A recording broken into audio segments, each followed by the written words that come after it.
You are live. All right.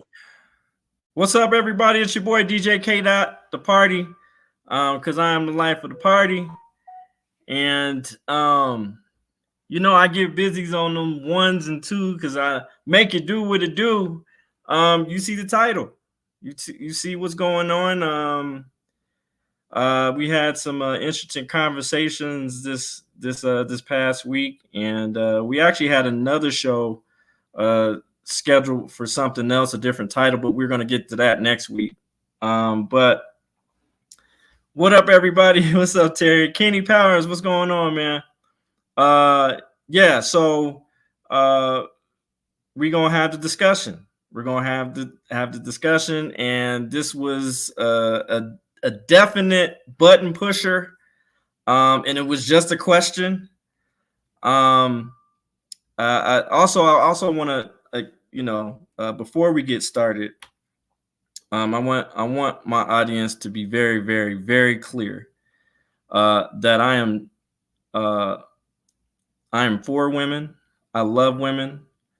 I'm in love with women. Every different shape, size, color, it doesn't matter. I love women. But I do, when I pose questions, they're not to be misogynistic. Um, and I want to make that very, very clear, especially to my female audiences. But you have to understand that I do have to advocate for good males out here, good men. I want to say it again.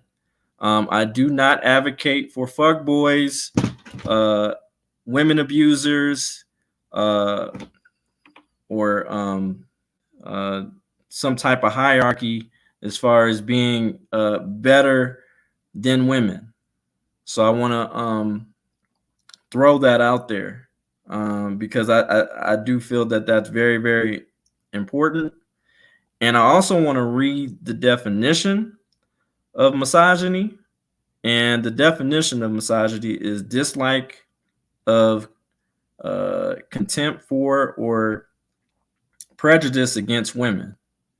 Um, I don't display any of those particular attributes or behaviors. I don't respect anybody who has hatred towards women. But I do believe in accountability. I also believe in self accountability. And I want you to think of it like this, okay? I am a civil rights activist. Um, I love this country. I don't hate this country, even though it doesn't love us at times, a lot of times. But the thing is, uh, I want this country to be better. So what do? I advocate for it. I critique it. I want it to do better. I ask questions. Um, uh, I hold people accountable, my government accountable, and that's the same thing that I have the love for women on that. I'm just saying, just hear us out, you know, just hear us out sometimes, and let's just have the conversation. That's why the show is titled "The Conversation," relation and relationships, because we have to figure it out together. I do believe there's a gender war going on, and it's just unnecessary. We need to come together. But women, my lovely ladies, um, you know, I don't want you to get triggered when I ask certain questions. They're just questions. Um, but best believe if you've watched my show long enough, I state nothing but facts. You know, if it's my opinion, then I'll state it's my opinion. You know, um, but I just want to thank everybody for being here, and I love you guys. And let's get the show started. Uh, Road Dog, go ahead and put that timer on real quick. Let's All get everybody righty. in there. Timer's going.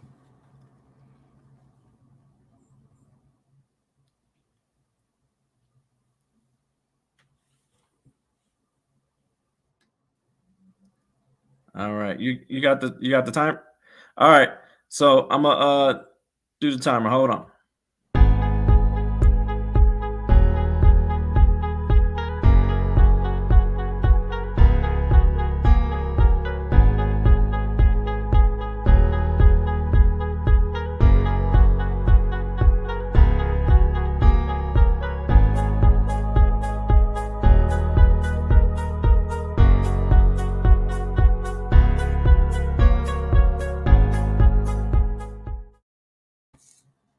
All right. Hopefully, some popcorn, some snacks or whatever, because we finna get into it, y'all. It's your boy DJ Kdot, the party. Welcome to another great show of the conversation, relationships, and relations and relationships. Grown folk talk, okay? Because we've grown and we're gonna have the conversation and we're gonna speak to each other politely. Sometimes things might get a little heated. But at the end of the day, we always leave with love and understanding and a bit of education. And if we can learn each other more, better, I'm all with it. I'm all with it. So let's have the conversation. Again, hopefully you checked out the earlier disclaimer. I'm not against women. I love women with all my heart. But there's just some things that need to be critiqued. And especially as far as good men and giving. I want y'all to get the right information about good men and not mix us in with those fuck boys and the men who ain't shit, uh, and the men that don't take care of their responsibilities. So let's get into it. Road Dog, go ahead and explain the rules, please, sir. Okay, what we're going to do is give each person 2 minutes to talk. You'll hear a buzzer. That means your 2 minutes is up. Try to be respectful. Don't take up their time by asking questions during it. We will give a chance to come back and rebuttal about it. And what we're going to do is we're going to do pretty much 30 minutes during the topics. And then at the end, we're going to open the panel up and allow people to come up and talk if they would like to. Right. Can we get that buzzer sound real quick so people can recognize what it sounds like? That means we move on to the next subject. Okay. Or that's your time to stop talking. Now I would like to introduce the queen of the show, Miss Eliza Havoc, and the rest of the panel. And here we go. Welcome to the show. Introduce yourself, Miss Eliza, the queen of the show. I definitely will. And I do apologize if it sounds really, really loud. I'm in a Camaro right now that's quite noisy. But hi, my name is Eliza Havoc, and I'm co-hosting today as we can have many of our other episodes on our shows. And today, very interesting topic. And for all those ladies out there that think that they want to rebuttal, don't worry. You will have that chance to rebuttal on my show. So, ladies, hold your thoughts, get a notebook, write them down, honey. You know, we're part elephant, we're part pit bull. We don't forget anything and we'll go for anybody. So, come on now, ladies. You already know. We got this. So, if there's anything you guys disagree with, hold that thought. We'll have a show coming up. Yes. And that's why it's so important to have Eliza here, because she is the queen of the show. Let me go ahead and introduce some of the wonderful people on here. We got some new people too. Let me go ahead and y'all know who he is, Mr. Old School in the building. Go ahead and introduce yourself, sir. What's up, people? This is Old School. I'm the old fart on the show, you know, so telling what you're gonna get from me, but you're gonna get nothing but the truth and the real thing. And my facts are living experience, ain't all that old bullshit you be reading all the time. Excuse my French, but this is what it is. And Miss Eliza, I have to tell you one thing, you wrong about that. Tell my women don't forget nothing, that's a damn lie. My wife got so much shit. My ex-wife got so much shit. She still came. I said, "No, you remember you did that? I don't remember that. Why? You remember everything I did. You remember that crap you done. So y'all don't remember everything. Y'all just remember what's benefit y'all. I ain't gonna go there. That's my girl. She know how I am. But anyway, A whole other show. I'm gonna break it down real. I'm gonna break it down real. That's old school. See, look, we got hearts for old school in the building. Hey. Also, let me introduce my my newest panelist, Mr. SR Trace, producer, rapper, writer extraordinaire, upcoming DJ in the building. You know what I'm saying? He just has all the talents. Also, a sports announcer as well. Got to add that to his list as well. Introduce yourself, sir. Hello, everybody. I'm SR Trace, aka Torian Askew. My friend asked me to join the show today, so I'm just chiming in, you know, on the situation at hand. So, and he's actually under the weather, so I appreciate him for being here. That's sacrifice and dedication right there. And, what? And you look fine to me. No. I'm 64 years old. I'm under weather every day. What? Right. Old school. You got it right. You're right. Yeah. I can't argue with that. I can't argue with that. Come on, bro. I ain't going. You're right. You got a point. Okay. I'm sorry. Rock steady. The show is about. We got a question from Facebook. What's the show about? Road Dog, you want to explain the show, please? Can you let them know the show, and then also let them let the viewers know what we're doing as far as readings and all those type of things. Go ahead, sir. I didn't catch the last part of what you said. You kind of roboted, but the show's about is there any benefit to being a stepfather?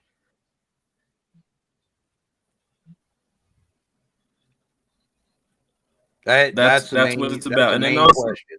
I missed most of that, Road Dog. You might want to redo that because I didn't hear anything, but all I heard was stepfather. What I'm understanding is that the title was the benefits of a man being a stepfather. That's what I was told. So I didn't hear all that. So you might want to redo it. Yeah. Yeah, it's all about, is there a benefit for being a stepfather? What is the benefit for you? What's the benefit for the kid? What's the benefit all around? For the man, is there a benefit for the man as far as being the stepfather? And then also, Road Dog, can you let the viewers know about the comments? Yeah, on the comments, we may not get to all of them. We're going to do our best to get to all the comments. If you want yours read, you could always super chat it. Those will have priority. We will be doing those first off. If we can, we're going to try to get to all of them, though. Right. So we're going to start with the first video. And Road Dog, if you're ready to cue that up, and we will have a discussion about it. Remember, every person has at least 2 minutes to discuss. Miss Eliza will be picking the person to discuss it first, and 2 minutes each, and then also 2 minutes to rebuttal, but 30 minutes on the subject. And we are ready. Okay. Hey, y'all. It's officially stepdaddy season. Yeah, what up? I got the car seat in the back. Let's go to the park. Don't let your baby mama or your baby daddy block your blessings. I know in theory it sounds good keeping the same person to have kids with, but that's insanity as well. So if it doesn't work out with them, it'll work out with someone else. Okay? It just will. That's how that goes. And trust me, I know it's ghetto. It is so ghetto being a baby mama, and thinking about multiple baby daddies is scary. But you, my baby, gonna be all right. We're going to be all right. So we're moving forward, onward, upward. Okay. I know a lot of you are skeptical about talking to people with children, but I can assure you the baby mamas now, today, we don't give a damn. You can have them. I have exited the rat race. I am not a threat. I want you to be around for a long time, not a good time. You can hold my son, put him on your story. I trust his judgment. I really do. I really, really do. I just want you guys to be happy. I swear I do. Now, I'm not a threat, but, you know, I can't speak for the other hoes that you don't know about. You know, maybe odds ever be in your favor. But I am here for it. Okay. Like, people move on.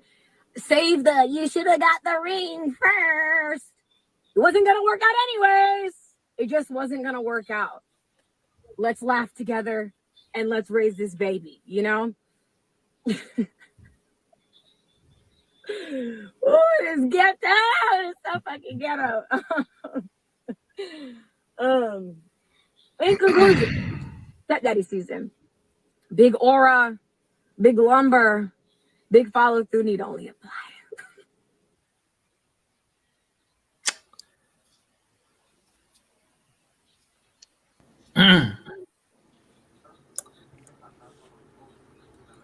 It's on you, Queen. That's the video. That's it. That's the video. It's on you, Queen. You choose who you want to speak on it first. Well, you know what, old school, baby, go ahead. You know, rip into that little young thing, please. Oh, thank you. Thank you. I can't take it. I can't take no more. Dude, first of all, again, growing up, and you know what, I might need more 2 minutes. I'm gonna make it quick, brief. Being I think a good father, a good son, as well as I've been, and being raised by, I think, one of the most beautiful black women in my life, and having 4 sisters. That little hussy, first of all, who put her on the video in the first place?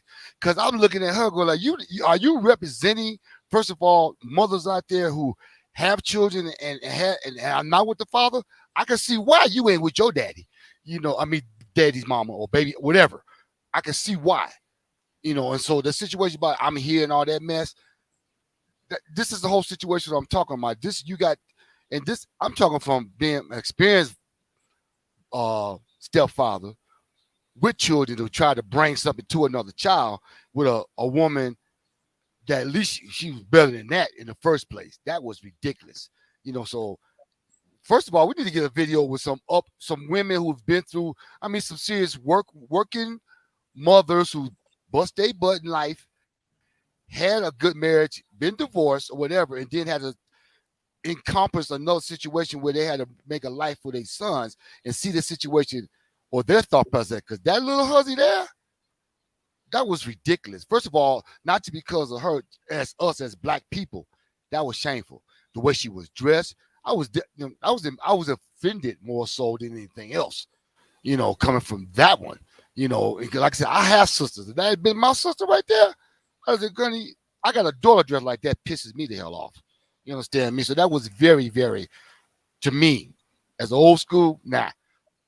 You know, but if my time up, because can I come back later? Because you got about 10 seconds, but yeah, you'll be able to come back. Okay, because I'm so. Go ahead.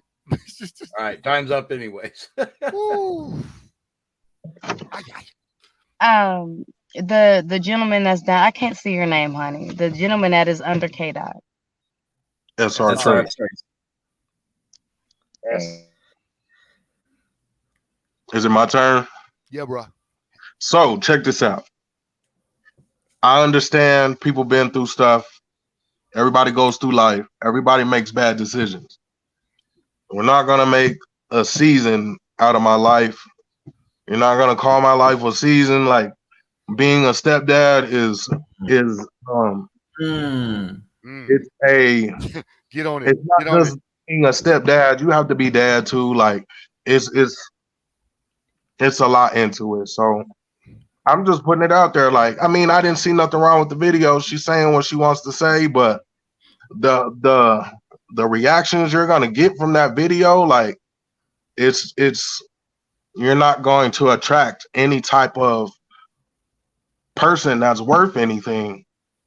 Bridget, go ahead, Put man. it out there like that. So,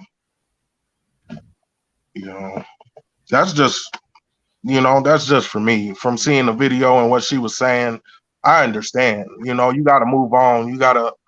It's not going to work. Some things just don't work, especially if you're going through life on your own accord and not the Lord's, excuse me. You know, that's what I believe in. But, you know, if the Lord is not steering you where you need to go, it's gonna be crap anyway. Yeah, that's real. That's real. You know. You 100%. But like you said, a season? How you pick a season out of that? A season, right? That's right there. I understood that too. I mean, my whole thing is, okay, so like I said, my car is loud. Actually, it's my husband's car, and it's pretty loud. So I was only able to really hear bits and pieces. But at the end of the day, I was already getting kind of a vibe that, you know, what she was talking about may have been something that she considered valid for her, but that does not go for everybody. You know what I mean? Like, I don't know. First of all, you know, the whole stepdaddy season thing doesn't make any sense to me. It really doesn't. Honestly, it is insultful. And, you know, this is just my opinion. It's very insultful. First of all, you know, if you're supposed to be in a relationship, you know, when you get in a relationship, especially when you're a parent, you're not only getting in that relationship for yourself, you're getting in that for your children, for everybody that's around you, because it's supposed to be an uplift to everybody that's around you. Okay? That's what the relationship is supposed to be. That's one of the reasons that we have dating, auditions, however you want to call it. We go through a process, and we don't just decide, we wake up one day, decide, all right, let's go get married. We're going to, you know, we're husband and wife. It doesn't work that way. Okay, for most of us. I'm not going to say there's not drunk nights where some people don't do that. Yeah. But, you know, part of the process is being able to understand the type of personality, to see if these people are safe, to see what it is that they're going to bring to you, not only to you, but to your children. At the end of the day, your children are the future. I don't care. Your children are the future. I don't care if they like Uncle Jim, Bob, Joe, whatever. Mm-hmm. You know what I mean? I don't care if you feel like, you know, they are still trying to hold a spot out there for their dad, which once again, the child has every right to do. But as far as all that little excess, and then, you know, the half dressed and just, I don't know. I'm gonna say this. Me and that young lady that was in the video, I don't think we could relate on many things other than the fact that we were both born female and we both had what's pretty. Was that the buzzer? That was a buzzer. I was wondering. Oh, I didn't. Noise. Yeah, I didn't recognize. So you gotta get. I You need a good buzzer. That buzzer ain't gonna work. Okay. I was like, is somebody? Honestly, I was trying to get something else, and I was like, I thought somebody was honking the horn. I was all right. We got to come up. I'm sorry. Okay. Damn, pick a bigger buzzer. I thought it was a truck honking. I swear to God, I swear. Me too. Yeah. Okay. Yeah, I did too. I was like, what? All right. Sorry. I'm gonna say. So it's your fault, man. I got my 2 minutes. Hold on. I got my 2 minutes. You the host. You don't get 2 minutes. Right. You the host. That's okay. I don't need that. I'm gonna get straight to the point. The thing is, what I found out about the video, I felt it was I thought it was hurtful. And the reason why I said that is because, again, it's a season. Like, it's just like, Lord, what does that mean? And I honestly, to tell you the truth, this young lady has suffered consequences from that particular statement because, and how I know she actually physically stated that men will not deal with her. Not only that, she also wrote a book about her relationships. Is a bestseller? I doubt it. I don't know if it's a bestseller, but it definitely got people's attention. Yeah. She's also, and this is her word, she's known to be a rebel. She's known to not be submissive. She's known to do whatever the fuck she wants to in a relationship. And I'm just saying, this is what she's known for. So yeah. You can see that from the video. Yeah, you see that, and You so see that? a stepdaddy season, I think that's very disingenuous to stepfathers out there. And again, we're not knocking stepmothers, but right now we're talking about stepfathers. I find it disrespectful and disheartening. Yes. So yes. That's how I feel about it, Yes. being a former stepdad. So yes, I can talk about it because I lived it. Both of us, all three of us. I'm sure. I don't know about but you know, it's ridiculous. I mean, first of all, that situation about developing, it is such hard work, and they think it's just sometimes, you know, when you come in that situation, I've been, like I said, I've been in it. I had counseling on it before I got involved in it. Knew what to hope. I knew what the situation was.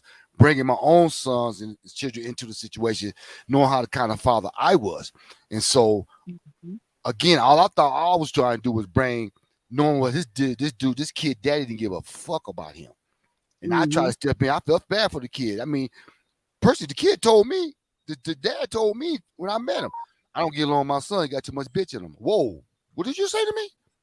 I said, bam, that's your son. I can tell you, both my sons, I'm raising men over here, bro. And so I would never, in knowing the fact that when my son's mother got remarried, where I got to the point where I almost ready to commit murder about my sons. I told dude, you don't touch my children. Well, if my sons got a problem, you talk to them. If you can't handle them, I got that. But you don't accept that responsibility as another stepfather. I'm not taking the fact that's your house, maybe, because she bought the house and everything else, but those still my sons. So there's a responsibility as being a stepfather and knowing that my sons have to deal with the same bullshit. It brings a whole nother realm of things that most men and women don't understand. Because I had to, this is what my sons had to deal with, saying, Dad, don't make me have to come here to kill this man about my sons. But then you got a woman using that against me to keep my sons away from me, knowing that she know I will kill this man, but didn't say, if you touch my husband, I'll call the police on you. They're my sons. I'm not trying to run away from my son. I know there's fathers that try to get away from their sons. I'm trying to be a dad. And you got mothers out there trying to keep us from being dads, knowing we're good men, but they just want to hurt us. And so I'm in a situation like that. All right. SR Trey. Actually, man, I ain't trying to... Before we get to you, SR Trace, Eliza, can you finish up 2 minutes? Oh, I didn't mean to interrupt for 2 minutes. I'm sorry. Did I interrupt? I am so sorry. This is a very sensitive and very personal subject to me. It is for me too, because even though I heard Kdot sit there and say, you know, not disrespecting the stepmoms, I'm a stepmom. I had to come in a situation where there was a woman that, you know, wasn't there and then did not care. Right. She literally picked the bottle over my babies, and so I picked up the flat. And you know, honestly, this disgusts me. Like it as hurtful as it is to men, this is what I would sit there and say. Men, instead of thinking with your penis, I'm gonna need y'all to think with y'all level head, because at the end of the day, your penis will get you into mistakes like this that you cannot get out of, or that's actually going to do more damage than any kind of good. I'm gonna need y'all to think with your heart, and I know a lot of people don't like emotions. I'm gonna need y'all to think with your heart, and I'm gonna need y'all to think with your head, so you can avoid women out there that are specifically like this, because she's not the only one that thinks like this. That's the sad part about it. So if y'all can avoid that and get with a good woman, then you know what? More blessings be to you. But unfortunately, there has to be a few fools to sit there and stumble along the way so that these things can even be exposed. So I'm gonna need y'all to start thinking, you know, with the level head. It's the only thing I ask. But you know what, at one point what you said about, about to think with their heart, don't even think with that. Seriously, they gotta think with their head first, because even with the heart can still get you to do something that you don't want to do when you go into penis. Don't even go in there with Yep. the heart first. Go in there with this first, because if you don't go in there with this first, when you go in there with that, that's gonna lead straight to that penis. So don't you take the heart out also. You got to go in there here first, and when you learn about what's up here, that'll make you love that. That's supposed to make you love the rest of that woman, and then the heart comes next. But no, bro, take the heart out first too, because you better go there with this, because the heart will mislead you sometimes. It will mislead you. So I'm not saying you can't love it. You got to have that there too, but you better go in there with this first. And that's why I teach my own sons. I teach every man I talk to, you know what? Before you even start dealing with a woman, because they are very delicate and they're difficult creatures like we are. Have your stuff together first. Have your credit card. Have your money. Have your job. Have your house. Have your setup. So when she comes into your life, it ain't about, well, I got mine. So let's work together now, because I got mine. Because when you don't, and when you get involved in that, then you lose all that. And I lost it twice. That's a hole you got to bring on. That's a deep hole. That's what we need to teach our young men. So don't take the heart out, baby. Put your head in there first. Because once the head, go ahead. I'm sorry. The rest will follow. Where my people at, Road Dog? I ain't hearing my buzzer, man. I'm just doing. Wait a minute. Yeah, Road Dog. Where's he at, man? SR Trace. You have 2 minutes, sir. Go ahead. Bro, I'm sorry, man. Yeah. Well, from experience, as a stepdad, to be honest, with the kids, I didn't have the best experiences, but I came out with love. They all came out with love. They all love me still. They all know who I am. I still raise one. It's true. Even though I'm not with their mom, I still raise her. That's deep. I provide for her. Still true. You know, so it's as far as that young lady's mentality, it's, I mean, if it's her fault, it's okay, because people still have to go through, the motions. Like, she still has to go through the motions. She has to go through that to deal with what she's dealing with. As far as the man, as far as me and what I'm doing, I'm not looking for another relationship, especially with kids. I don't have enough in me personally to give to them. I have my own I don't see on a regular basis. So I can't possibly get with a woman that has kids and give that love I'm supposed to give to mine to them. That's deep, bro.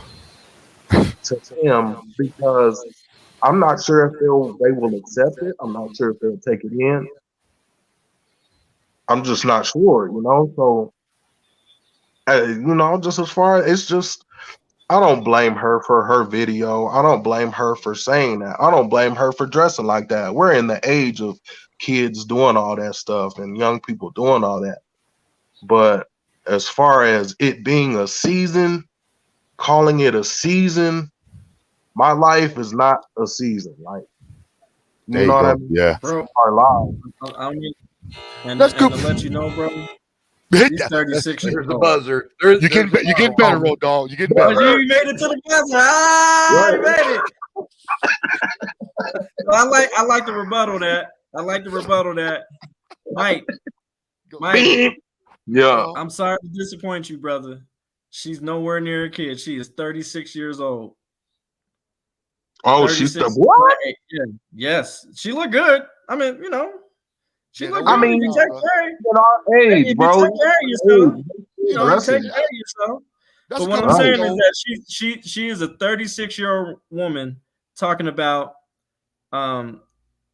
stepdaddy season. I mean, I know a few. Like, Yeah. I know a few. Wow, So it's like, we know a few. right. It's not far fetched. We know a few. You know what? And it's not far fetched, but I'm a dad. I have 2 kids. So if I get with a woman, she'll be a stepmom.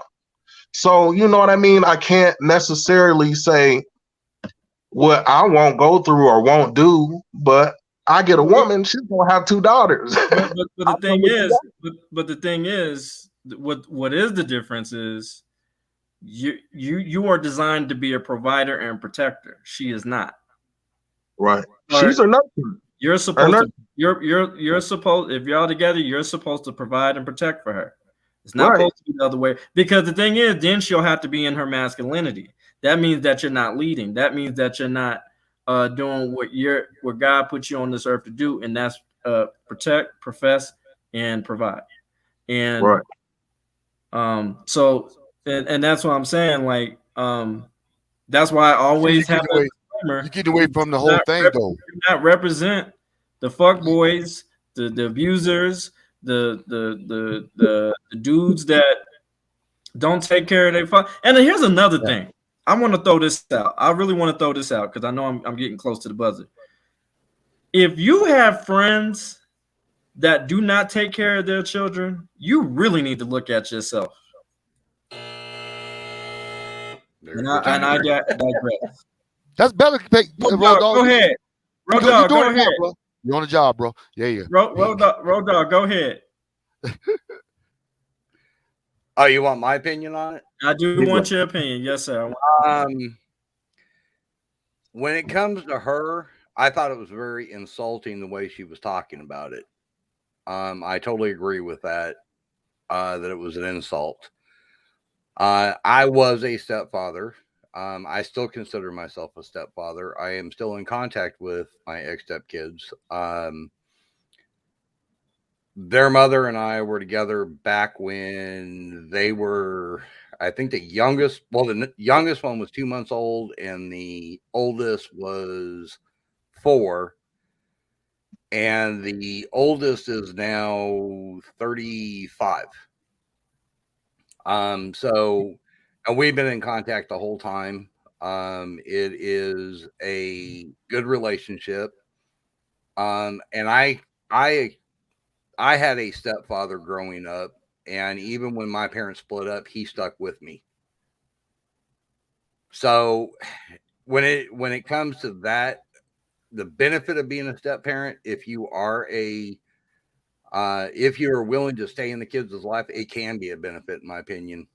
That's not what the issue was. Hold on. That's not. See, we get away from the subject matter. The subject matter was, what do men who are stepfather? What's the benefit? We have not spoken on that yet. Not yet. We're gonna answer that toward the end. Oh, I thought that's what the whole discussion was about. No, that's that's the title, but we got different subjects that we're talking about. Oh, okay. We're talking about the stepdaddy season subject. So, how did y'all feel about how did y'all feel about it? And you know, so. But we're gonna get to it. I promise. I know old school ready. He's like, damn, I want to answer this. He's ready for that one. I'm sorry, Road Dog. I didn't mean to interrupt. How many more minutes we got on this subject, Road Dog? We're about ready to start moving on to the next one. All right. Well, let's go ahead and move on to the next one. You know what? Okay, and before we move on, I just want to apologize. Yeah, I'm sorry that being an old school and having a daughter and expected, I shouldn't let my personal feelings get what she was dressed like and how she was in it. I guess it is a new age, but I still was offended by that because my views towards women, my mother, my sisters, and my daughter. Right. So I apologize for that because that's the first thing I saw that was very offensive to me. And then the season part made it worse. So, well, old school, you're not the only one that said that. There was a couple people in chat that made comments about how he was dressed as well. Yeah. So you're not the only one. Yeah, you weren't the only one who felt that way. I hadn't seen the chat yet, so okay, yeah. All right, I'm sorry. Go ahead. Yeah, I just wanted to put that out there. All right, let's. So the next subject, this man, this is a little bit longer video, but you're not gonna watch. You're not gonna want to miss any of it because I think he speaks a lot of truth. But again, I'll let the audience determine and. Also, Road Dog, let's see if we can get a poll going. I don't know if you ever figured that out. I probably could get one going. What would you like a poll on? On the subject. Okay.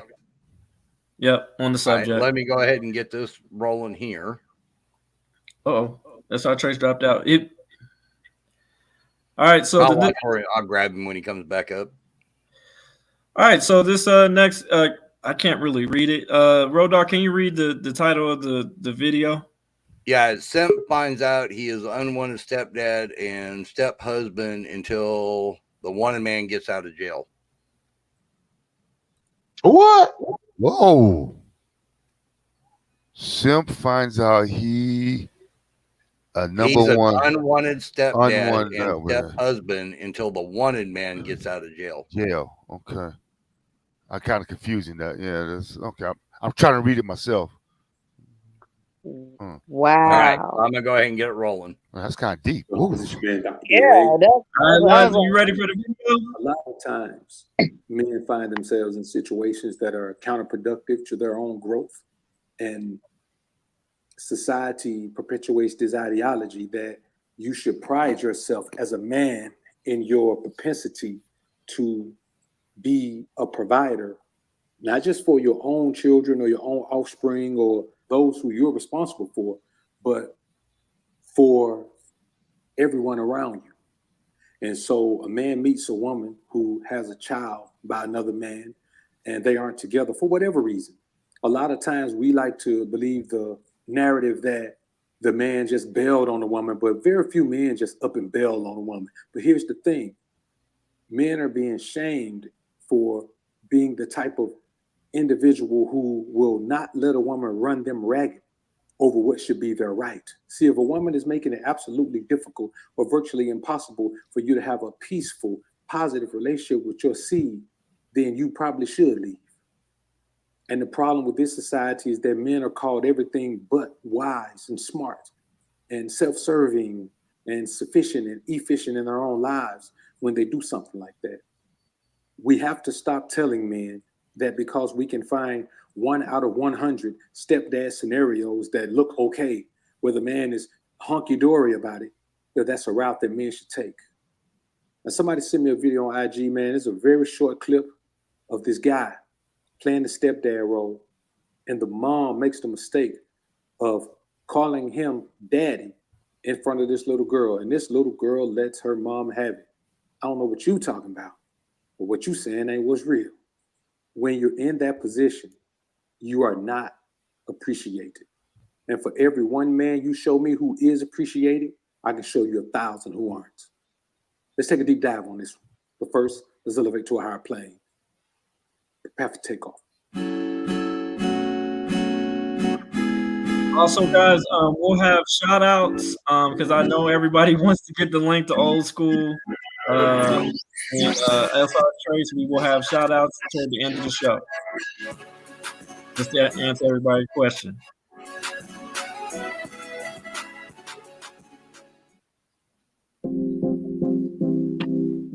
Live streaming can be tricky, and sometimes trying to find the right song. Now, the reality of the scenario is this. There are many single women out here with children, single mothers. Now, there are also many men who would be in those children's lives if the mother didn't make it so difficult for them. But here's the thing. A woman can make it difficult for the father of her child because she knows there's some simp who's going to come along and say, don't worry about it. I, myself, will step in and take over. You don't need anything from him. Cut him off completely. We don't need his money. We don't need anything. You know, these Russell Wilson type guys. But the reality to the scenario is this.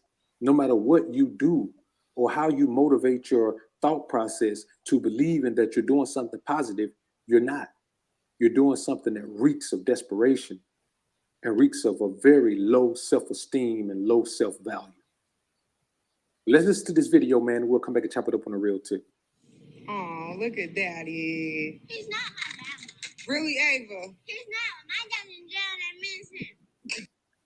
Now, what you see in this video is a child who's at the age where children just keep it a buck with you. She hasn't gotten to the age where she's learned to try to have couth and how to, circumvent, people's feelings being hurt by sugarcoating the truth. She just told it how it was. This ain't my daddy. My dad is in jail and I miss him. And you heard the mother laugh. You know why the mother laughed? Because her man is in jail and she misses him. This dude right here is just a fill-in dude.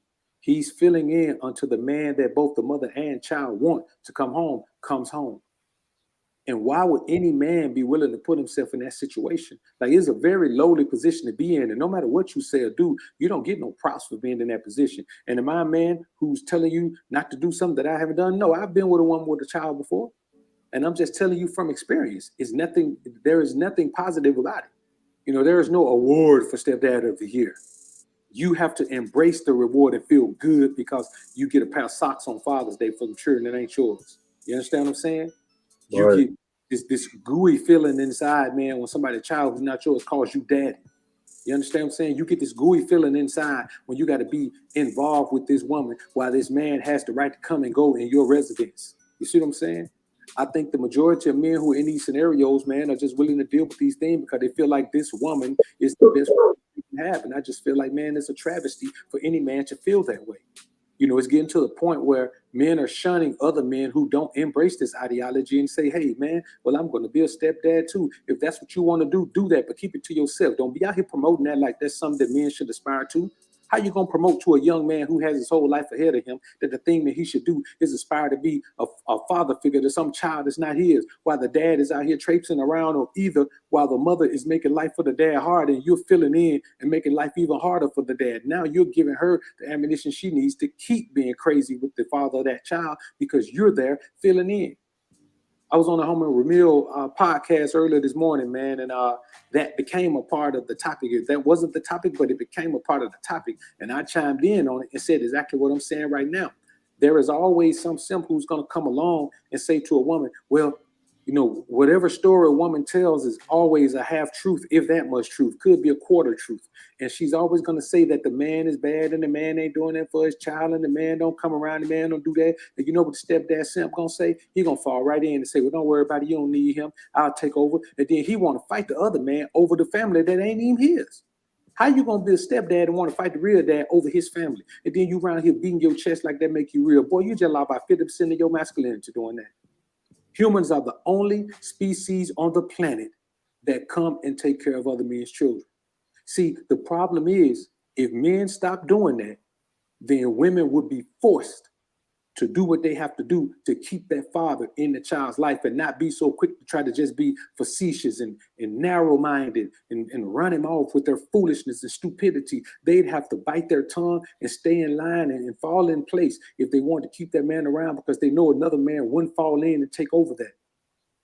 And the main culprits of this is black men. Black men are quicker to do this than anybody. Even with all the preaching and ministering that we're doing about it now, black men are still more likely to end up with a woman who has not just one child, but multiple children by not just one man, by multiple men. And some men aren't even just busted like that. Okay, a lot of men used to be, you know, busted, didn't have nowhere to stay, just leaving home with mom doing that. That's one thing, man, to just get out of the house with your mom, man, and put yourself in a situation where you can kind of maneuver around as a grown man and do something to make some paper or build your life or whatever. But, man, you got men who are situated, men who are successful, men who are in a good enough situation, man, where they can change a woman's life, and you're going to change that woman's life? Yeah, they always say, yeah, man, you know, it takes a nation. We all got to step in and fill in and do that. Nah, bro. When did this start? This started when women didn't want to do the thing necessary to make themselves wife figures, want to make themselves desirable as wives to men. So now they turn into something that men just have sex with. They end up with a child, and then they have some simp who's going to come along and fill in the gap and help her recover from the mistake that she made in her life.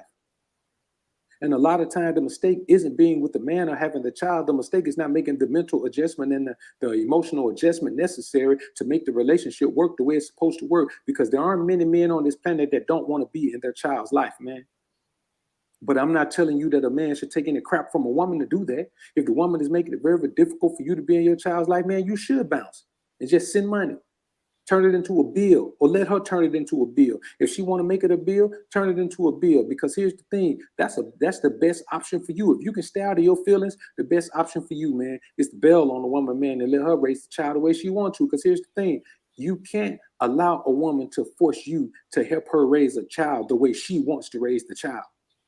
And that's what's so good about the stepdad. That's why women love stepdads so much, because the stepdad will come in and just fall right in line and help a woman with her agenda.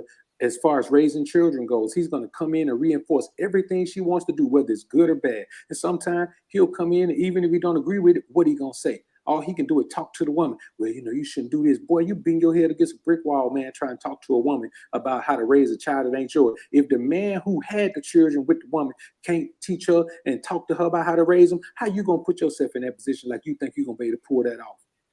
And this video is a prime example of that, man. And I'm not saying that having a child makes a woman a bad woman, but what it makes her is an unavailable woman. It makes her an ineligible bachelorette. You understand what I'm saying? Because that is an issue for the man who put the child in the woman, not for you to just go and take on that issue, man. And here's the real thing about it. Let's talk about it on a spiritual tip.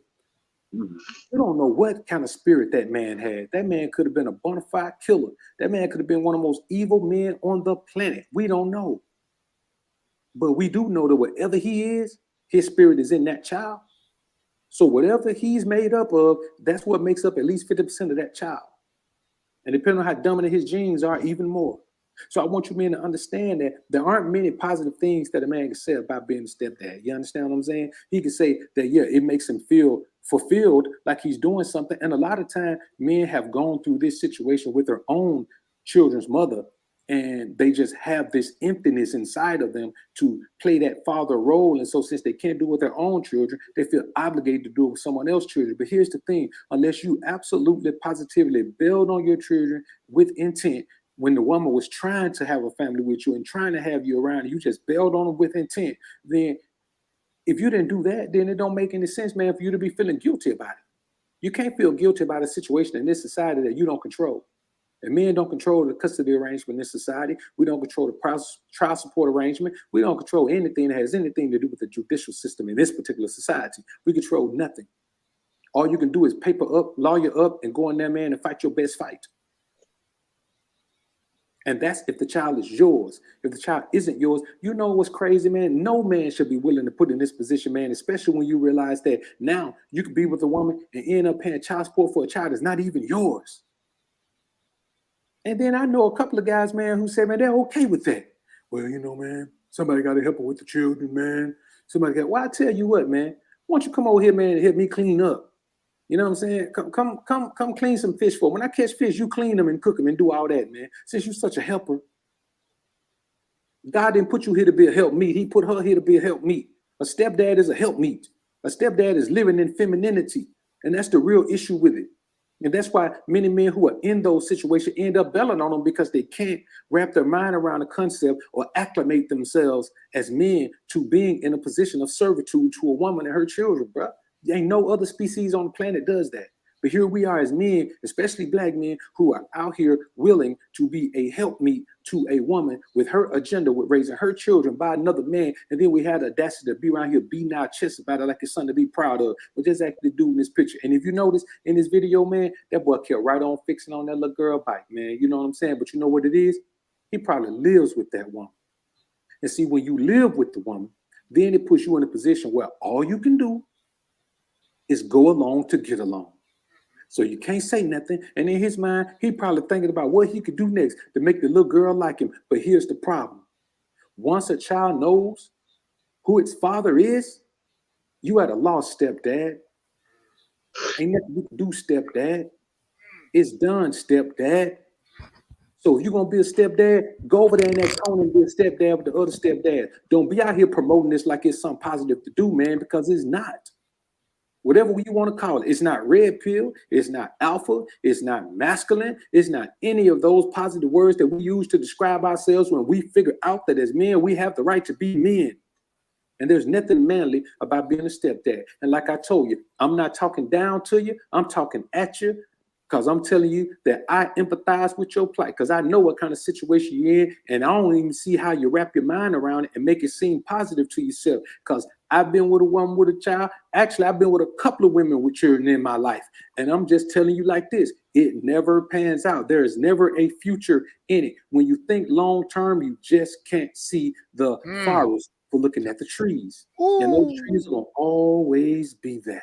You understand? I ain't talking about the trees in the forest. Trees that came from between that woman's knees. Another man knees. Man, please. Boy, You can cut this off right now, man. I had enough already. I've had enough already. I am there. You can cut this video right now. Hold on. We almost done. Never will. Y'all comment down below and let me know what you think about this topic, man. Look forward to hearing what you men have to say. Get that brother on the show, man. Get that brother on the show. Get that brother on the show. First of all, he can't be talking to me like that. I've been a stepdad. Don't be talking to me like that, calling me no simp. I know I'm a simp. I'm sorry. My bad. Oh no. I stand on my truth. Eliza will tell you. I said I was simping upon simping, been simping. When I was with Rena, yeah, I was a simp. Mike, I think you even looked at me like, nigga, what is you doing? You were simping at the same time, fool. Negro, what is you doing? I'm sorry, I mean that. Eliza, you have the floor. Eliza, you have the floor. I know old school. Hold on. I'm on here. I know. Hold on, Eliza, you have the floor, ma'am. Go. Honey, I don't even know how I could have the floor on that. I mean, I just feel like those are his viewpoints, and I'm not saying that on a lot of those he's not right. I mean, I beg to differ on a couple of those, but I'm also coming from which couple are you talking about, so we can just be a little bit more specific because we want to educate the audience. One of the things I disagree with is, this factor that, we're the only animals, or, Homo sapiens sapiens, we're the only ones that actually the only ones where men will actually raise other men. I disagree with that. I actually was thinking of some animals off the top of the dome that'll actually, that are mammals though. Yes. What mammals are you talking about? Because we got to come with facts. Lions. When a lion goes and they're actually in the process of sitting there and trying to fight for the pride, and a lion wins, that lion instantly takes on the entire pride as well as all the children in that pride, male and female. Now, when I sitting there saying the stepdaddy on the same level, but sitting there and taking over the responsibility of a new family altogether is. So, I mean, that was the one off the top of my head. Another is whenever you're dealing with, wolves, and there's some wolves that honestly are hurt, stranded, or something like this, just to make sure that, they're not the weakest link. If there's another pack somewhere nearby, they will sit there and pick those babies up, sit there, adopt them, and carry them off. They will do that. So that, like I said, it's just a few things that I disagree with, but, I kind of felt like I was just listening because I'm only a woman. Okay.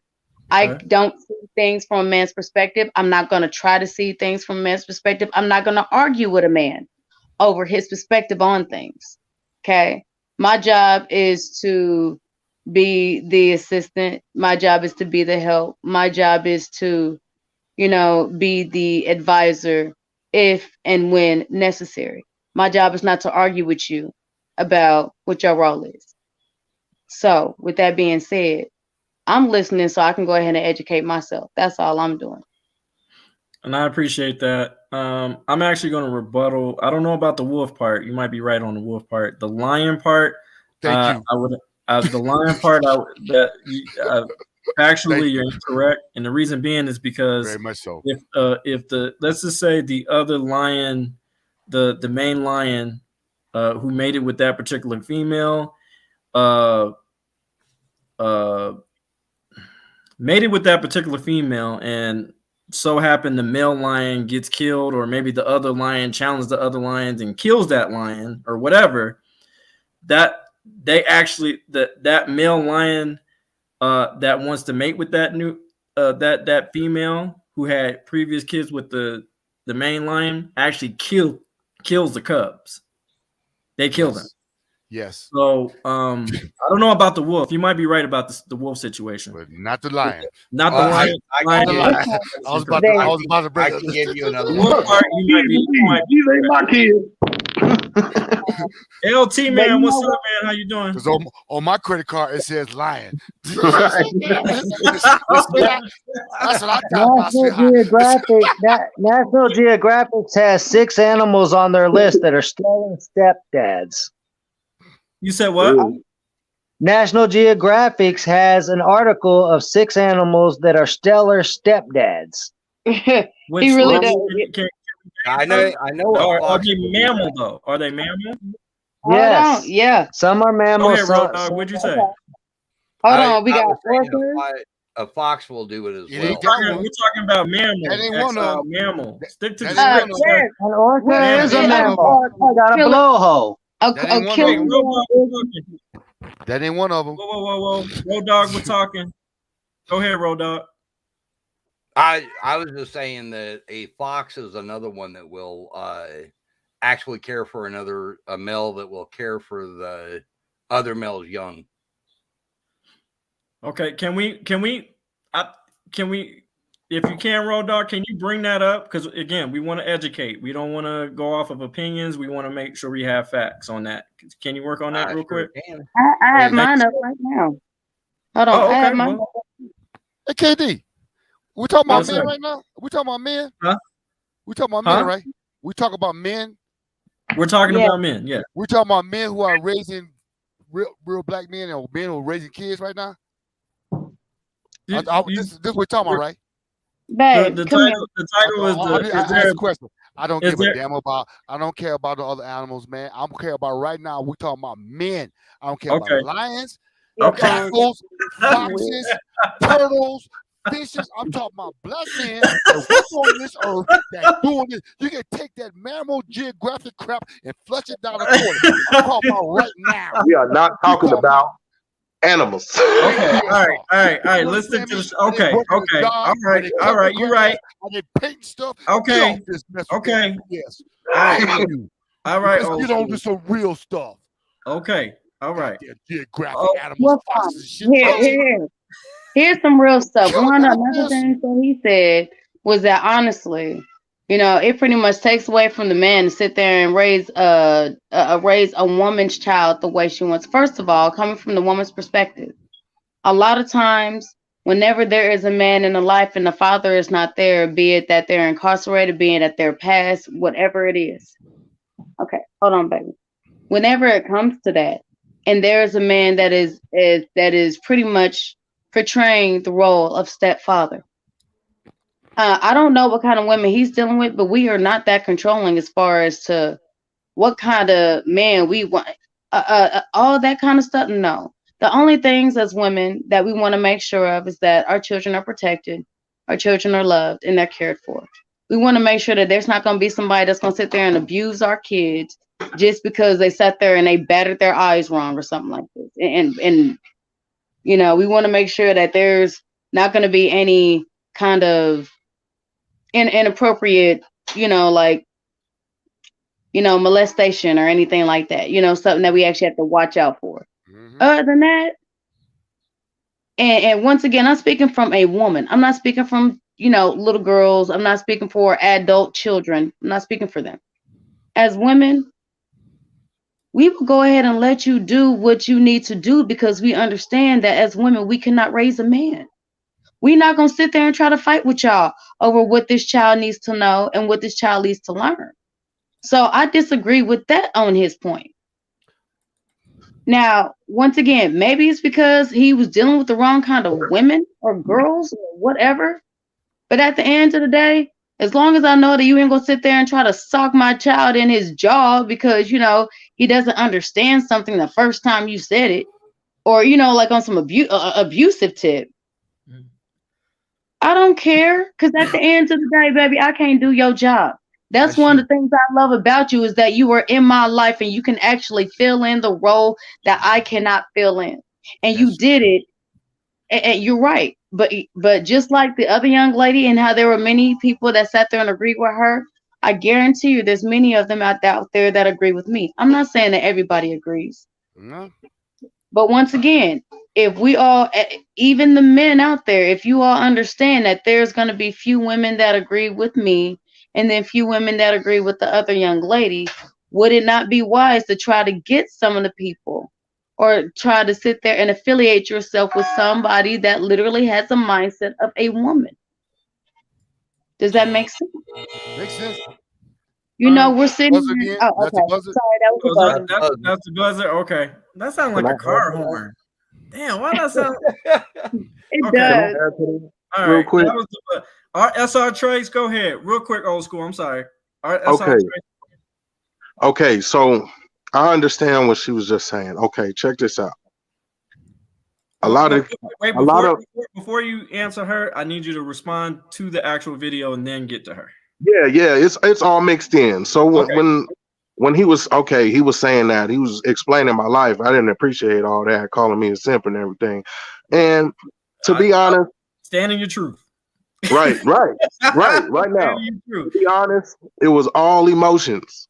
Everything I did when it came to the woman was emotional. I was in my emotions. Everything she did to comfort me was her emotions. Mm-hmm. We did not love each other. It couldn't have been love. So when I was there in my emotions and she was in her emotions, like, okay, it was okay because we were there comforting each other. But she has kids. So now I have to do that, but not to mention it's hard. Okay, so I am one of those dads that are a little bit hard on kids. I'm not a little bit hard. These kids need to understand what is going on. Okay? There's kids that talk back. There's kids that'll treat you bad. You know what I mean? And then their moms don't do anything about it. Mm-hmm. That's where that's where the simp word comes in, because you get disrespected on a regular basis. Not to say any of my kids, like any of my step kids, really never had disrespected me in any way. So I can't, I'm raising one now, which is difficult. That's the most difficult kid I've had, and she's 9. She got a mouth on her for sure. But she turned 16. Oh, it's good. Wait, I know, but that's what I'm saying. Like, how am I supposed to? If I'm feeling that void, I'm dead. I'm gonna beat your ass, regardless of. You got to understand how you're talking to me. I got to understand how I'm talking to you as well. But just know that I'm dead. Mm-hmm. I'm dead. I provide for you. I'm gonna beat your ass. You can run home and tell your mom anything you want to tell her, but you're over here being disrespectful. Oh, that's the buzzer. Is that the buzzer? All right, that's the buzzer. It was getting good there. Okay. Good. Old school, go ahead. I almost didn't want to interrupt you. I'm gonna chime in. I'm gonna 2 chime minutes. in just where SR was at, because we're gonna have to go back with this. Because again, understanding, I coached football, high school football for years, and I always wondered why I had 40 kids. I got 40 moms and 3 dads. I wanted that for years, and I was going through a divorce myself, and I had to deal with my own sons. I started asking questions: where are these moms? Where are the dads at? Come to find out, a lot of these dads couldn't deal with the mom. They didn't come around their own child. They wasn't playing sports. These sons wanted their fathers there, but they didn't have enough balls to deal with the mom. But they didn't want to deal to fight to argue that. I deal with it myself, and as a father who had to be a stepfather, I had to worry about my sons being brought up by a stepdad who was my friend, went behind my back after I divorced my wife, and so now my kids don't like this dude. I got to deal with them having to have the emotional that they hurt every day. They can't with me every day. Then I got to deal with this punk ass son of my ex-wife who don't want to respect me because his mama interfering on me raising them. Yeah, that's what the mothers don't have the trust. Like, I'm not gonna do none of that, boy. I wouldn't do to my own son. But when I'm trying to teach him something like, don't walk your butt in this room again, and I'm knocking on the door. Well, that's me and my mama. Well, it ain't your mama room. This is our room. When I say knock on the door, I mean knock on the door. But I get up and shut the door. She tell me, well, you get. Well, hey, I done told the boy twice. How many times I gotta tell him? If I tell my sons once, they know if I get up out this chair, my foot gonna be square in your ass. But I'm not gonna do another woman's child like that. Handle him. But what happens is a mother don't want you to discipline her child, But I trusted her to discipline my sons and my daughter. Like, hey, if they tell you to do something, do it. If they don't put your hands on, just do it. If you got a problem, come talk to me. We discuss it. I tell the boy to run the water or take the trash out because, well, I gotta do. Boy, look, I'm not gonna keep explaining to you what you gotta. You're here.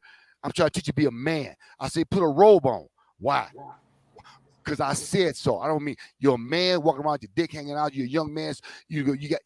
I got a daughter here. Put a robe on. You arguing with me? I tell her. Damn it! It's getting good. There's a lot of stuff involved in this. Let me say this. Let me say this. Old school, you 100% correct. Because you know what?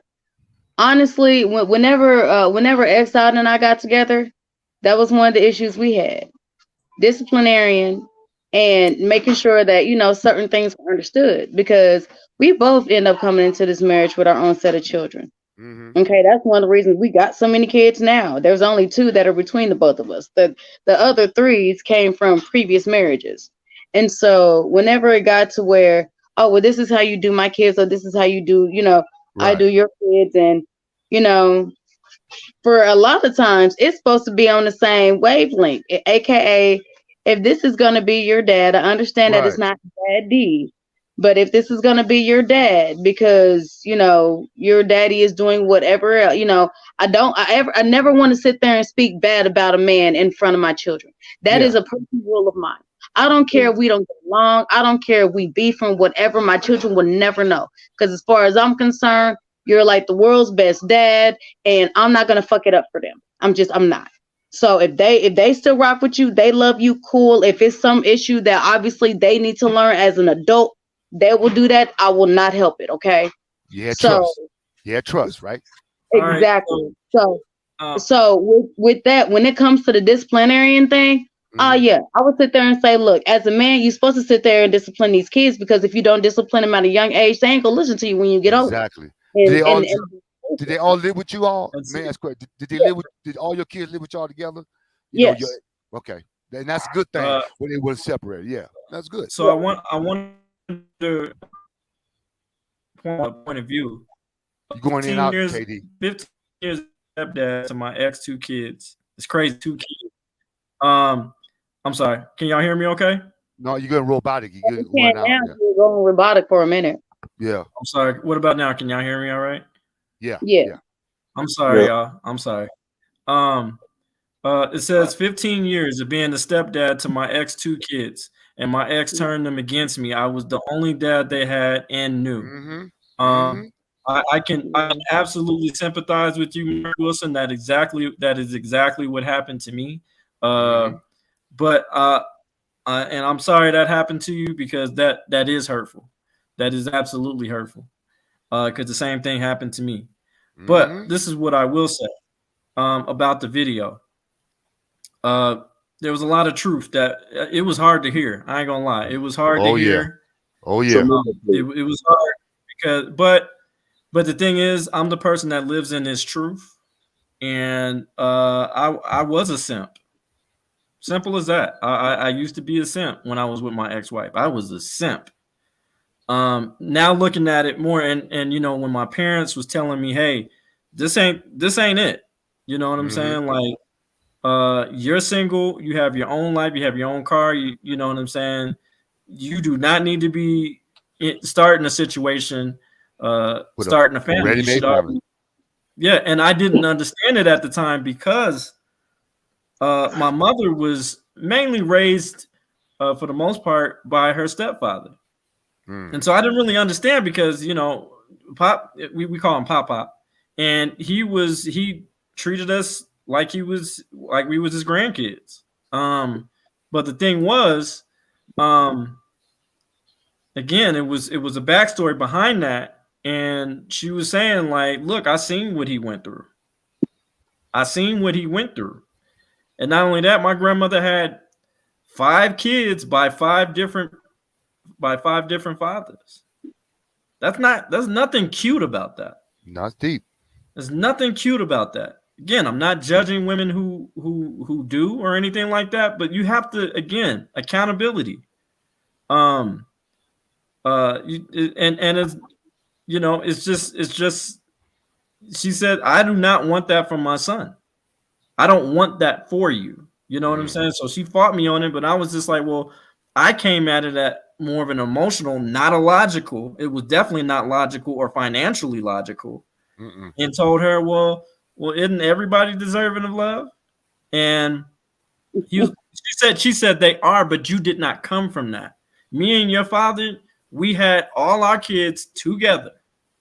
So and my father was dead set against it too. He's like, son, I do not want this shit for you. This is going to end up and he's like, okay, you're gonna come to me and tell me later that, that you screwed up, and I did exactly that because my ass was hard headed and I thought I was I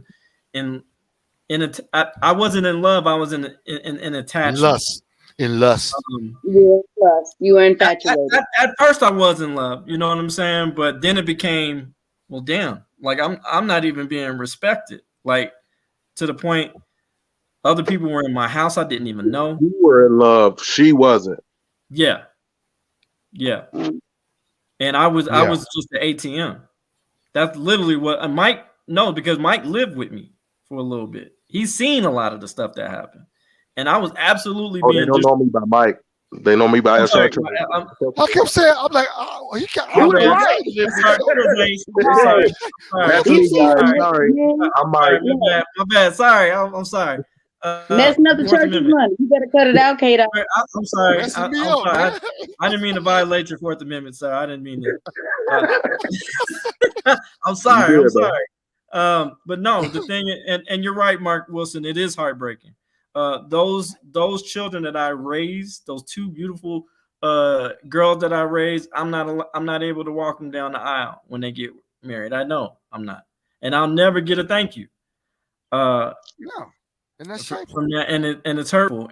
But again, I don't want to answer the question. I think I'm Road Dog, you still there?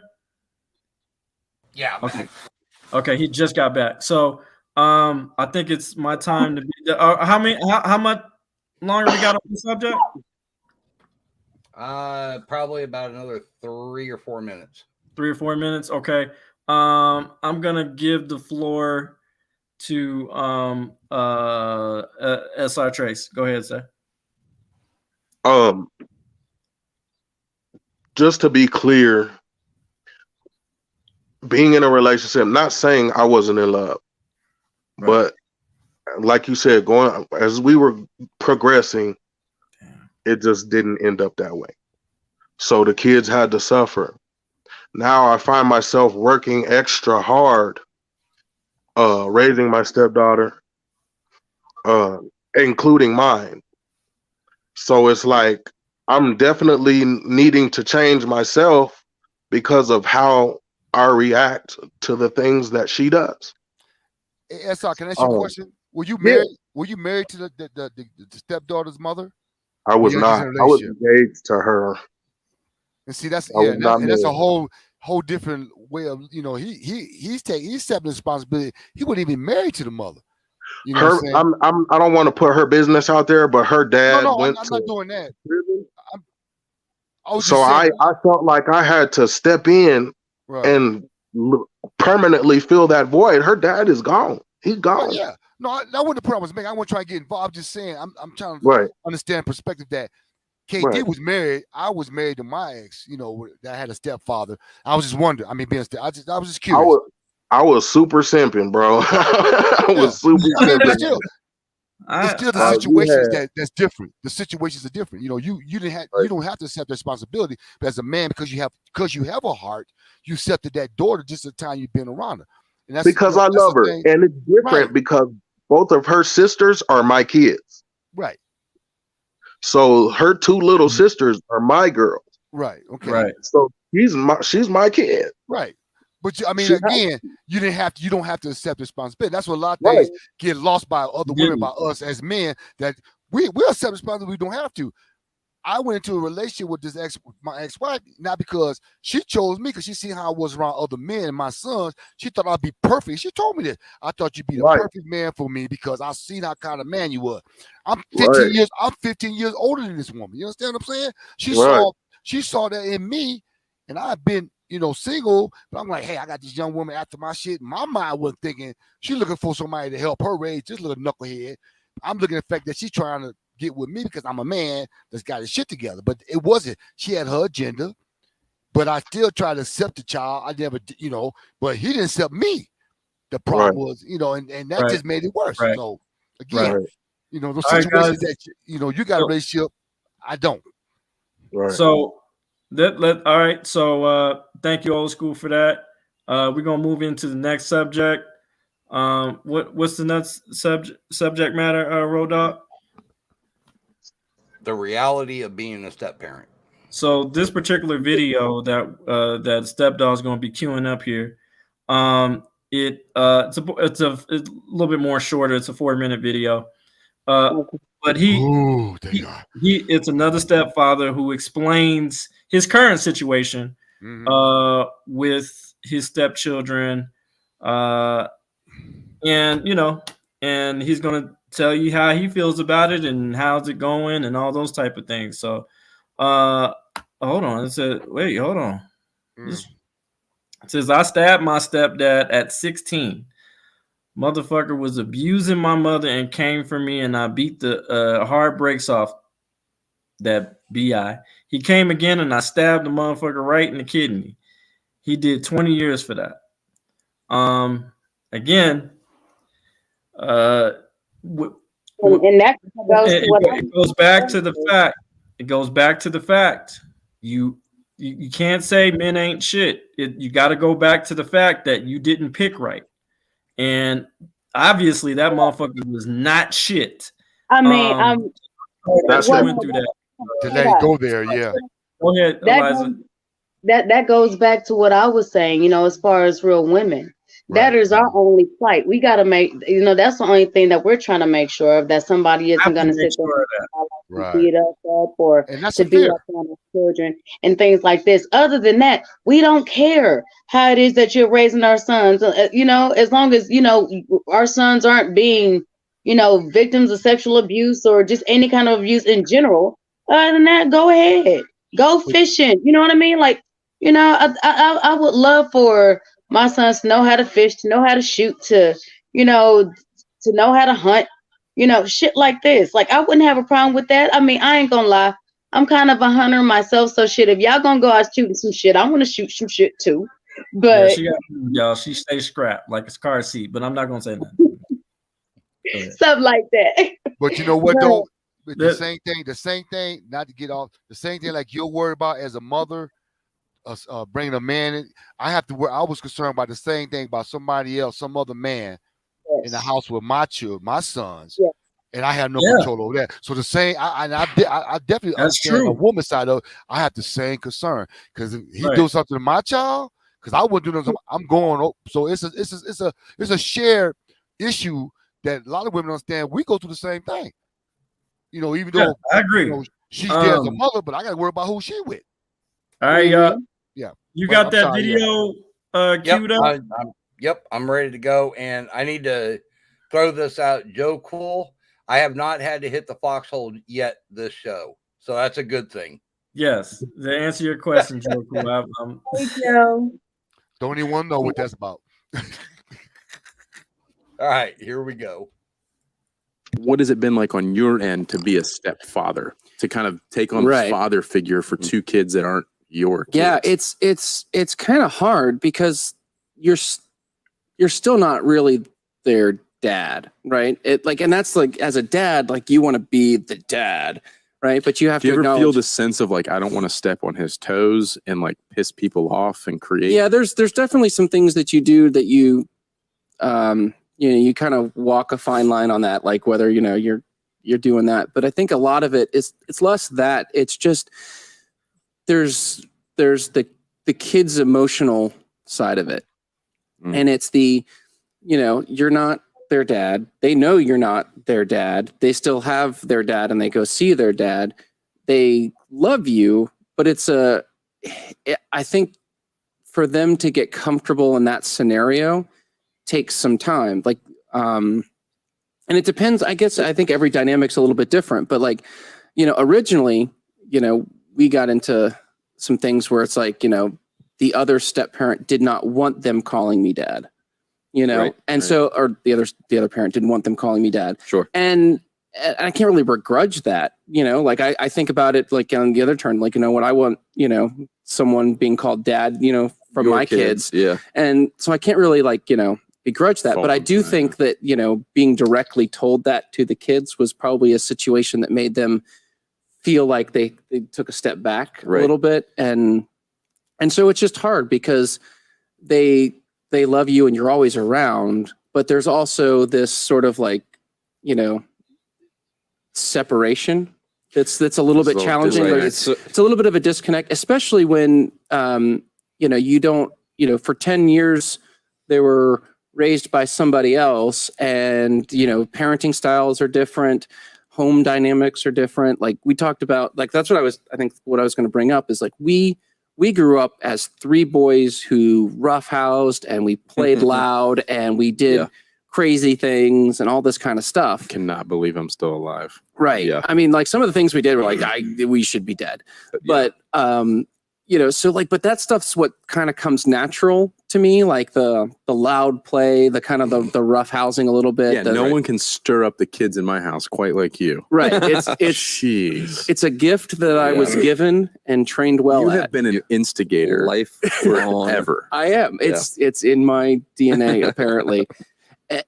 But, you know, and my kids get it. They they expect it. They kind of play with it. They go along with it. They think it's fun. Yeah, they're used to that. But that was a complete dynamic shift They were for ready for my stepkids. It's like, you know, they're like, you know, why is he always torturing us? You What do know, you mean he's going to throw me against the couch? right? Yeah, you know, they learn to like it eventually, you know, but not all the time, you know. And but they're a little more like my wife is a little bit more quiet and calm, and like, you know, her idea of a great time is sitting down with a good book, right, which would bore me to tears.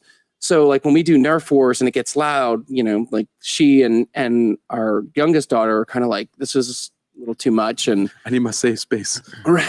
Yeah.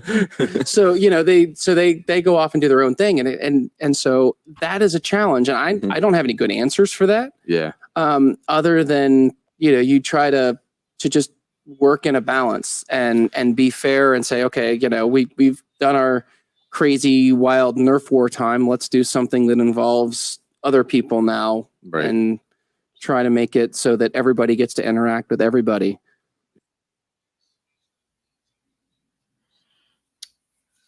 Okay. Old school, we're gonna start with you as far as your response. Me first? Okay. Yeah, you get to go first. Yeah, go ahead, sir. How do you feel about that video? Okay, that again, that video kind of touched me again, because I understand where the brother's coming from. Again, there's always two sides of the situation. Like I said, here comes a stepchild coming to your house. I mean, his situation, I get it, but my point is, like, when my children came to my house every other weekend, you know, I missed that I only see them on the weekend. So all I did with them, oh, you ain't sharing that, so I ain't saying a word. Anyway,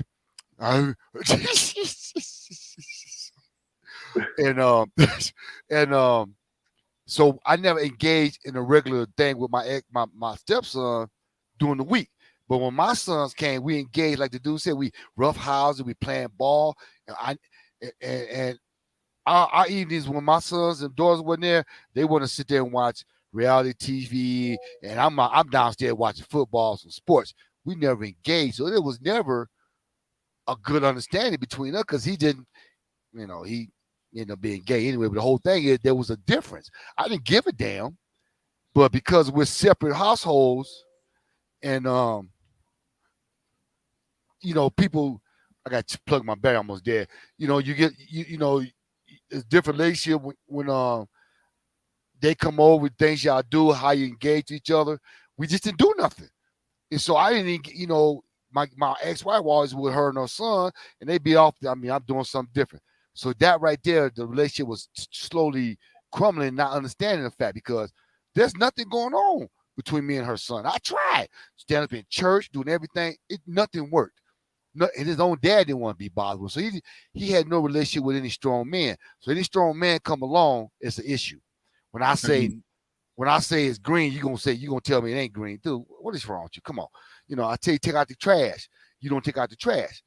So I got tired of telling you, I put the trash in your bedroom. How many times I gotta tell you? So now the mother mad at me. No, I didn't put my hands on him. I tried to show him something, the importance of being responsibility. But her idea of making him responsible, I'm cutting. Why I got a boy in the house, I'm cutting grass. Why am I shoveling snow? My sons ain't doing that at their house. Damn it, that buzzer. But the only point I was trying to make, I have to make this one point. We gotta come back. We gotta come back. I got to get this out. I got to get this out. No, I'm sorry. We gotta come back. I said go ahead and come back. I'm waiting. SR Trace, you got the floor. 2 minutes. Hey, you know what? 2 minutes. I agree. Like I've been through something similar where I was in a relationship and there was just no connection. Like there was a connection, there was football, but outside of that, of being a football coach, being his football coach, there was no connection. There was nothing we could connect with. Eventually, it started getting better, but then our relationship with his mom got worse. So, as my relationship with him got better, me and his mom started to fall out. But you know what I mean? It's just one of those things, man. Like you said, they have to pick the right guy. It's not just I'm gonna just jump in a relationship because of this or because of that. It's a whole process now to have to become a husband. You know what I mean? To have to become somebody's counterpart is gonna be a process for these reasons. For the reasons that have been stated. That's why men are not gonna, we're not gonna be for that no more. Like, it's gonna be a whole process. You're gonna have to do so many different things to even be considered to be a wife or a husband. Mm-hmm. Very true. You know what I mean? Very true. It's the way it is now. But let me ask you this though. Eliza, go ahead. Eliza, go ahead. You got 2 minutes. Okay, my question would be this: if you didn't have the process, would you really be willing to sit there and try to go through the whole experience of being a wife or a husband, or would you be willing to put yourself in the predicament to sit there and try to find a wife if that process was now not set into play? No, I would not, because exactly. I tried it myself. I did it myself in the beginning, and it didn't work. Exactly. So now I'm trying another route. Like, right. I mean, I completely feel you. I mean, once again, like I said earlier, me and Exile, we're both on each other's second marriages, and both times whenever we got married very, very young, or we were actually not ready to get married. We just did what society sat there and told us, and our parents told us that we were supposed to do. And, if there were kids that came along with that, then there were just kids that came along with that. We really didn't put much thought into it about how it benefits us, how it benefits them. It's just, that's what we're supposed to do.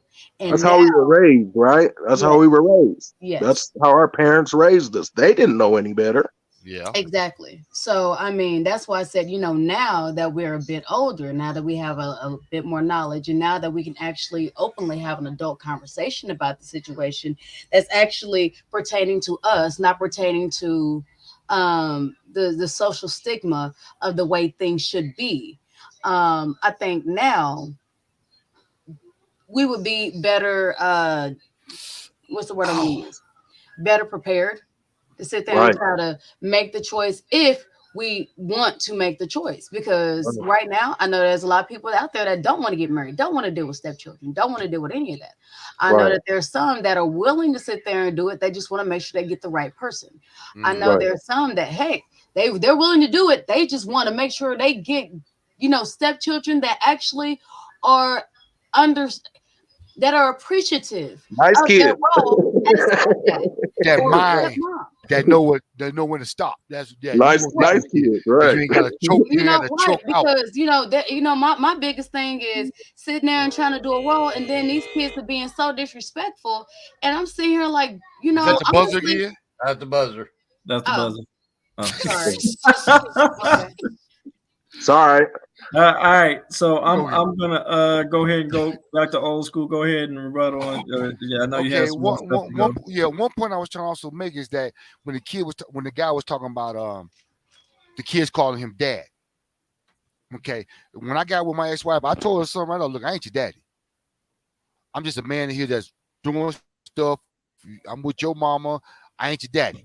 I can be a friend to you. I can be here to mentor you, to support you, but I ain't your daddy. I got 2 sons. Okay. But my sons came to me later on and told me that my ex-wife literally, that's why my oldest son had issues, disciplined them to make them call this man daddy. Okay. Now my oldest son has promised to do a lot of things, but he was so messed up because of this mess. And when I found out, I was ready to go kill somebody, man. But then the part about it made me so mad when you talk about other black men. I knew this man. This man lived across, and it wasn't like she cheated with me. He was a punk. He's one of them simple ass fuckers that you're talking about that's worse than they say. He's just a sorry ass motherfucker that's looking for, But anyway, instead of him saying, I know the man's father, I know the boy's fathers, I know him. Hey, I'm with you, but he got a dad because he knew how I was about my sons. I'm serious about my sons. A real man would have told her, no, babe, let him be his dad. He's trying to be a father. He's here. But to punish my children or call this bastard daddy, he don't stand up as a man, that would piss me off. But see, again, I told my stepson, you ain't got to call me daddy. My name is Michael or Mr. White. Right. That's all I am to you. And I ain't your daddy. But if you need to come to me and talk about stuff, I'm here for you. I put that there in Front Street. But again, my situation about my sons, what can I do about that? That's the same thing I did with my stepkids. And I got to heal. I had to heal my son. But see, yours lived with you. Mine wasn't. So I only see my sons every 2 weekends. I got to heal my children when I see them. Or pick them up from school or talk to them. So your situation was much better, thank God, because they was there. You understand what I'm saying? If I had my sons here 24/7 during that time, there's a lot of things that might have been different in their lives, but I couldn't control that. But the situation where we're trying to get to the point that a lot of us are dealing with women that will use them children to fuck you up. That's all they got. Yep. And then that ain't right to the child. Especially when the men like us are trying to be fathers and trying to do what we're supposed to do, and you trying to keep us from doing it.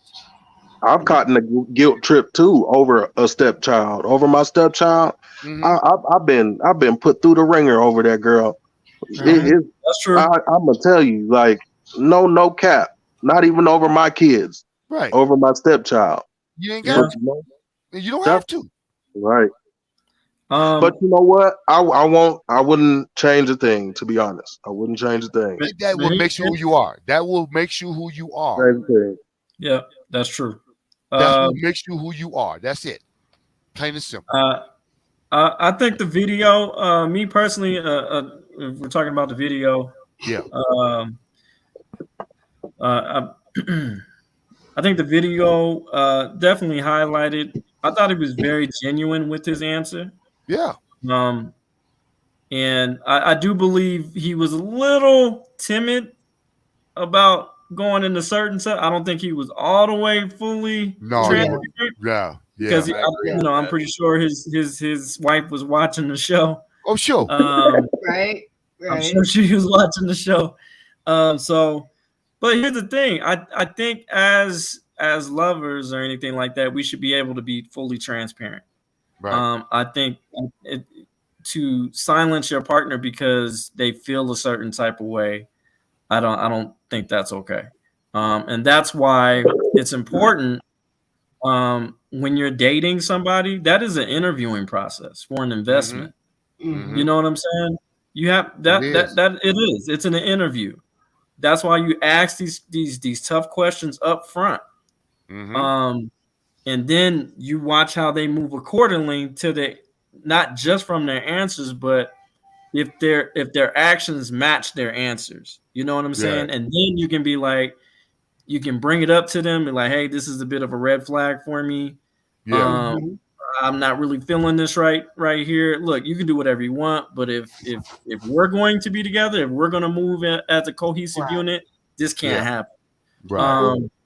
So that's why it's so important to be incredibly honest. Like, look, if you're with somebody, if you're a person that's trying to date a woman that does not like kids, you shouldn't be dating that person. If you want kids, I don't care how much you like the woman or anything like that. You have to get even along if you don't want kids, that bitch is dangerous. Yeah, you know what I'm saying? Yeah, you know, and that's and you gotta again, wonder about somebody like that. Yeah. Mothers, if you're on a date, you need to be asking these fucking questions. Yeah. Don't be so quick to be like, oh well, I don't want him thinking. No, ask these fucking questions so you can know it right then and there. Are you good with kids? And do you have any children? Okay, I'm done. All right. So Eliza, get him, your get him, Road Dog. Get him. Got you too. Yeah, I love it. Shut up. He ain't showing favoritism. I used to do this thing called worst case scenarios. And so whenever I would go on a date, I would ask the most uncomfortable questions possible. Good. I would try to make that person squirm to see how much it took, because, you know, in my eyes, the way I would see things is, you know, if we can go ahead and get all the really uncomfortable stuff out of the way, then we can go ahead and get to the good stuff. But I need to see the negative before I even sit there and try to look at you as a positive. Whenever I was younger, I had an issue with, I would always see the best in people. And that would a lot of times block me from seeing how the worst were. So imagine the worst. Well, it wasn't just the worst. It would block me from seeing the way people really were, because I would always only choose to sit there and see the best in people. Yeah. And so literally since then, I've, you know, but you know what? You can't always go on that. You can go out to dinner with someone and someone put on act in a heartbeat that first date, you know, and tell you anything you want to know. So that's why. And that's the thing. If you out there seriously in a race trying to find a good person, what I always say is the first thing I do as a man is I take sex out the whole thing. I'm looking at you as a different person other than sex. Because once you put sex in it, everything that's logical goes all the way out. You know, Take it all the way out. It takes all the way. So you don't get to find out the true stuff about that person. Once sex, hey, just take sex out of it, and then you really find a person, and then you got to be around. You'll see, and then you start answering those questions, and putting them in those scenarios. Because with me, after 2 minutes, I got so many scenarios. I'll be like, look, if I did this, you did that, I want to know what you do. But a lot of people, a lot of men may not have those scenarios or that list because they have not been through it. Me, I got it. Hold on, So how do you always start off like that? No one, you know, hell, most men, like I told my sisters, one thing I told my sisters about a man, find out how he treats his mama. That's all you need to know. If he treat his mama like dirt, he'll treat you like dirt. If that don't tell you nothing about a man you date, ain't nothing I can tell you, sweetheart. Because every man's out for the cookie. If he ain't a man, he wouldn't be. But if you want to know how a man is, find out how he treats his mother and his relationship with his mother, and that'll tell you everything you need to know. I agree. No right lie. there. No lie. Right there. That's fat. Trace, you want to go ahead before we wrap this up? As Eliza said, when she didn't see the other side, when you're with somebody and they give you the good, like I'm a person, you always gonna see my good side. Like you're gonna see my good, but when you see my bad, like it's situations you guys have gotten into where the bad had came in. So, and you're not going to see the bad in the beginning because it's not a bad situation. Not bad things are happening. Right. Like nothing wrong is going on. Right. Everything is right. So when the wrong goes on, this person changes. It's a shock, but don't be shocked, you know? Right. It's just the situations changing to bring things out. Yeah. Right. Just to bring it could be a life threatening situation you got into, and she sees something. My ex-wife see me go off on a fool. Wait a minute, you threatening your family. I try to tell you, and she's like, I didn't think you would do that. What did I tell you? I told I would protect you and mine. And when I meant that, and when they see that first, they go like, oh my God, I didn't realize what he meant. You know, because a lot of them ain't ready for that. They go like, woo. So that's what you're saying. Yeah, that comes out of you. Even when a woman, she'll get mad, go like, whoa, I didn't see that before. Where did that come from? But nothing in your life brought that out. I pulled that negative person out of me. Like, I'm not a person that's negative. Like, I don't treat people bad. I don't talk shitty. But if I'm in a bad situation and it's a stressful situation, like, I'm gonna be a different type of person. Right. You know, like I'm a whole different person. So it's like makes sense. But how do you get that in the beginning is the question. How do you get that in the beginning when before anything bad happens or anything good? How do we get that in the beginning to get that understanding to where we can walk this walk together, and whatever bad or good, we can have our kids there. We can have ourselves there, and it. Well, transparency, like you said, transparency. Right. If you tell a woman, but see, a woman, sometimes you tell. I'm always up front. You know, with any woman I've been with, and Kdot, I tell them, like back in the day when I was in the streets in Detroit, what I've been through. I want you to know what kind of man I'm dealing with. I am a loving man. I love my family, but I'm like any predator or any mammal who's a male. If you threaten mine, I'm not one. I didn't want to say I will do something. Back up and watch out. I'm gonna do it. So but knowing that your character, that's up to you to let that woman know that. Look, honey, and then you know I'm business when it comes about you. When I tell you I'm gonna protect you, understand I mean that. And then sometimes if you don't believe me, go ask my mother or ask anybody else you need to know. I'll take you home to visit my friend. I want you to know who you're dealing with. Because when I say that, I mean that. But see, a lot of times that's what women looking for. They look for that man. They gonna know he gonna protect me. I know that I'm safe with him, and that's a part that's that tree. Even before you get to the sex part, when a woman knows that you gonna protect her and she feels safe within you, that's a part. That's a plus there, brother. You halfway there to the draws. You ain't gotta get there. But that's what a lot of us don't understand as men. He's 100% right, because honestly, that's the main thing women want. Period. We want to know that we're protected and we feel safe. You know what I mean? That's the first thing we want, because if we feel safe, then we can trust that our kids are safe and everything else is secondary. And then y'all can do what you need to do. Y'all do y'all. And then we can relax enough to sit there and be the real person that we need to be. We don't have to sit there and try to be some extra this, extra that. That's the secret, brother. Let them feel that safety. Let them feel comfortable. When you get that, everything else ain't there. But then the woman has to accept that. I know that's what the man gonna do. So then you gotta understand. Do not push that man's button.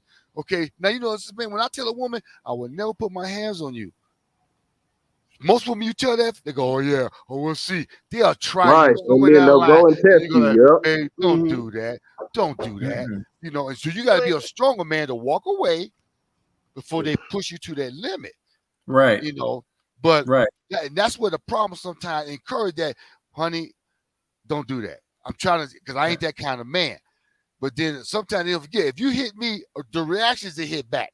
It ain't me that I'm that kind of man. You just put your hands on me.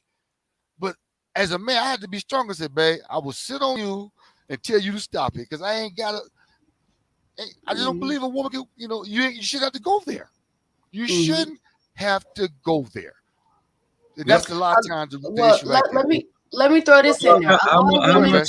How many times we got? How much longer we got on this topic? I'm sorry, we took up some more topics. We got about 11 and a half minutes on this one. Okay, go ahead. Go ahead, baby. We got 11 and a half. Let me go ahead and piggyback off of something that old school just said right there. Go ahead. I want to sit there and say this real quick.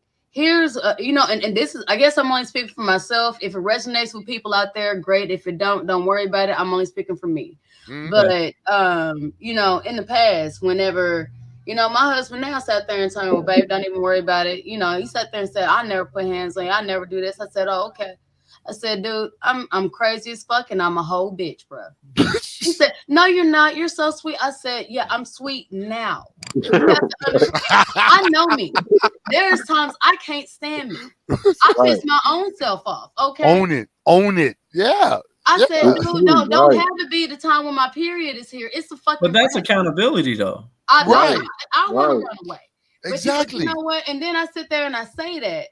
And I say, you know what? I have a lot of issues. And one of my main issues is lashing out because I went through some shit growing up and I've literally had to fight my way out of situations. So subconsciously, it's almost secondary and it's natural for me to want to fight.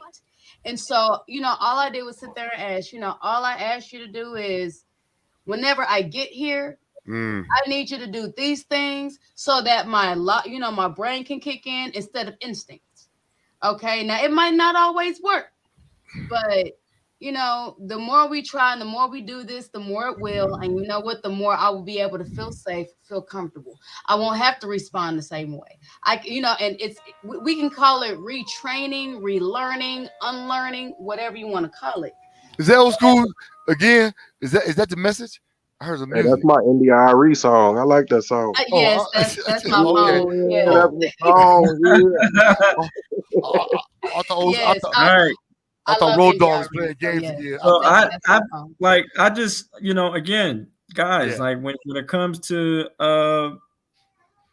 men out there, you know what I'm saying? Like when it comes to this particular subject, I want to be clear. This is not to diss stepfathers in any type of way. I want to be very clear because I had seen some confused comments saying that, oh, well, I don't know why, you know, my stepdad was great. That's fine. That's wonderful. That's what we want to hear. That's great. Yeah. But what we're saying is that if that's the case, make sure you appreciate that person. Yes. You know what I'm saying? That's what we're trying to put on. If anybody that needs to be put on the pedestal is that stepfather. You know what I'm saying? Because they're adding to that situation. You know what I'm saying? They're adding the protection. They're adding the as far as providing. You know what I'm saying? Just appreciate that person. How many Father's Day cards say stepdad? I've been in the store all the time. I ain't seen no cards say stepdad. So understand. Get your due. I didn't feel unappreciated, to be honest. No. As a stepdad, I felt pretty damn appreciated. It was just the situations with their mom. Like, even with their moms appreciated me to a point. Yeah, to a point. Like, it didn't last, but I knew I was appreciated. That I knew my time was being valued by what they did or what they said. You know what I mean? But it didn't last. But you mind? That's our Trace. Yeah. If you don't mind, I want to kind of speak on your situation just a little bit. At least from the stuff that I witnessed. Yeah. I just feel that sometimes I feel like your ex-fiance does take stuff a little bit overboard as far as advantage. You know what I'm saying? I do believe sometimes I do feel that she is entitled because she has 2 kids by you that you have to take Lydia. You know what I'm saying? And go ahead. My bad. Go ahead.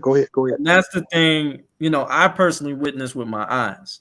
And that's something I don't fucking appreciate because I know you have a heart of gold. You're willing to give the shirt off your back for anybody. So that's when she did fault. that, I should communicate to her that this is too much for me. That's accountability, right? I've told her. So that's what I was going to say. She's gotten a lot better. I've told her the 9-year-old, she has a choice whether she wants to come or not. Okay. She doesn't have to come. Okay. You know. Can I say something? Don't cut you. Go back to SR. I've seen 2 chats. Where have anyone said anything about abusing children on this no panel? No. So why am I seeing things about? We have not spoken anything about hurting any children abusing any children. We were talking about felt that. BBPs earlier, but I don't Well, think we we were talking about, talking Right. we talking about own. We said someone needed it. You know, and- that was disciplinary actions, but Right, honestly, so that's not abuse. Abuse? So- No, we. Well, I've Well, seen who two was chat saying that? things. I've seen two chats about no one deserves to be abused. I said we have not said anything. We advocate no abuse towards any children. Absolutely. We believe we love our children. Hey, I got sons. You know, they need to be disciplined, but we have not. So I just want you to address that because I've seen it. Yeah, on my here computer. I'll help old school with that. What he's talking about is Mark Wilson's comment. Yeah, He I see sat there that. and said, "Kids don't deserve." No, go on up. It's 2 comments above that. There you go. Yeah. It said, "Kids don't deserve a bad or abusive life. They didn't sign up for it or to be here." Right. You know, Go ahead, and that's Kdot. why I Wait, said wait. I agree. I agree with you 100%. But at the end of the day, whenever we're looking, you know, us as adults, let me go ahead and put it out there like this. Right. Us as adults, man or woman, that does not matter. Whenever your counterpart or the biological parent of that child is no longer in the picture for whatever reason, it is your responsibility, okay, to not only look at a prospect for yourself, but also for your children and the safety thereof. Right. AKA for ladies, this does not mean, oh my God, I gotta find a dude that got that biggest dick because oh my God, the dick is on swap. Bitch, I don't care. You're supposed to be sitting there watching out for your kids first. The babies come first. Whatever you decide to do with your body, that's on you. Same thing with the men. I'm not gonna sit there and have a ratchet voice, but same thing with the men. Whenever you were supposed to be looking for a counterpart and you have children, you were supposed to be looking for the best type of woman that can be the best mother figure for There your you go. children. Oh my mama. Oh That's God. True, baby. Yeah. At That's the true. end of the day, God. you're gonna be That's showing true. your sons what kind of Yes. woman they should want to sit there and be attracted to, or they should Exactly. want to get. And then if Exactly. you have daughters, you were showing your daughters how to be a lady, Talk not to how to them. be a thought, not how to Exactly. be a bitch, not how to be a hoe, how to be a Exactly. lady. There is Exactly. a difference. Yes. And so Right. honestly, That's very true. Right. No, that's what you All right, bring. guys. It's so this is true. what that is. Right, but see again, pick and choose. I've never all the women I brought around my children.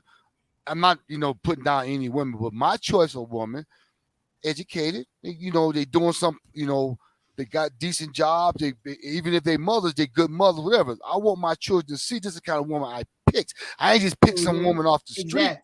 We going Thank to you, church CT. together. We we doing all these things. So we giving you, I'm trying to give you a good example of what I want you to accept. Exactly. And also, but again, about the abuse part and all that thing, understand too, when we talking as black people, when we say ass whooping, it don't all mean we putting our hands on them. I can make a child scrub the bathroom with a toothbrush to teach them that there's things that you need to do, other than put my hands on you. So understand, don't misunderstand every time you hear us say beating a child's ass or whooping ass, sometimes ass whooping us mean a type of discipline is getting their attention. Discipline. Yep. Some Okay, type so of discipline. let's get that through and understand that's just how we talk. Yes. We understand one another because ain't nobody on this panel is throwing kids down the hall and beating the hell out of them and going Yeah. upside the head. So yeah, I mean, Oh, so wait a we minute. I done we messed talking my need kid it. up a couple times now. I'm just playing. Yeah. most of this panel up here is of some, most of the people on this panel was made of good melanin. So for all the So some I of the just white wanted to people, address it. I'm sorry. Yeah, I didn't want to. we got some white people in the crowd. So and we love you, but yeah, when we talking about whoop your ass, we talking about with a belt, discipline, and all that type stuff. We're not talking about not throwing just no that. kid Whenever, down the steps or nothing like that. I want to be clear. now hold on, Kdot. Whenever I was growing up, the main discipline that we had, and this is when Mama sit there and say, and she would always say, "I'm gonna get your ass." Yeah, oh yeah. Go give me a her friend's switch. house. Her friend had a 5-story house. That house is absolutely beautiful, immaculate. Her friend would go to every floor and sit there, and they had huge closets, and would sit there and throw everything out the closet. I would have to sit there and fold everything. I would have to sit there and put it up. I would have to sit there and clean every single floor. I mean, like, when I sit there and tell you vacuum, fold, pieces, cringe, I had to sit there and do a glove test. And I mean, I'm short. I'm 5'0", okay? And all of these were damn near 10-foot, 10-foot ceilings on every floor. And I had to sit there and find a way to get up and dust everything. Like, that's what Mama meant by I'm gonna get your ass. It was never anything violent. I mean, at the end of the day, I know how to keep my house immaculate. You gonna pay. Right. And learn at the But, same time. You gonna pay. You gonna pay. Right. So, real quick question, because the buzzer's getting ready to buzz. Here you go. Did you guys one by one? Did you guys agree with his side of the video? Most of it, yeah. Yeah. Most of it, yeah. Okay. All right. Let's go into the next. I agreed as well. Let's go into the next subject. Miss Eliza, this is our favorite. It's the lyric time. All right. Lyric time. We only got one song today because all right. Really kidding, The song that we're gonna bring up here is called "Stepdaddy." Call your mama. I'm gonna tell your mama. They got a song. It's a song, and Eliza's gonna read it because God. And Lord, I'm not gonna lie. When I first, it was very comical. I heard this song years ago, comical. and I just thought it was the funniest song I had ever heard. You're right. But if you read the lyrics, do the stepdad? Read the lyrics. That might change your mind. Because I read the lyrics. Whenever I was younger, I didn't think they were being serious until I got older. Me neither. I was a kid when this came out. Remember, this came heard out this song. 6 and Park days, Eliza. You remember 106 and Park? Okay. That came out. Skew, you remember you SR Trace? You remember 106 and Park? That came. We was kids. Yes, I remember 106 and Park. So we thought it was comical, but if you read the lyrics, this song. You remember this song? Yeah. I don't. All right, go ahead, Eliza. Go ahead. We were all laughing until we became step parents. We never thought we were going to be step parents, did we? Yeah, okay. So Eliza is going to do us the duty. Once we're going to talk a little bit about the lyrics, and then we're going to move on to open panel. Oh my God! Okay. And we'll end the show. And end the show with final thoughts. Okay. And then but yeah, so I go ahead with this is your favorite part, Miss Queen. Go ahead now. All right. Okay, so we're gonna sit there and start out at Sammy Sam. Okay. And it goes, come on in. He said, y'all gonna be quiet tonight. He sat there and said, player, y'all gonna get a whooping. I say, bet you catch that grip tonight. AKA get a whooping for those who don't understand the lingo. Right. Little boy, put your sister down. Now, for those that don't understand, I would advise y'all to watch it's a cartoon that's called Bebe's Kids. If you have not seen this, you will get a better understanding of the lyrics of the. Feel free to watch that. You might have to rent it, come back and sit there and get this part of the clip. You will be able to understand. But you know what? Bebe would have been a perfect scenario for us to sit there and talk about because she was. But those weren't her kids either. Oh wait, maybe one. Yes, one, they were. one. That's right. One son. You're right. No. They were all Bebes. The one that the guy was dating. Right. She only had one child, and she was doing favor for Bebe. That's what I was saying. Mm-hmm. Yeah. Okay. So we're going to go down to kids. Let's go ahead and scroll down real quick. We're going to go down to where it says kids. You ain't my daddy. What you say? You ain't my daddy. You said what you say? Now y'all little mothers, y'all better go to bed. Right. He said, you tell y'all little brothers to go to bed. Pretty much it's, I'm going to call your mama. Call my mama. I'm going to tell your mama. Tell my mama. You so bad. You just mad because you ain't my daddy. Exactly. You just mad because you ain't my dad. Exactly. Right. Jesus Christ. I'm going to call your mama. Call your mama. Tell your mama.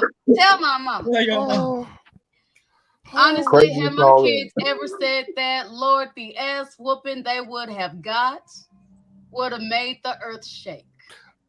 Do you hear me? I've heard other brothers, Okay. I heard fathers say they heard that. I All ain't so right, young. start with verse 2, Miss Queen. It says, 2 a.m. What? Call it a night. What? Take a nap. Wait for the wife. Who's that? Better be sleepwalking. That's it. Hold on, old school. Were you talking about that earlier? Close the door. Yeah, Kids didn't close wanna the door. listen. Close the door. There you go. Gotta put a lock on the damn door. Close the door, boy. Quit coming in here. Mm-hmm. Knock on the That's door what I'm sitting there first. saying. Look, my kids already know when that door is closed. Oh, my So teenagers, they'll sit there and say, "Oh my God, Oh, they already know when the door's closed. Oh my God, Yeah, you see, I had to get nasty on the little Yeah, brat. because they don't want to walk into something I try. That's what I that- told him. I said, "Look, boy, I try to explain to you. And I try to be nice." I told him, "I'm gonna go talk to him." I said, "You gonna walk to that door, and you gonna see something you ain't gonna like." Okay, I ain't gonna tell you what I told him. So I'm gonna start off how I feel about the song. Right. Even though it's funny, it's comical, but It ain't that funny. if you read the lyrics, it's disingenuous to stepfathers. I really do believe that. Just like the movie, the serial killer movie Stepfather that came out in the 1980s, and also the new one that had came out maybe, I don't know, 5-10 years ago. Hold on, Kdot. In our defense, that movie had white folks in it. Sorry, everybody that's in the audience. Sorry, y'all. Y'all know this is another joke sorry. we got. You ain't gonna find no black serial killers. We love them. We don't want to kill them, but we love them. I'm just saying, like, hey, at the end of the day, that the serial killers was white folks, okay? Now, as far as Bebe's kids, they was 100% Negro. Right? Yeah, that was, unfortunately. yeah. I know. But the thing is, he didn't kill nobody. Even though they wanted to, He Lord. wanted to. Yeah, but he still didn't kill nobody. No, you know what? I tell you a perfect example. No, I tell you a perfect example of somebody that we talking about. Simple, perfect movie. That movie Ice Cube was in. Are we there yet? Oh, we there yet?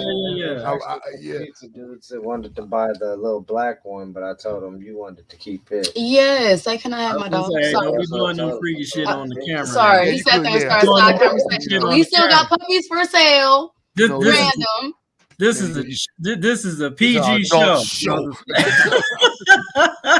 Honestly, when it came to stuff like the lyrics to the song came out so long ago, I will say this. I don't even remember it. For me, I remember it being something catchy. Yeah, I remember it being, whenever Tiara Marie came out with that little song, I ain't had no daddy around when I was growing up. Okay. Hers was the song is called Daddy, and pretty much she's sitting there telling another man, don't sit there and try to be my dad. I haven't had a daddy the entire time I was growing up, and I've survived. I will survive without you. Please don't sit there and try to enforce your ways upon me. And I saw it from the child's perspective.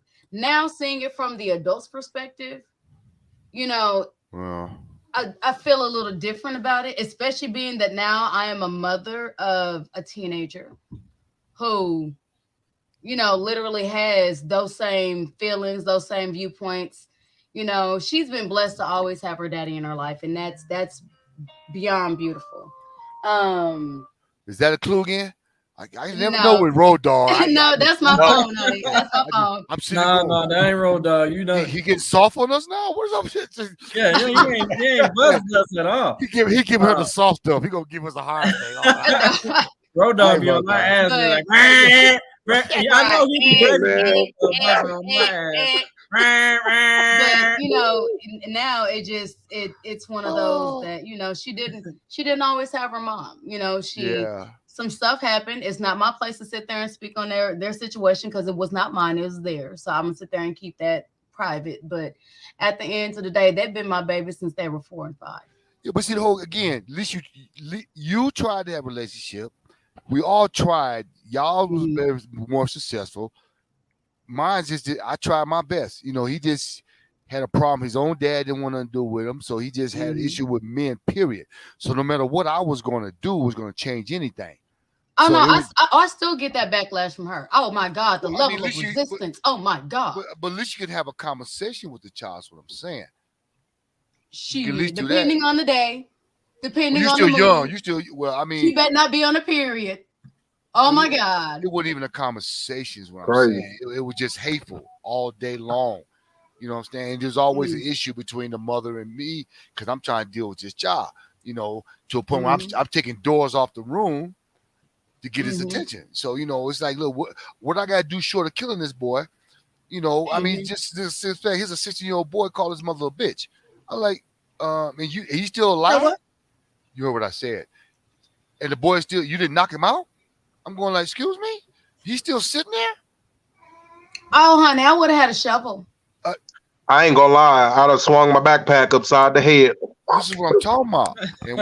And these are things I'm talking about. That's child abuse. That's not child abuse. That's just No, that's just discipline. They be all right. Right. That's what that They be is. fine when you wake up. And, I guess you won't call me a bitch again, though. They be fine. Right. No, All this right, is what I'm all right. this Guys, is what I'm talking about. Hold on. Okay. What? So What do you want? we gotta open it up. Road Dog got an announcement to make, and then we're gonna go with what he says. Another video. Go ahead, Road Dog. No, we're not going to do another video. We're gonna allow you to take a bathroom break since you always have trouble at the end. Oh, you had to go there. See, you always one of these days. Me I had and to you go there. I do got to go though, but That's okay. fire. Ooh. But Ooh. what we're gonna do is we're gonna I'm open gonna up get the that panel over. to people to come up that would like to discuss this further with us. So I will be posting the link for people to come up, and you're more than anybody's welcome to come up. And I actually, Mark Wilson, I'd love to have you come up as well as Parlap. I would love to have you guys come up. He had a couple of comments, didn't he? Oh, speaking of Mark Wilson, RS Cole said she was trying to come up, but she's been really, really booked. So the next time she has a free time, RS Cole. The next time yes. The next Where time is she has free time, she'll go ahead and come on. Next time she has free time. Can she come up now? No, she's busy today. I just said Free time, fool. Free time. right. Damn, man. Hold on. I didn't say her name. He done got excited. Miss her. That's all. We miss her. He got excited. She's missed on here and she's loved. People been asking about her, I man. know. Who is that? I know. She's a woman after my own heart. Look. Yeah. All I'm saying is, you know, all right. She's trying to convert me to the female side. I don't know. I get more like that. Look, hey, I might have to have a husband and a wife. I don't know. Oh, I'm gonna have to make it work. Hey, we're gonna have subjects on that too, by the way. Because hell, at this particular time, I just want to be educated. I would just like the education first. But We that might not be a bad idea. Make any final decisions. I ain't touching this. Mr. Wilson in the house. Mr. Wilson, what are your comments? What would you like to say? What are you enjoying the show? And first, thank you for being on panel. Oh man, there's a lot to say. The floor is yours. I mean, I was with an ex for 15 years, and I was in those kids' lives, since they were like 3 and 4, and I was the only dad they ever knew. Their father had nothing to do with them. Right. Yeah. And I raised them like they were my own kids. And 15 years later, when her and I split, she turned the kids against me. Wow. She filled them full of lies and everything. And I tried being in their lives and all that, but there was like no way for me to even get through to them because, they wanted to believe their mom, Yeah, well, they're going to do that, yeah. You're going to have to find another place to get that education. How old are the kids? How old are they now? Yeah. Oh, geez. Probably 30. 30, anywhere 30, 34 now, probably. Yeah. You know what? All I can say to that is, I used to wonder about when my sons was with their mom and they was young, and she said everything she could about me to make me look bad, and I never said nothing bad about their mom. But when we broke up, after my sons got older and with the high schools, my sons came to me and they said, "Dad, we get it. It wasn't you. Wasn't you." So at some point, if them kids really know you and they really understand you, that should show for itself. So either they really, really didn't get a chance to know you or try to get to know you. And maybe, I'm not judge, but I know I always worried about my sons and what they thought of me. And I did everything to be the best dad I could. But at some point when they came and told me that, that made everything after 15 years later, I felt so much better. I was like, oh, okay. Because I know they understood it wasn't me. I did everything I could. That's all you can do. All you can do, man. I feel you. Excuse me. So, Exile, thank you for being on the show, sir. Is there any questions that you have for the panel today, or on the topic, or is there something that you like to say about the? Okay, well, I guess he dropped off. Anybody? He said no. That was his way of saying no. I don't. Absolutely not. No, bro. I think today was a really good show. Oh, hold on. That's somebody. I got him. You got it? Okay. Mr. Wilson again, yeah. Mr. Wilson, did you have any questions for any of the panel members or the host or the co-host about the subject? Or No, not really any questions, I guess. I went through a lot when I was a kid. If I didn't get my ass whooped every day, my dad was either working over or just in a bar drunk. And, I always told myself as I was growing up that I would never lay a hand on a kid or anything, and I never did. Yeah. Right. I tried, I raised my step kids and my own kids, with respect and responsibility. And if they didn't have either one of them, they don't have much. Yeah. Right. That's something you want to do. Yeah, that's something you want to do. I was always told that I was like a horrible dad and stuff like that, but I really wasn't. It's just the way that, like the neighbor kids, that were friends with my step kids and stuff like that. They always had everything given to them no matter what. Right. My kids had to earn it. Right. They did understand that. They don't understand that. If they didn't go to school because they didn't feel like going to school, right. I had a pile of rocks that were dumped by a pickup truck in the yard, and they would spend all day moving that shit right. until it was done at the end of the day, and they learned to go to school. Thank you. Right. How long did that take? That's what I'm saying. It would take them most of the day. So what you just did, you just beat that kid's butt. You gave him a butt whooping, but you gave him a different kind of butt whooping. You taught, and they don't get that. That's a form of love. I could have beat the hell out you to get your point, but you made another point. Okay, you're gonna shovel this stuff, do some physical labor. See how you feel now. Go to school. Yep, they learned to go to school. By the time my stepson got in 11th grade, he was doing football, doing his schoolwork, holding down a full-time job. He had his own car, and he got his own apartment by the time he was a senior. Wow. Hello. Good morning. And I could not be more proud of that kid. Right.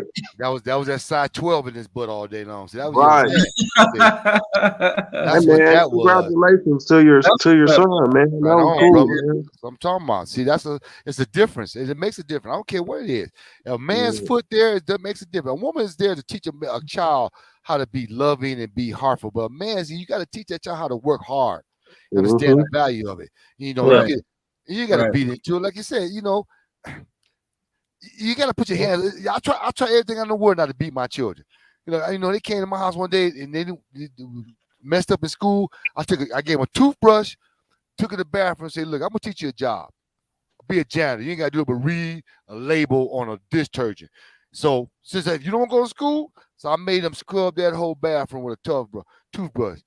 Told their mama got mad at me talking about, Why you have your kid scrubbing the bathroom? That's abuse. That wasn't abuse. I'm trying to teach him something. You send him to me to get him straightened out. I tried not to beat the hell out of him, so I'm trying to teach him a lesson. Right. Well, the thing is, read it a whole different way. Read a whole different way. When I did it that way, it was like teaching them that no matter what you do, if you decide you don't want to go to work, life still goes on. You got to do it. Right. But you taught them a trade also. What you did, no, you also taught them a trade. You taught them something physical. There's a way to get through this world. You can work hard or you can work easy. Now, you want to shovel these blocks for the rest of your life? You can do that. That's okay with me. But you're going to do something to take care of yourself when you get older. Oh, yeah. I mean, that's the lesson you taught them. That's if it wasn't for me probably having him haul rocks as much as he did, he probably wouldn't have been as good as a football player as he was in school. That too. Right. I'm telling you, when the coach made him a lineman, and he was always breaking pads. Like every 2 games, he just had to get a new set of pads because he was breaking them.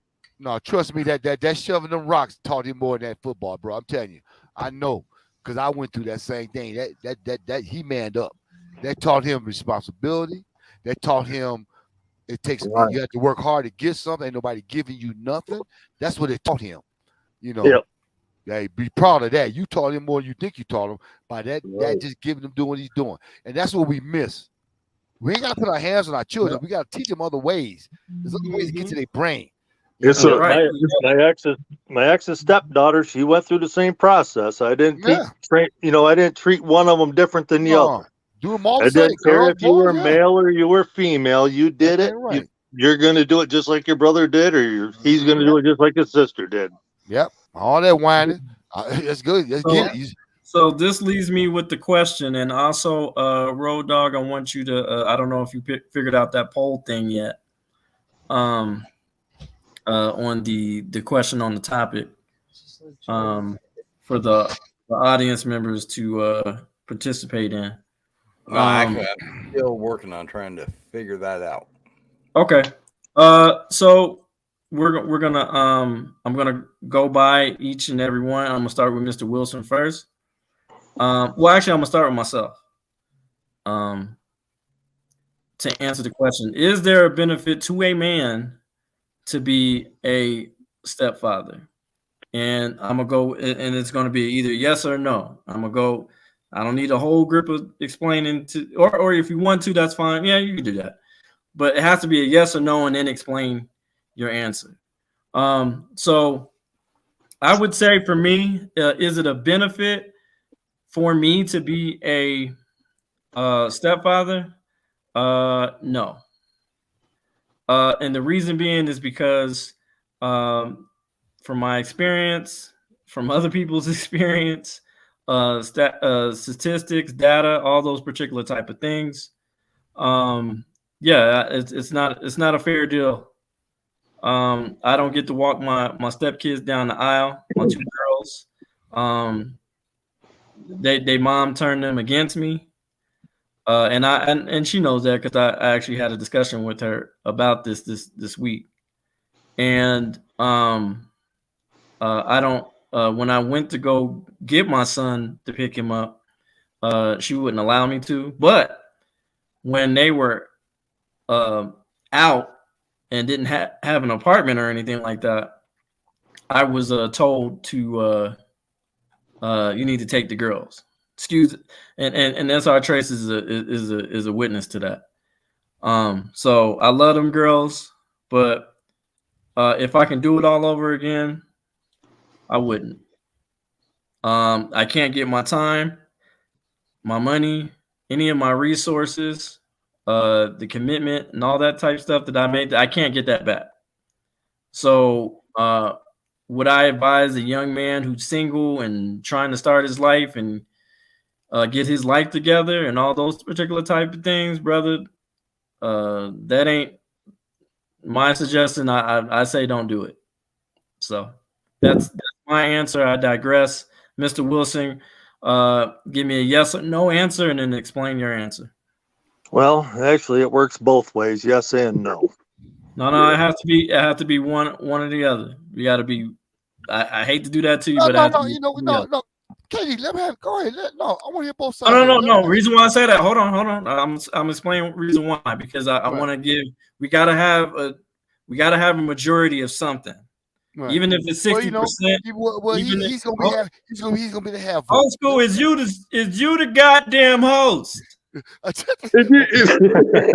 I'll get you later, KD. Go ahead, man. I'll try to be fair, man. I'll see you at 6 o'clock. I don't care if it's 60%. I'll get him later. Okay. Well, I'm kind of at the 50-50 mark on this because it kind of works both ways for me. I was curious. That's all it was. I was like, okay, what are you talking about? So you can ask. I tell you what, you can ask me. I don't care if it's 51%. That's a yes or no. Majority. That's all you want. Your answer. Go ahead. I'm sorry, Mr. Wilson. Go ahead, man. You crazy. I don't know. It's a 50-50 thing for me right at the moment because I mean it can work in ways it's oh man, how do I even explain this? I'm talking about right now. Has it benefited you? Has it benefited me right now? I'm talking about. I will say no. It has not benefited me. Financially, logically, has it benefited you? No. Okay. There you go. That's why I'm take the feelings. I'm sorry, I wasn't clear. I should have said take feelings out of it. There you go. I'm sorry, I didn't know that. There we go. So it's a no, right? Correct. Okay. I lost. I see it as I lost 15 years. Hold on, SR Trace, because he had his hand up. Yeah, I wanted to. Trace, go ahead. I wanted to say yes because I'm kind of 50-50 as well. I would say yes, but only if there is balance in the relationship. I'm talking about take feelings out because I know you're feeling. It's not about feelings. Balance is not about logically, financially. Balance. Right. If the relationship is balanced, it's a benefit. If it's not a balanced relationship, it's not going to work. Okay, so how is it a benefit to you? I just want to know. I just want to hear you. It's a benefit to me because I have love that I haven't had before. That's feelings. That's feelings. I'm not saying feelings. I'm talking about logically. Is that I know it's hard. Can I speak on that? Hold on, Liza. Hold on. I got. Okay, logically, without emotions. No, it is not a benefit for me at all. Okay, that's what I'm asking. Okay, without emotion, right? Without emotions, but you said it emotionally balanced. It was a benefit. Not emotions, but balance. Balance. Period. Relationship. Period. My apologies. Okay. Nope, you're good. You're all right. My apologies. I wanted to piggyback off of SR Trace real quick. Yes, ma'am. Because you guys have to understand if we're gonna go without emotions, then we can sit there and dig a little deeper. Is there a benefit to even being with somebody else or to not, going out of your way and being not just staying single? Because whenever you're single, logically, it's a benefit to you. You're doing everything that you need. So whenever you get in anybody else's space, if we're gonna sit there and take emotions out, because let's be real, either chasing other pussy, meow meow, or having somebody court you. Let's keep it 100. That's the real reason that people even sit there and try to go into a dating scene. What I'm saying, okay, guess I get what I'm trying to say, Eliza, is I'm talking about from a man. Hold on. I just want to clarify because I think it's still emotional in it. What I'm saying is that is it more of a benefit to be with somebody who doesn't have kids and possibly starting a family, or is it more of a benefit to be with somebody who already has a family that be with somebody who already has kids? And I think logically from men, I think men would say logically it would be more better to be with somebody who does not have kids. I'm gonna go ahead and give my opinion on that. Hold on, to answer your question, I think it would be more beneficial to be with somebody that literally is going to be your equal and your balance. That's somebody that's going to be your peace. It don't matter I if they agree. got kids or No, not. no, but okay. Oh, okay. Well, I know what you're trying to do. I know what you that's cute. Hold on, Kdot. Go I ahead. get it. You're sitting here and trying to get We're one. not, You know, we got to get straight to the meat. We got to get straight to the point. Okay, but see that the thing is that's what I'm doing. You just don't like my answer, and that's okay. Because you're not getting. I know what you're trying to do. I know what I'm trying to do. Trust me. I know what you're trying to do. I mean, no, my you gotta understand. I used to be an investigator. I know what you're trying to do. Well, no. Okay, my thing is this. Honestly, at the end of the day, you're supposed to be with somebody happy. You should not sit there and base your happiness based on whether this woman got kids or not. Because do you know how much you can miss by doing that? How off a lot of times how off people can be. Well, it's not like based on that. It's just that if you get into a relationship with somebody and they have kids, it comes as a package. That's what I'm saying. Like, but you should not base your whole idea based off of the sometimes in that relationship, there's a borderline there when it comes to the kids. Because I've tried relationships with women that had kids, and I couldn't say a thing to them kids without getting my ass reamed, and I bounced the fuck out of there. Right. All of that has to do with emotions. All right, Eliza, you have a son, right? Yes, I have four sons. Let me now check this out, guys. I want you to answer this question, and I want you to be completely honest. Okay. Take feeling out of it and all that type of stuff. I'm talking about because your sole responsibility is to make sure that you raise a young man that is productive and makes the right choices for the betterment of him. Correct? Yes, but I don't know if this. Hold on, I don't know if hold on. I'm gonna ask a question. Let me I ask. don't know if I'm gonna be suited for this question because I'm still married. I'm not single. No. What? Let me ask the question. Okay, go ahead So and the answer. question is, ma'am, Queen. Yes. Of the show.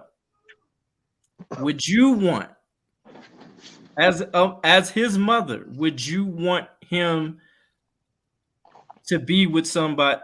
Okay. Would you want that for him as far as the responsibility as being a stepfather? Or would you rather him start his own family? Honestly, as far as responsibility, we're talking about financial. I'm talking about you're talking about a young man who's starting his life. I understand.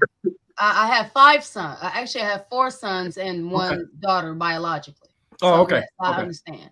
Okay. And my answer to that would be, I want my children to be happy. However it is they find their happiness. Because look, it might not have worked for me. That is not to say it's not going to work for them. When I'm raising them to be able to be independent thinkers, to be able to be rational thinkers, but not just to be rational thinkers, to be able to be problem solvers. So if they are able, want that for them, would you want that for them? She wants them to be happy, so it doesn't matter. I want them to do. No, yes, I'm not saying. To me. I want them to do what's best for them. No, I totally get it. I'm just saying, logically, financially, I cannot speak on what my children should do because once they become adulthoods and they are able to make this decision, I agree. 100%. It is not my responsibility. So okay, but when I'm not saying forcing anything. I'm not, because at the end that's they're adults, right? But what I'm saying I'm talking about as a parent, would you want that for them as far as that extra responsibility would you rather them put something more into themselves as far as being more productive, having a stable place, all that type of stuff, that's what they should be focused on in the beginning of adulthood, or would you want them to already be in a already made family? I'm just saying I'm not saying forcing on them. Okay, I'm talking sweetheart, about maybe there's some things that you should know about me real quick. Yes, ma'am. I'm adopted, okay? So I came from a situation where I didn't have to be adopted, but somebody chose me They sat there and saw that there was enough love right there to take me into their care. Okay. They didn't have to. I didn't have to worry about stepmommy and daddy. I had to worry about foster mommy, foster daddy, and all of that, to where I never got to see my peoples ever again. Okay. So when you ask me that, I'm telling you from experience, this is also having godparents, having, step parents and all of this. As long as my kids are doing what it is that makes them happy, if that means giving their heart to somebody else and watching somebody else thrive, knowing that they did their work, and knowing that no matter what these people think, all these lessons, these children are going to remember my face with all these lessons as they get older, as they thrive, as they mature, as they grow into these beautiful butterflies of adults that they are supposed to be, knowing that I did that, regardless of how me and mom's was, regardless of how me and pops was, that's all me. Then yes, I don't have a problem with that. If my kids decide, you know what, Mom, there's a chick, she got some kids, I kind of want to have my family. Baby, I support you. I love you. Baby, if you like it, I love it. That's just the way. I know you support, but you're not answering the question. I'm not saying. I'm sure that's your child. Of course, answer that question. She can't answer the question. She can't answer that question. You can't answer. First of all, you asking her to answer a question that a man feels about. She's a mother. Mothers don't feel nothing. Yeah, so, he's always going to agree. Yep, he always going to be there. Okay, we went 20 minutes. Elijah, just say. Well, the mothers, no. Mothers aren't always going to be there because, like I said, I'm a stepmom. Your mother, you could be a mass murderer. So, what I'm saying, listen. She's not going to answer the question. She's not going to answer the question. Okay. Elijah, just tell me I can't answer the question without bias. She can't. All right. Old school. Yes. Yes or no? She said yes. Thank you. I did. She said yes, y'all. I answered the question.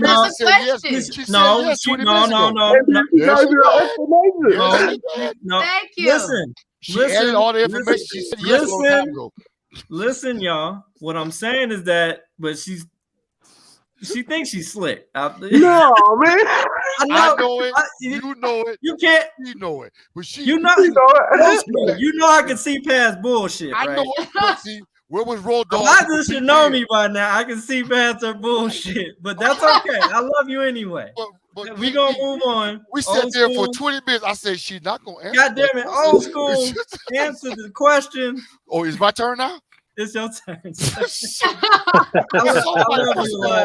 For somebody who didn't want a conversation on this, for somebody who didn't want a conversation at first, you need to quit. Now, I'm saying no because the question was in the beginning: do men reap any benefit from being stepfathers? In the long run, hell, a lot of us don't read being fathers, goddammit, let alone stepfathers. I love being the whole. No, I ain't saying you. I'm talking about emotions out of it, though. We take emotions out of it. No, logically too. I mean, but the benefits. Okay, I'm not putting. Hello, it's my turn. It's my turn. It's my turn. Road Dogg, where's the feedback? I'm just getting ready to tell him strike one. Yeah. It's a lot of fun. She started it. All right, I'm sorry, Road Dogg. God, jeez. Go old school. I'm sorry. Okay. He's like, all right. Start again. The only benefit as any man will get from being a stepfather, I'm just telling you for real, is absolutely zero. The only benefit that comes out of a relationship is that anything that he can give to that child for her, especially a son, in a positive way, going to benefit their relationship so that it's whole. That's the only benefit he will get from that. Most times, anything he's pouring into that child, whether he understands that I'm not trying to be your father, I'm just trying to be a friend here to help you and help you get on in life, and so that your mother can so you can get the hell out this house. So it'd be me and your mama, and I ain't got to deal with your little black ass no more. That's the whole truth of it. That's the only benefit of the fact is get his ass out on the earliest note as possible. That's the only benefit you have. Okay? Because that kid may not accept you as a dad because it's always been him and his mama. There is no benefits. Only benefit that the only one benefit from that situation is the mother, because she's got a man who's willing to pour into her. And that child, if he has enough sense to accept the man, giving him that. But without the trust and nothing else, that is not going to work anyway. Because no matter, as a strong man, if you come in a relationship as a strong man trying to put something into that kid and he ain't listening, and he's still going to continue to make life miserable for you two, your best benefit is get his ass out. So that when he's gone, even my own children, I want their ass out. Whatever it takes. So I'm trying to pour into you as a man, a female, whatever, to get out. So my answer is no benefit to us as men to be stepfather, other than to make us a heart hole that I'm giving something to somebody I don't have to for your ass as a woman. That's it. Okay. Plain and simple. That's an authentic old school answer right there. Because kind of like I was trying to say, you know, I didn't benefit from it, so no. But then again, in ways I did benefit, because them kids wouldn't have had a father or be what they are today if it wasn't for me. Right, because of you, right? But hold on, Mr. Wilson. Hold on. That's the only benefit that you get. That's the only benefit I got from it. That's their benefit. That's their benefit. And you know what? I was but it makes me feel more of a man it makes me feel better. It makes me feel better as a man, knowing that I made them what they are, though. But you know what, guys? So that's where I'm at that 50-50 on all this. Right. But you know what, guys? Honestly, and you know what? Me and Kdot, we had this discussion, I want to say about 3 days ago. And what did I sit there and tell you then, Kdot? I sat there and said, honestly, at the end of the day, is there a benefit to being a step parent? No, there's a benefit to the kids. For you being that's what I said. There's a benefit. And not just to the kids and the other parent. Yes, and the other parent. But is there a benefit to you per se? No. Other than a sense of pride, knowing that you put in work and you can see your shit come to fruition. And you feel good inside you. For real, there really ain't. And I mean, you know, and it's like, do I regret it? No, I don't regret none of it. Only if there's balance, because if there's balance, all right, then you are more likely to actually see your work come into fruition instead of just sitting there and hoping that you planted enough seeds and now you ain't there, but you praying to God that you know that shit gonna bloom one day and they might remember you to sit there and call you like yada yada yada yada. But in a way, security or teachers or guidance counselors, all those particular type stuff, I truly believe they have an influence in raising our children when we're at work for 8 hours. You know what I'm saying? Yeah. But here's the thing. They got a 401k plan. They got insurance, they got pensions, all those type of things. Those are benefits. This is what I'm saying. But it's a job to them. If you're talking about logically, those are benefits. You got you know, and they're sometimes they're with our children more than we are with our own. Let's be 1,000. If I came into the relationship with my own stuff. Hold on, real quick. Hold on, Kate. Hold on. I really think it depends. Because in my case, my stepchildren or ex-stepchildren remember me, but they're also my biological children's siblings. Right. Right. See, that's why I said, you know what? If y'all wanted me to come with a man's perspective, I got one right here. Hey, what's up, Papa?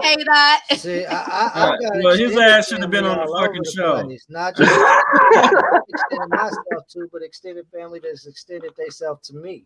What I'm saying, Exile, what I'm saying is that if I were, again, I cannot get those resources back or anything like that. Not only that, I can't even see the kids on a regular basis because I don't have rights to those kids. Now, I'm not talking about the step parents. I'm not talking about the step parents who do have rights. There's because men that go through that with their biological though. I had rights to my biological, and the court still wasn't enforcing with her, and I had to go 7 years without seeing my oldest child. But it's still your kid though. It's something that a person But, that looks like but you. I couldn't have no phone like calls with him. I couldn't see him because she cut off communication. She said But fuck the court orders. The court kept believing Let's her keep lies. it 1,000. Let's keep it 1,000. The court's never been in the man's favor in the first. No, place. at least not my state. Nope. They haven't. No, you ain't doing But one. let's keep You it ain't by 1,000. yourself, bro. You ain't Can by I be yourself. honest, in guys? favor of the mothers. Yeah. Can I tell you guys something? Yes.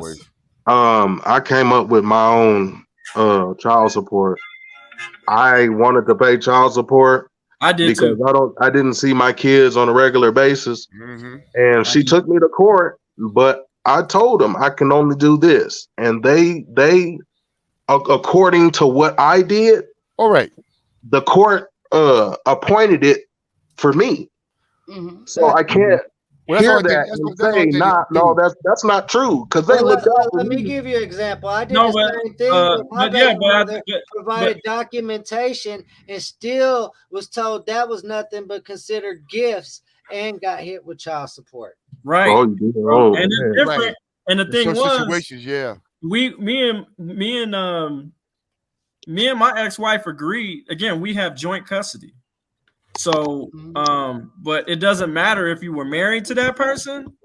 The courts is like, nope, you still got to pay child support. Now, if she was just if she was just like your baby mom or whatever, and if y'all came to an agreement, a written agreement, legal document, and it was not mandated, but what is that word called?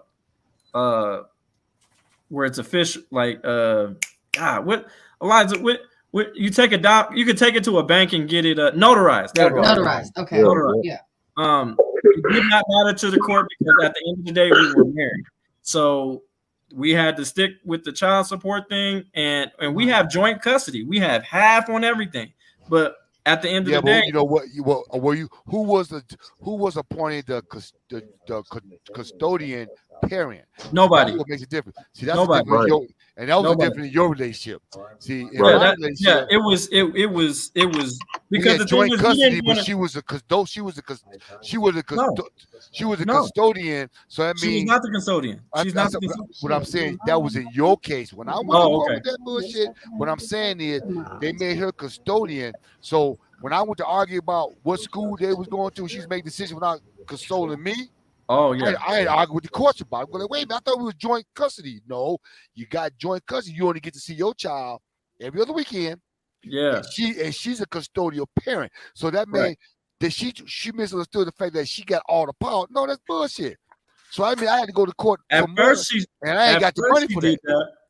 At first, she tried doing that, and when we went back over the documents, and I forgot who. I think it's not the judge who you see first. It's like somebody else. I forgot. One of them people that be talking everything over the phone. So she was reading down the document, like, okay, so you agreed to this, and I'm like, oh, wait, we didn't agree to that. Right. Hold on, no. I know what the fuck I signed. I don't know what. Right. I didn't sign that. Right. Yeah. We gotta redo that shit. Hold on. And then we came to an agreement on everything split down the middle.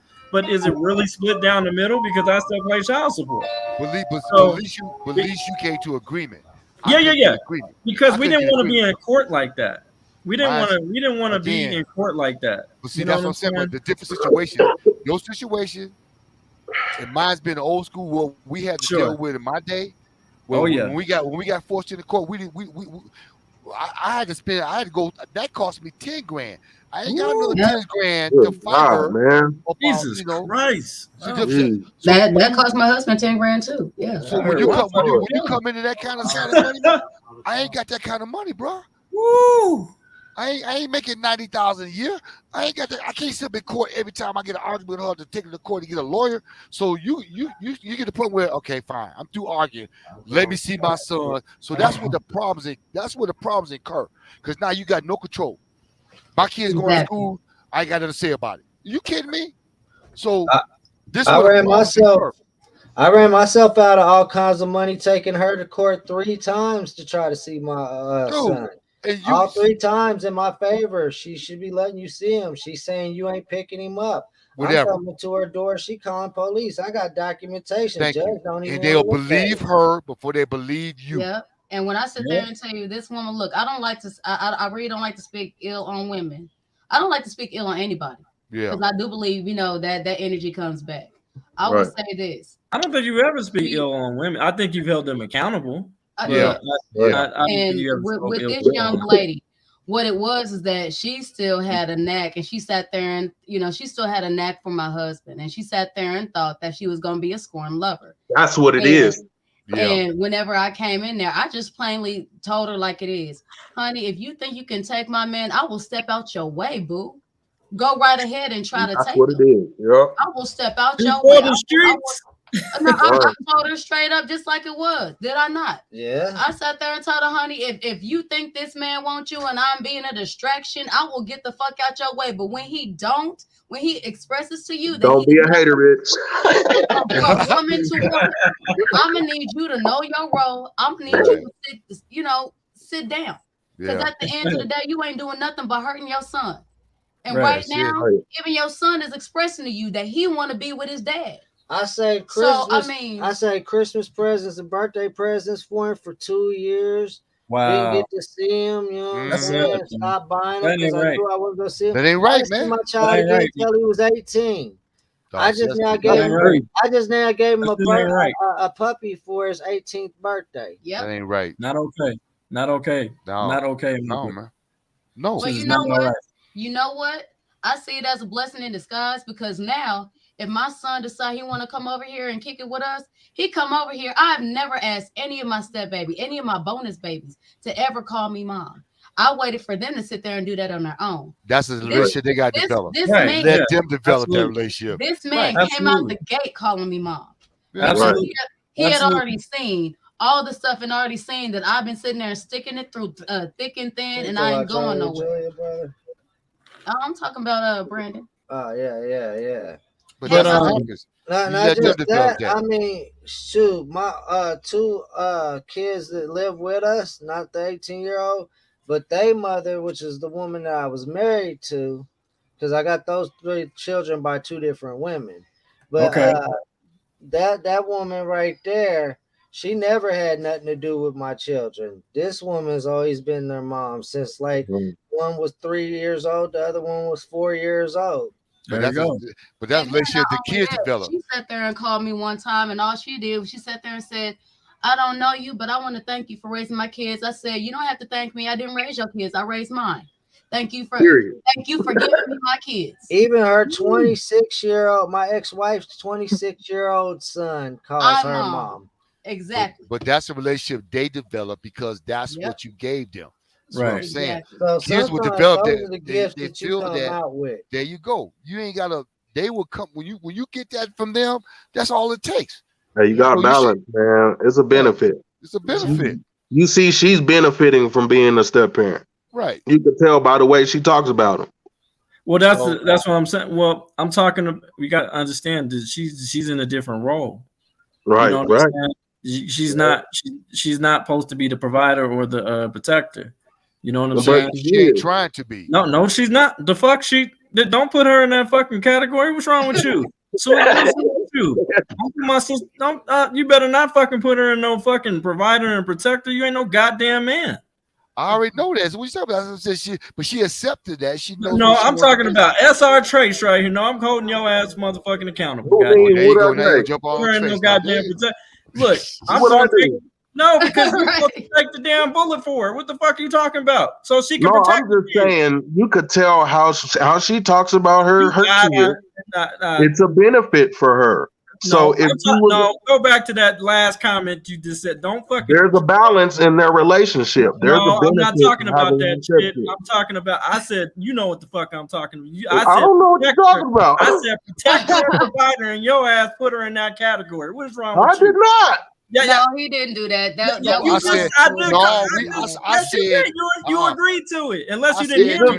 It's just like you missed her saying yes to the question that she answered earlier. No, I know what the fuck. Look, I don't fucking start with me. Excuse Road me. dog, road dog. You gonna step in I gotta get in trouble on my first show. What? I gotta break that with you. All right, dang. Don't you dare put no woman in no provider and protector role. That's our job. You're right. Where's the bunk at, man? Where's the ding dong? Come Lord, on, you road about to dog. get me hot over here. Yeah, where's the buzzer? Where's the buzzer at? It's broke. God damn it. Going off. You know it's your show, but Okay, guys. Oh, hey, we got a official ASMR audit. Hey, sir, have you been listening to the podcast? Oh man, How you feel yeah, about it? just chilling, man. Just chilling, man. They've been trying to break up a family for a long time, and it's hard. It's hard when you got somebody that says, "What do I need you for?" Right. You know, and I can go get some checks and get somebody else, or hey, you know, Right. it's like that. That's really what it comes down to. What do we That's need you crazy because I've been told that. Why I don't even need you. Yep. What are you here for? And it's on the same on one hand they'll be like, well, you know, I just need a good father figure, and then they're like, well, you ain't providing enough. Well, which one is it? And that's where I see a lot of people get mixed up is you know, like in custody, in visitation, parental plans, visitation and support are two separate things. Oh yeah. And when you hear somebody say my kid this, my kid that, it should be our kid. I agree on that. Yeah. I tell my ex-wife that all the time. And that is absolutely important because you can't go around. I get it. It popped out of your coochie, but goddamn it, I planted the seed. You know what I'm saying? Right. I planted the seed. If you don't plant the seed, the tree won't grow. Right. Now my just question keep it 1,000. I'm sorry. Go ahead. No, you're good. And man, you're doing some good stuff, Kdot, man. It's always good to see you keeping on, brother. So I'm happy to support you I and appreciate that, everything brother. you're doing. But man, Thank you for what you do. Hey, I Yeah, try. for real. You know, we like to come out here and have fun and hang out. And Nah, he not a everybody whole wants legend in the game. He a whole legend in the game. We appreciate what you do. appreciate. But do you think that a man should have a say in abortion if they have been there from the beginning? The whole game plan has been, let's do this together. Absolutely, but we don't have a say. No, we don't. If you've been there, I've been there. Wait, hold on. Hold on. mean, we should be allowed to have a say. I agree. Ideally, yeah. But I did logically, legally. You can't control it. You can't control it. No. You can't control it, man. But I had to say. I mean, you can say whatever. Okay. Say whatever you want. I You're had to right. say. Okay, still you can her have choice. here, I'm gonna put it like this because still her I choice. actually I had this the same debate with DTL, and I'll go ahead and give y'all the same explanation that I did then. Who was the queen? Who was it? DTL. DTL. Dying to live. Oh my God. Okay. So Oh, this really? is what it was. He asked a similar question, and I just said it like this: at the end of the day, you were supposed to know the person you were laying with. And when you really know the person you're laying with, then you will also know that that woman is going to sit there and not only going to ask you and value your opinion, but she's going to take that shit into consideration. A lot of times when she's taking it into consideration, she's doing that because she's going to give you your say. She's going to do exactly what it is. She's going to name that baby after you. She's going to have that baby, you know. Now, whenever she's doing that, that is her way of saying, all right, so through the entire process of going through all this, you know, are you going to be there with me? Or are you just going to dip? You know, there's a lot of men that literally, as soon as you sit there and give them that call, ring, ring, I'm pregnant. Okay. Like, All right. no, you're not. I'm out. let's keep it 100. All right. Well, all right. Well, let's keep it 100 then. So, okay.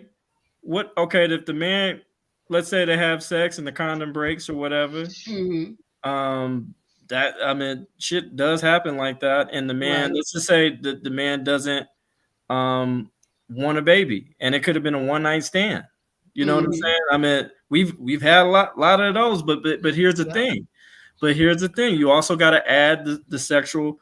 Women are allowed to be sexually liberated. Yep. They have the freedom. They have the freedoms to do the probably the most thing that they ever had. I'm talking about in the past.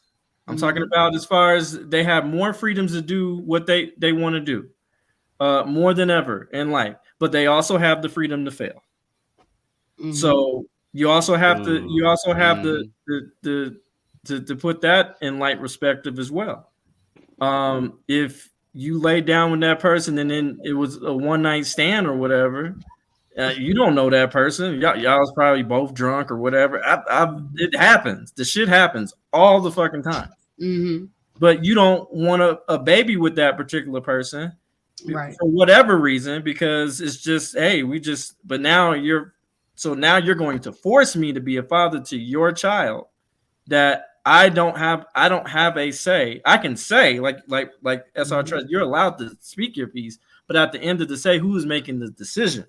And it's the woman at the end of the day who is making the decision whether that child is delivered or not delivered. Because I mean, honestly, it's just as valid on the flip side. I mean, shit, y'all can be sitting there and just, I mean, this is what I like, riding that ride.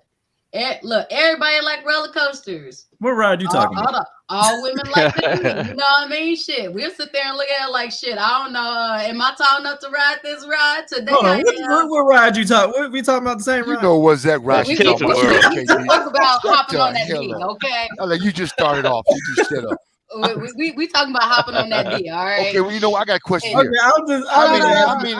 Let me finish real quick. Giddy up. At the end of the day, we also have the right to sit there and not want to have the baby at all, to sit there and get an abortion and everything else. Everybody wants to be all up in the uproar, but at the end of the day, I mean, I see it like this. Men can sow their seeds from here to Timbuktu all day long.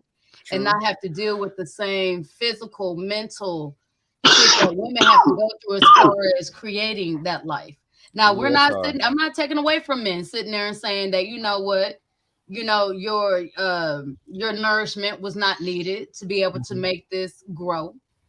But at the end of the day, while she's sitting here and going through morning sickness, you can be, sitting there and plucking her. You feel me? I mean, I can't tell you how many stories I got where there's 3 and 4 girls, they all having their babies around the same damn time, all from the same guy. And, we just now find out years later, oh, well, whenever he was out, obviously everybody's having babies. You just proved my point, which is only 16% of males. But go ahead. Right. We've gotten that negative connotation as far as. Go ahead, Oscar. How many on this panel even had to even deal with abortion? Since all y'all, I have not. Okay, see, so I have. Okay, so when you talk about that, you gotta understand there's two sides of it that you don't even understand. Because my first child, I never saw. I was 22 years old. Woman had abortion. Okay. But I had to understand her relationship. I had to understand why we talked about it. And I had to understand, and I was against that because I'm a man. I was never for that kind of stuff. When you talking about 1980, but anyway, I had to understand why she didn't want it because her father left her mother while she was, when she was a child. Her aunt to live around, her mother's sister to live around the corner, father left them. Her cousin that went to school with us had a baby in high school, and the daddy was gone. So I had to accept why she felt like it wasn't that it had nothing to do with me, but she didn't know what we were young, was I going to be there, was I not going to be there. So she had to take a chance because she was going to college, going to be a lawyer. So she had to make that decision on her part, regardless of how I felt about it. And I had to accept that fact. But now, this issue, like you say, men having sex with women and it accidentally, boom, she decided to have a baby. Now understanding that, you know what, do you really want this? Because I got a daughter just had a baby, 22 years old, ain't got a goddamn clue. But when she got, I tried to school her about that. She wasn't listening. And now she's 21, 22 with a baby, and all she do is bitch and moan. I go like, you know what? You had a chance to deal with it. But, she wasn't thinking on no terms. It is what it is. And all I hear about is bitch and moan. Like, I had 3 of y'all, so shut the hell up. Right. Deal with it. Your mother now, grow your ass up. You had opportunity when I talked to you. I mean, that's But fact. this situation is real.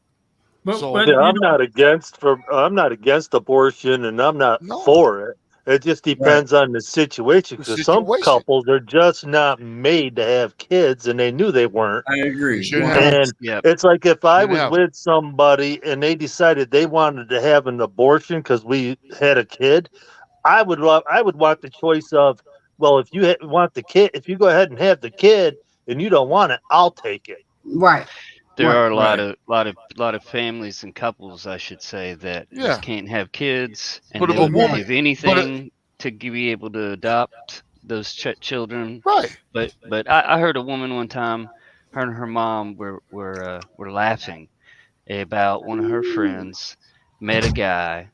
He had a house, he had a job, business, cars, everything. He was well to do. She pretty much honed in on him, and had kids, like 2-3 kids, and then one day says, you know what do I need you for?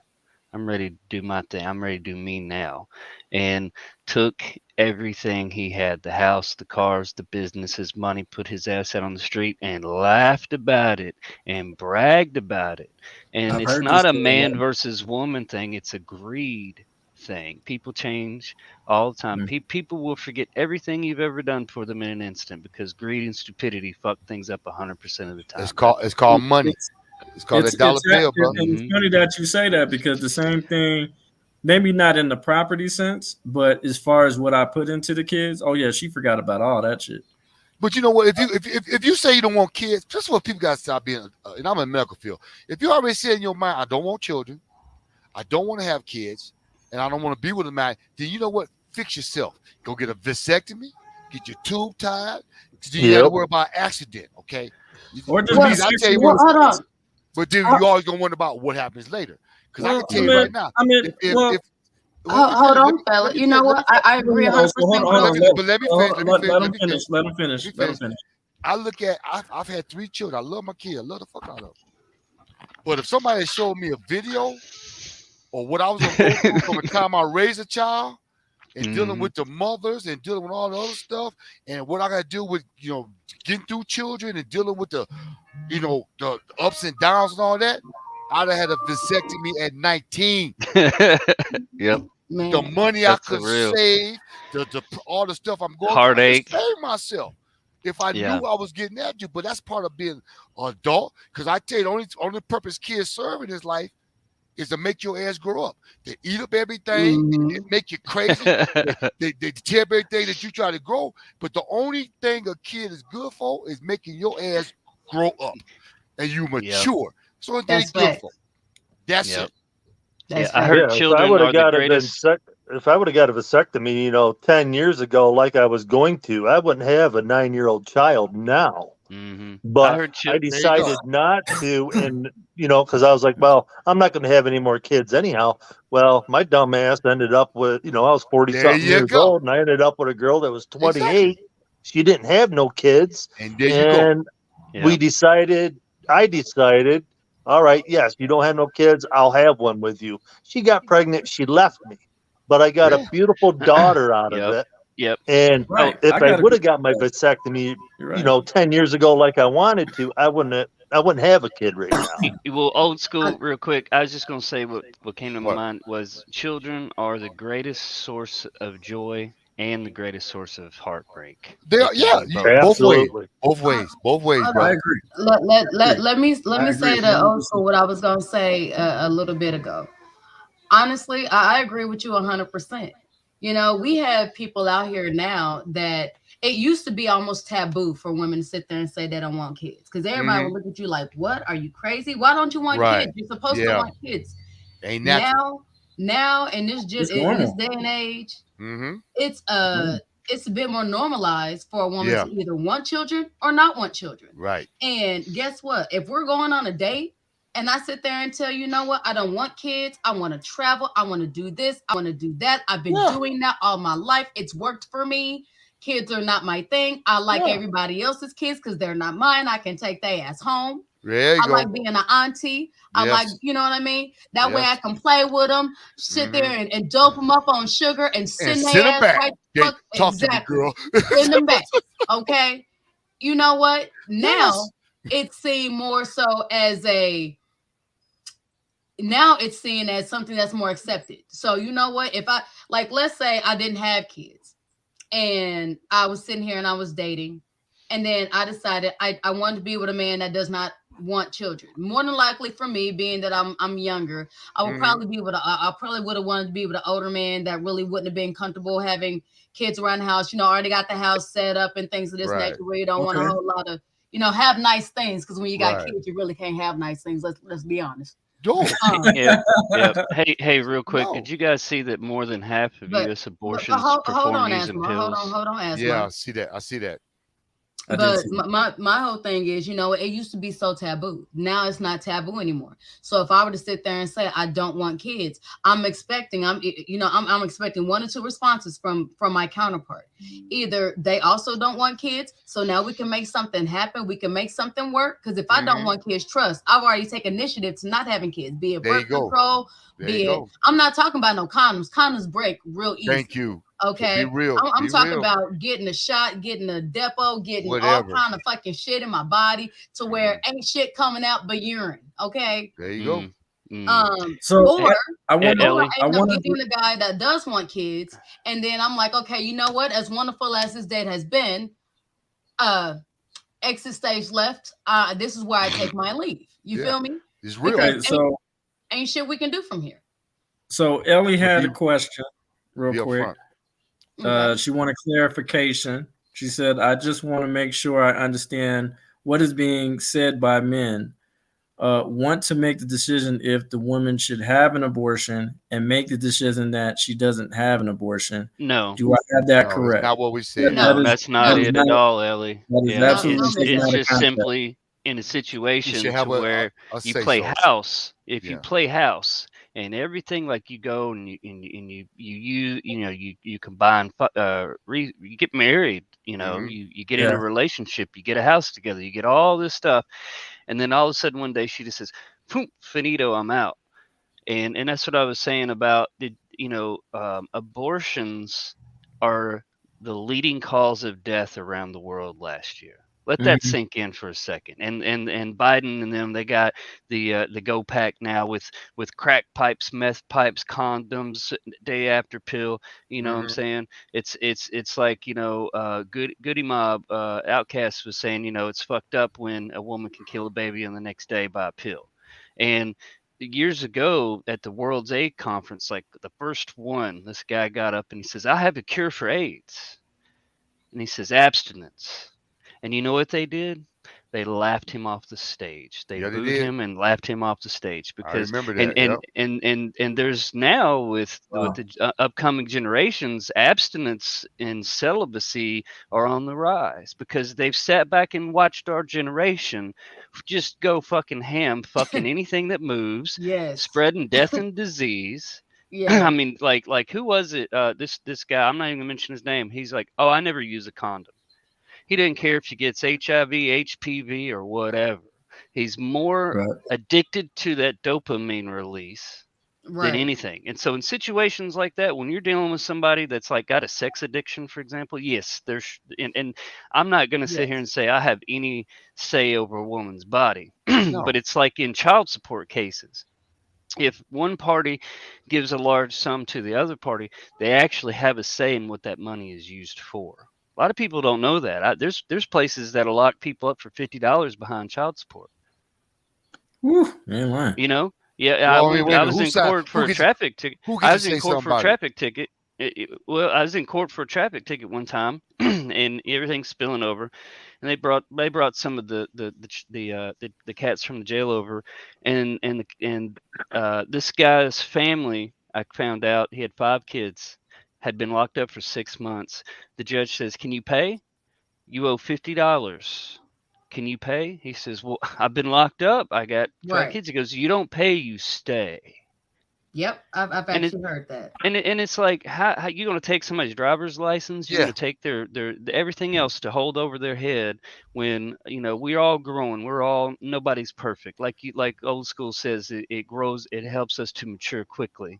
Yeah. But we have these factors of it just makes it hard. And I'm just saying, like, at what point, like, does and I'm not saying that, like I said, a man has a right to tell a woman what to do with her body. No. But if you ask my opinion, ideally, yes, in spirit, I would like to hope that too. It's like when I hear people try to put a price tag on a baby, it's very frustrating because you can't put a price tag on a child. No. If you have 2 responsible adults, they're going to do everything they can to make sure that child is free from want. Yeah. If they are real parents, they're going to care. Yes. Yeah. Ellie, yes. That's the thing. That's the thing. Like there's other options as far as if not abortion is another responsible thing. There's adoption, and there's even adoption where you're allowed to be a part of the child's life. So where that when those are open adoptions. They open adoption. There you go. I think that's even I think that's even more dope because but you talking about responsible. Yes, but it's only like that as long as the family that has the child literally decides to keep that line of communication open. But let me hold on. Let me address Ellie real quick. 2 seconds. She says, not for owing $50 do you go to jail. Well, obviously, but what they do is they get them to sign a piece of paper that says, if I get a job, I'll pay X amount. Then what they do when they don't do that is charge them with contempt. It's indirect contempt. It's impossible to prove direct contempt. It only happens in a courtroom. But yes, across the country, that's the rope-a-dope that's being employed, is to get them to sign an agreement. When they don't follow through, they charge them with contempt, they lock them up, and then hold that vast balance over their head in lieu of letting them and dropping the charges. Okay. Hold I have friends that had good jobs and they were getting raked by child support, and they got behind on child support. They went to court. They ended up taking their driver's license because they didn't pay it up, and they ended up losing their jobs. It gets ridiculous sometimes. Yeah, I agree. Yeah, but you know what? Y'all talk about this stuff. Wait, old school.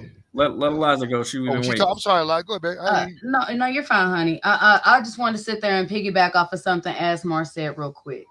Or I want to sit there and throw this in there. We were talking about step parents and the benefits thereof. Right. And I'm usually one for wanting to hold people as well as entities accountable. And I say that because I'm not going to sit out here and pretend like everything that's going on in our lives is 100% on us.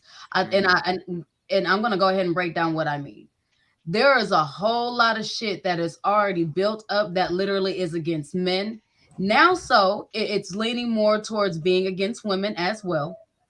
But for the longest time, we had court systems against men. We had, we had certain fucking we had other government entities that were literally against men. If they knew that the man was in the home, stepdaddy, real daddy, doesn't matter.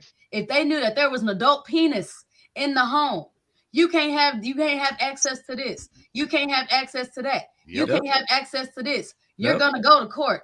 We're instantly gonna sit there and give you child support. It don't matter if you're still in the home doing what the fuck you need to do. Who cares? We're gonna sit there and do this because you know what the government wants. They want their little hands not only in everybody's pocket, but then they also want to be able to sit there and try to dictate everything that everybody does. Does that make sense? It wasn't just that though. So what you fail to realize that, and it's not. That's what I'm saying. No. What I'm trying to say, it's not just that.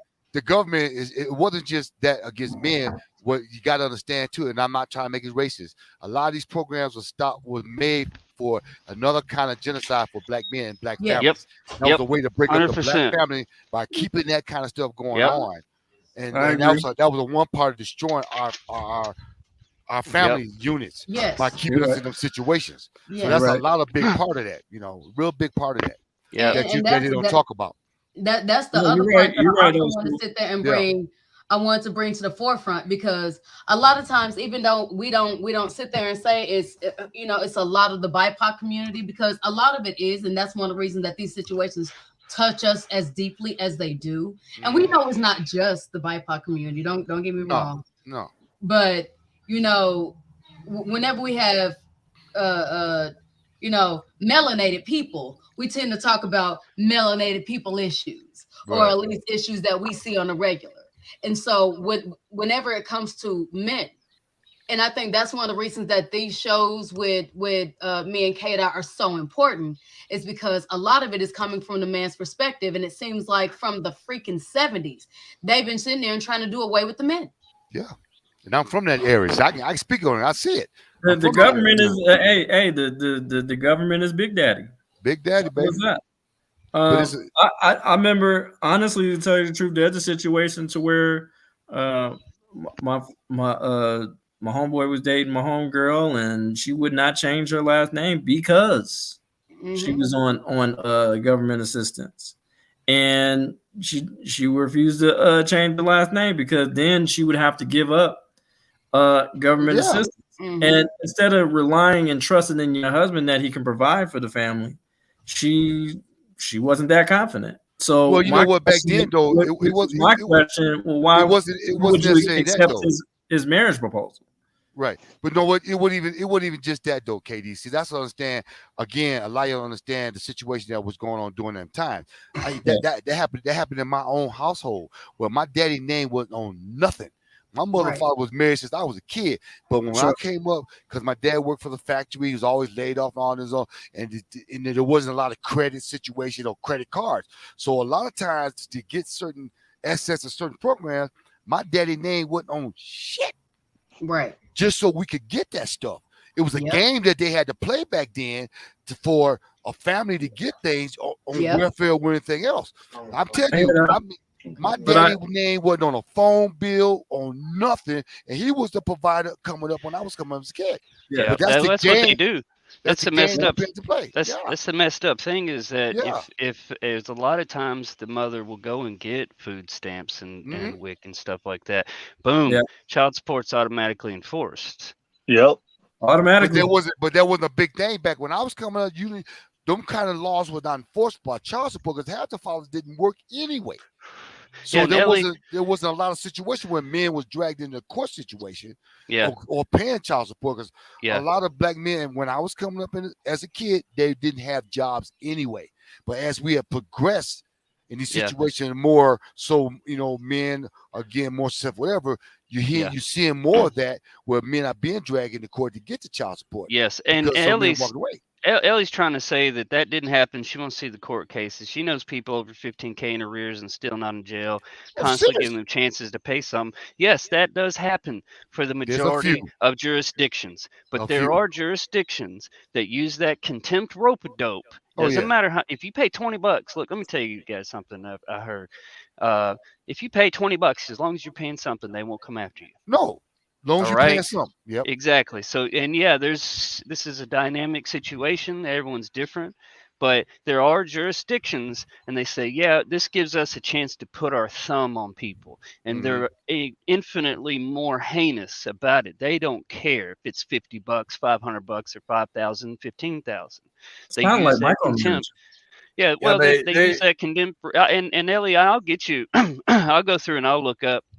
Because I was like, damn, dude, you know what? If I hit a lick, like if I won the lottery or came in a bunch of money, man, I'm gonna go sit in court, and every single one of them that's in there, how much you owe? $50? Here you go. How much you owe? $2,000? Here you go. Don't do it again. Just pay that amount. And people don't realize that they can go and file the motion themselves to amend their child support order. It's a very simple process. But see, let me kind of go over the knowledge. The knowledge is not there. Kind That's of what all it Ellie's is. saying. Right. I actually have personal knowledge of somebody that's in Los Angeles County that owes over $48,000 in back child support. Has never seen a jail cell. Yeah. I do have a personal friend of mine. He got behind because he had wound up losing his job. There was a big boohoo kind of thing going on. He was only $2,800 behind. They put him in jail. Yep.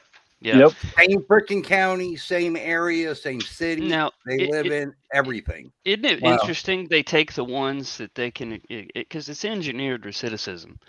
You know what I'm saying? If I picked one thing that Biden did that's positive, is he got rid of private prisons and private institutions. I agree, man. That was you know what I'm saying? People don't realize that shit. We live in a society where I did an interview with a warden of a prison owned by Core Civic. Guy makes large six figures a year, like $670,000 a year. That's not including his 401k, Roth IRA, cafeteria fund, etc. And we got into the commissary amounts, like $1.18, little tiny thing of speed stick, they're charging $15 for. It's big money. And sounds like hospitals. Yeah, it's very much like hospitals. Like they killed our mom. They euthanized our mom because she had COVID and COVID pneumonia. When she got in the hospital, they wouldn't let anybody in the room. She's by herself.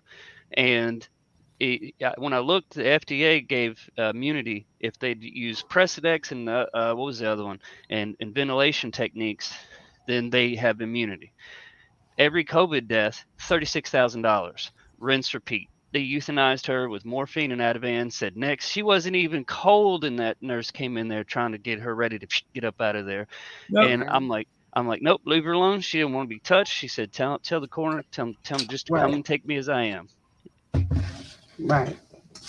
No, yeah. Oh, yeah. And even doctors, a lot of doctors spoke up on it and were adamant about it. Like, hey, you guys need to speak the fuck up, and this shit is wrong.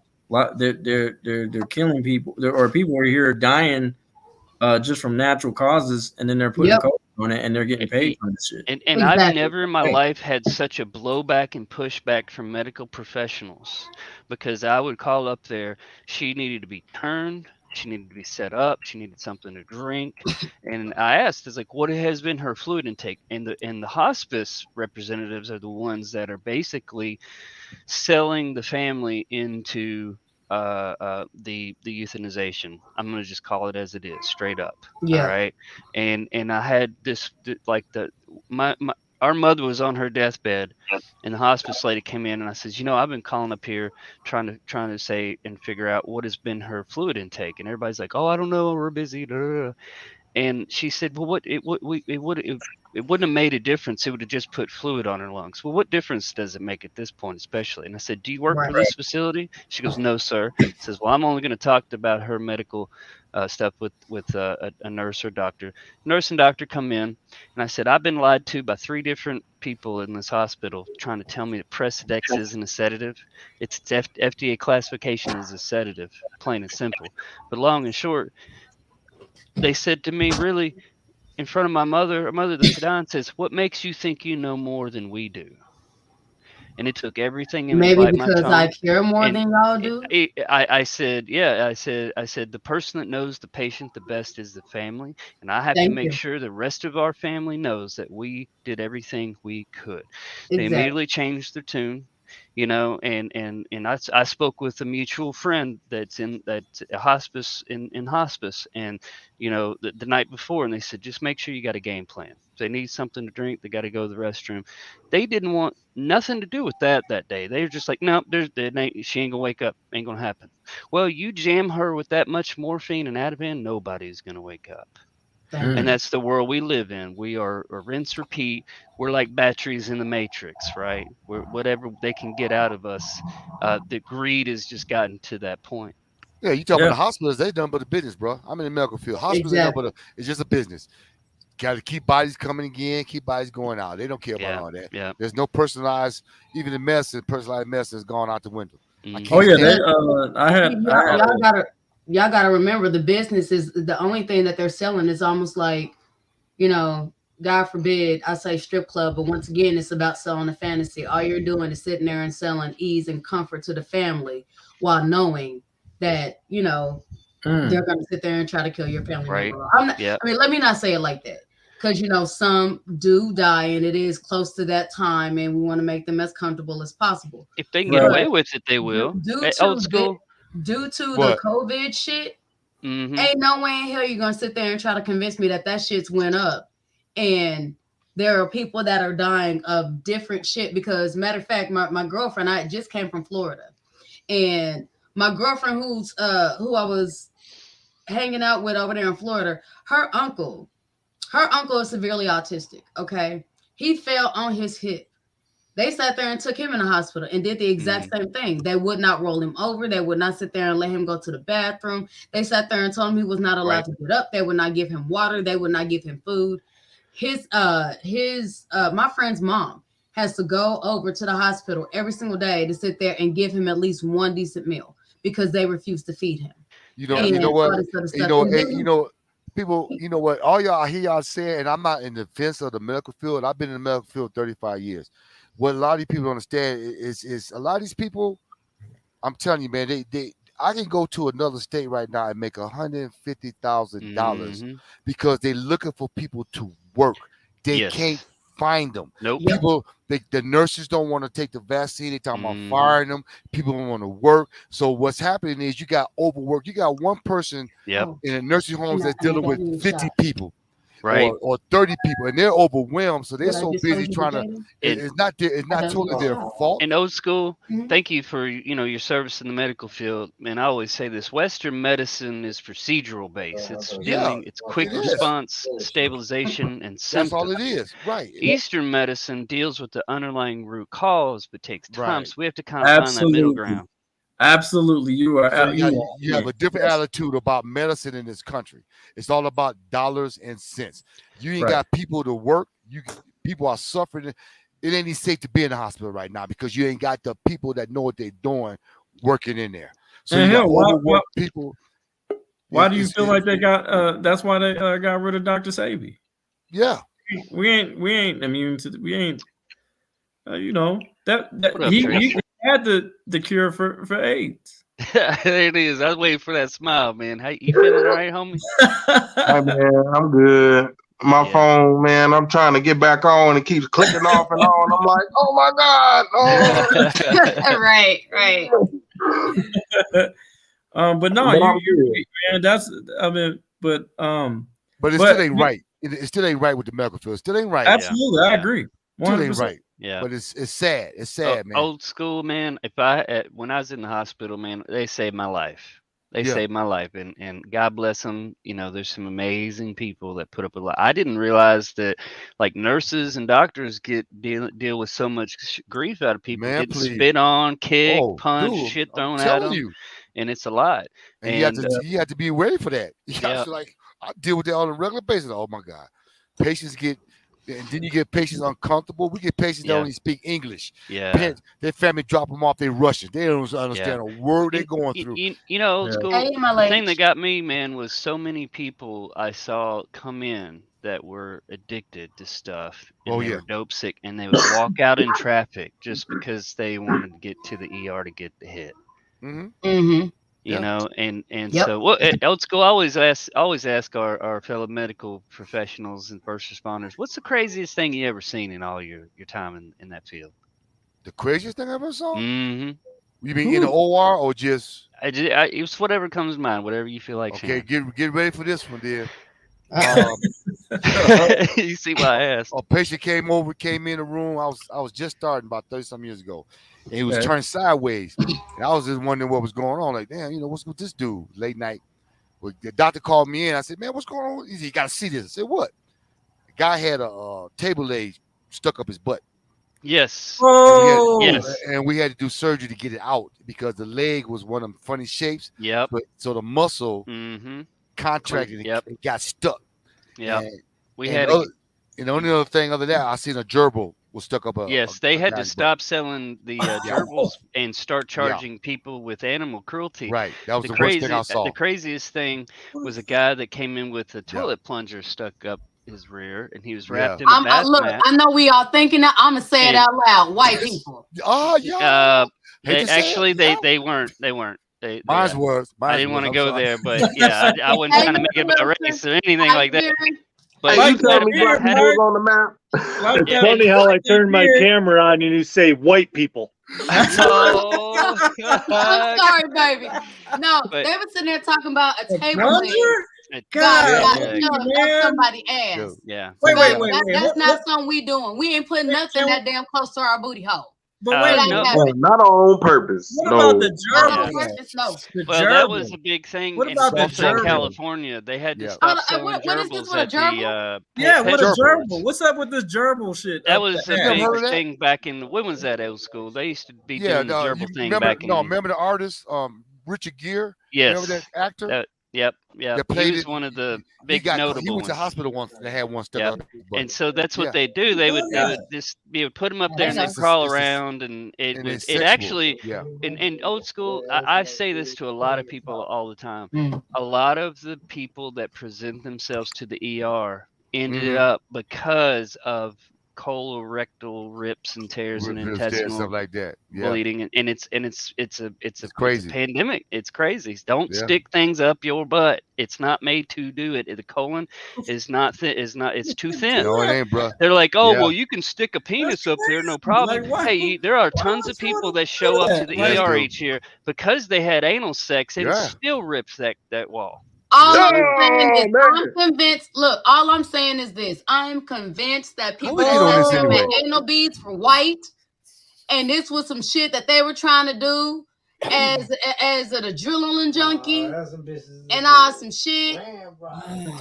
Because once again, not only no, but hell no. Yeah. That is the exit Go on only. Pornhub No, and you'll nothing see else. a Here, there. rainbow of different colored people sticking shit up their ass. Yeah. Not just that though. No. I Man, had a leave guy. the ass alone, man. No. Exactly, No. I had a man stick a pen tip, the old big pens that you take the tip off, shoved up his penis. It was in his bladder. Yep. We had to go in and get it. Yeah. Yep. Surgical movement. Yes. I'm grabbing my invisible pearls right now. Yeah. Right. Yeah. Now, old school. How many people had you seen come in that had that had been having sex with animals like a dog? These conversations have got me clenching and shrinking.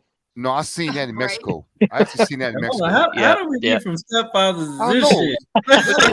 People doing shit like this. Kdot, you got people doing shit like this. And now you know what some of the family members, some of the people This is a new say, panel you know here, what? right? Yeah, this is a good panel.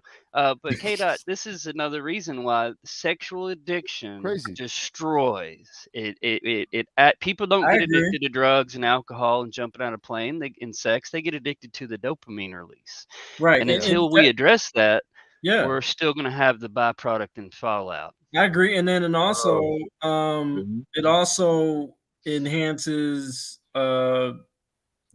possible serial killers and because they can't, first of all, they're not sexually disciplined or emotionally intelligent, and they feel no pain. They can't think from fantasy to reality, and they feel no pain. And they just have no empathy. They just think, hell, they'll have sex with a fucking dead person. So I mean, hey, we got a lot of them running around on the panels on the YouTube streets, don't we? Surely do.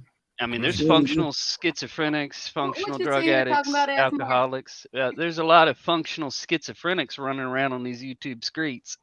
You ain't lying. You ain't lying. Yeah.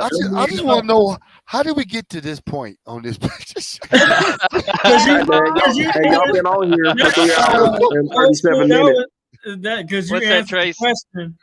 And he said, "What was the craziest thing you ever seen?" Yeah, Then you brought up the whole gerbil thing. I'm like, what the fuck? What about bugs and ears, the nose, I'm sorry, worms man. coming out people's heads and You're body good, old parts. school. All right, so what do you say, Trace? We do got to wrap up, though. We do got to wrap up. But I Trace want had a question. everybody's final thoughts. Okay. real Oh my quick. God. I was just saying, it was 3 hours and 30 minutes. We're gonna start from the We were bottom. supposed to be done after 2. Wrap it up. Where the hell's the buzzer at, our dog? Wrap it up. Wrap it up, man. Where's the buzzer? I think I thought take a break, man. But old school said I wasn't allowed to use it, but on you. That's it. Run the fucking show.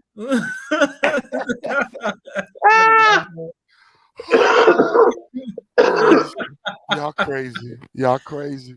Okay. All Damn right, it, old school. We're gonna start with SR Trace with your final thoughts on the subject.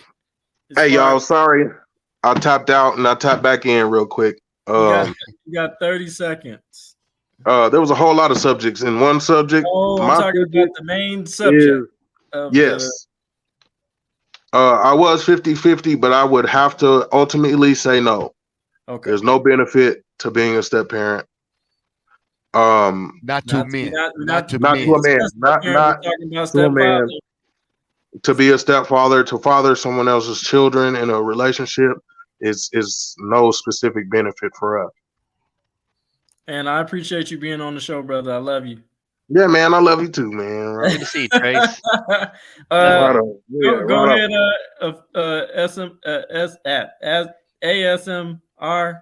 Yeah, August, man. go, sir. I will say that there is a benefit because when I got in a relationship, she had son, and little buddies didn't get along at first, and it's like I told mine. I says, hey man, he doesn't have a father, and that means we got to help him out, and so it's difficult, but it can be fulfilled because, like I said before, there's so many families out there that can't have kids. For example, I hope people think, as far as abortion is concerned, there are some just amazing couples out there that just can't have kids, and so I think it's just it's like attitude determines your platitude. You know what I'm saying? Okay, Mr. So yes for S. I don't think you answered it. Was it benefits to you or the kid? You never answered. The question is the benefits to men. It was benefit to me.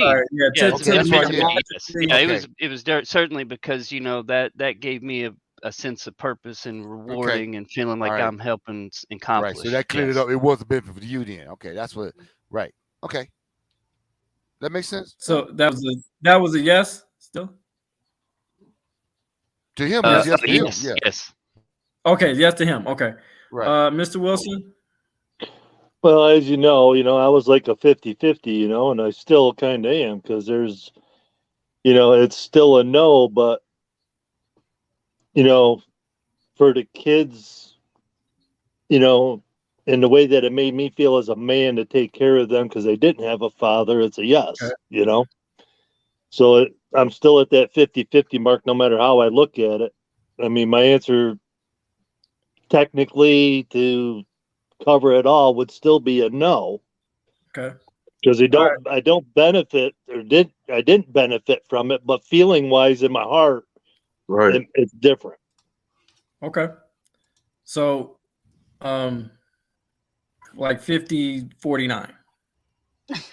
50-49. Or I'm sorry, 51-49. I'm sorry, 51-49. Right. I'm about to say, man, your math is a little off. I love that. Yeah, I know. It is hella. I was like, wait a minute, hold on, wait. Because if it wasn't for me, the kids wouldn't have had the father they had in their life. You know what I mean? Because their dad had nothing to do with them. Right. Okay. Road Dog. I'm kind of right there with Mark. If you take feelings out of it, it's definitely a no. Okay. With the feelings, it's a definite yes. Yeah. Okay. All right. Old school. I definitely don't like. Again, no. I don't think it's a benefit for fathers for a man, but I think there's benefits to that woman and that child because he's bringing something to them. And in more cases, we don't benefit anything of it, but a lot of bad things. There's some good situations. I'm sure they are, but from what we experienced, no. Okay. Miss Eliza. Well, wait, you can't answer. Never mind. Yeah. Wait, when Eliza gets ready to answer, I got to get the buzzer ready. Yeah. Wow. and I'm going to the bathroom first. So hold on. Get it on. Y'all do me so dirty. We love you, Is Queen. that a 30-second buzzer? Go ahead. We love you, Queen. You know that. Oh, Is that a 30-second buzzer now? Yeah. 30 seconds. 30 seconds. I'll say this. No, y'all, you ain't gonna give me no damn 30-second buzzer. I'm gonna say this. At the end of the day, you can look at it as either benefit to you or benefit not to you, but I see it as that's legacy. The legacy is the benefit to me because guess what? If this child grows and something happens to me, everything that they know as far as how to be either a man or a woman, they're gonna carry. And once again, I'm a woman, so I'm not speaking from a man's perspective. Yeah. I'm only speaking from mine, okay? So I'm not speaking from Be fair. Okay, you got jokes, Kdot. Okay. I love you though. but at the end of the day, I'm a mom. I see things differently. I'm going to see things differently, and I'm not going to apologize for seeing things differently. That's fine. That's fine. It's the total other You know, sometimes I feel like you be in space sometimes, but that's all right. We love you anyway. Watching too many goddamn Disney movies and shit and Hallmark and Lifetime and all that That's shit. funny because I hate all of those movies, baby. I watch horror movies. If somebody ain't dying, shit, that shit ain't on my TV. Right. Let's get some action up Lifetime in is here. so depressing. Like, you know somebody gonna get killed. Like, what the Hold on, back. When's the last time? I don't even have Lifetime on my shit. Yeah, you watch Lifetime. There's always a husband getting murdered. Yes. Right. Oh, You know, I watch Forensic Files for that. I watch Forensic Files. So I'm gonna stay I think she took that personal about Lifetime. Okay, all right. I don't want to get shot, Eliza. Okay, I'm just saying. You about to get that's jumped an about assumption. Lifetime. I'm sorry, my bad. Okay, I don't want no smoke. You know what I'm saying? Damn. Look, now we're gonna have to be on big smoke. Lifetime, damn. All right. We're gonna have to duke it out, Kdot. I'm wrong. As respectfully as possible. We're gonna have to duke it out, my guy. I can admit when I'm wrong. Okay, my bad. No Lifetime. I got it. You don't watch it. She took it personally, bro. I don't watch that shit. Watch that shit. I don't. Everybody's like, oh, you're so lady. Like, no, I'm lady like because I know what can happen to you. You hold my hands find up. out. That's hold why. my hands is up where you can see them. You always start. See, you always start. See them visibly. I surrender. Nothing in them. I surrender.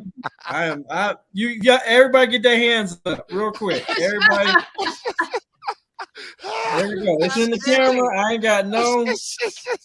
I like how Mark did it. I'm not. Mark Yeah, there we go. like how Mark did I'm holding my phone in one hand. He said, "Don't shoot. Only got one hand. Don't shoot." So I'm not like Floyd. I got my hands up. But no, I mean, in all I'm not like Floyd. I ain't trying to get killed out here in these streets. I don't know. If we're gonna take emotions out of it, then you're right. There is no benefit to being a step parent. This is stepmom or stepdad.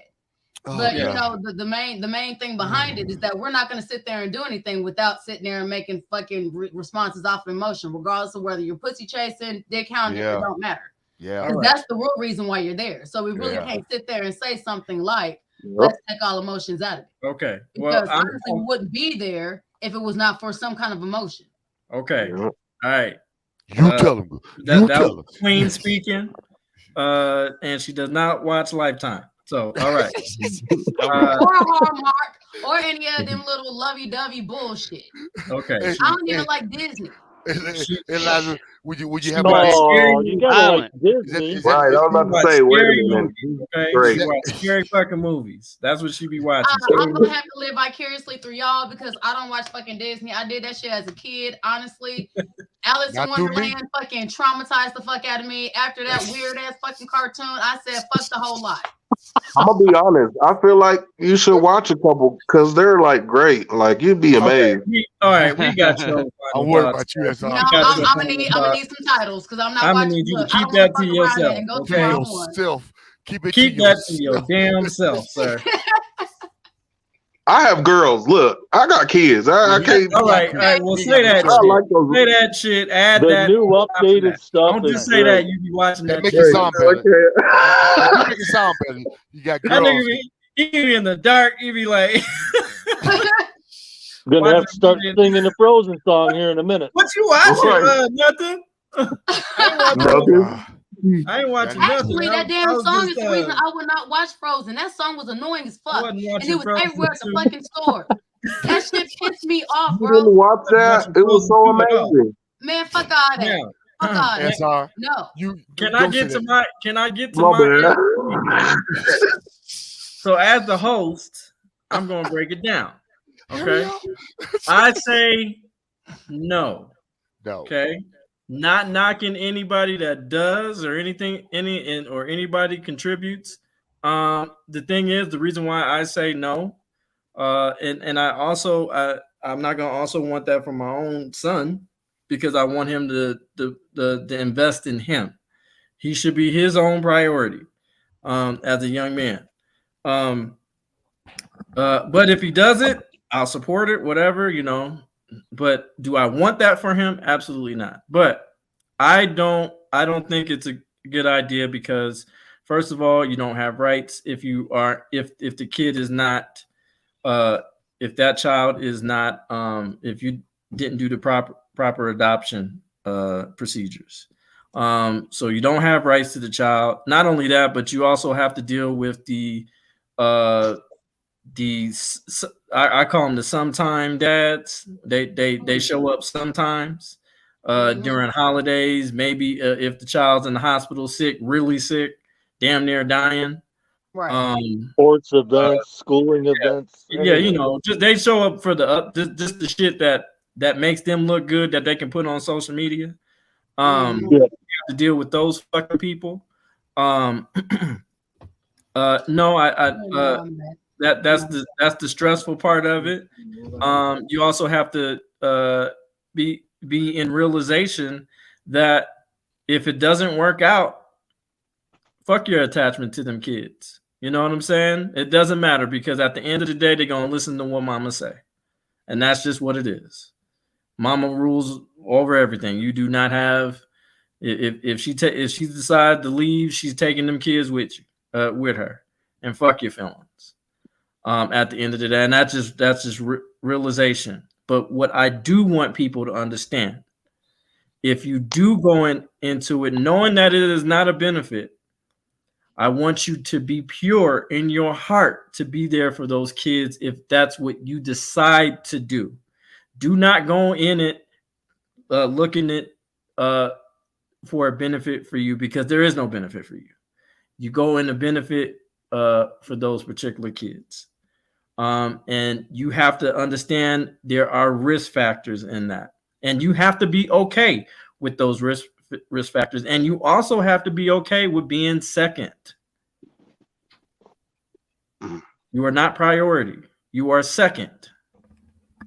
But knowing that, the mother also has to realize that you need to appreciate that man that is good, that good man. Let me specify that good man that you bring in your child's life, and you need to be goddamn doing your part to make sure if he is a good man and he is treating your kids right, you need to appreciate him to the fullest extent and not take his ass for advantage.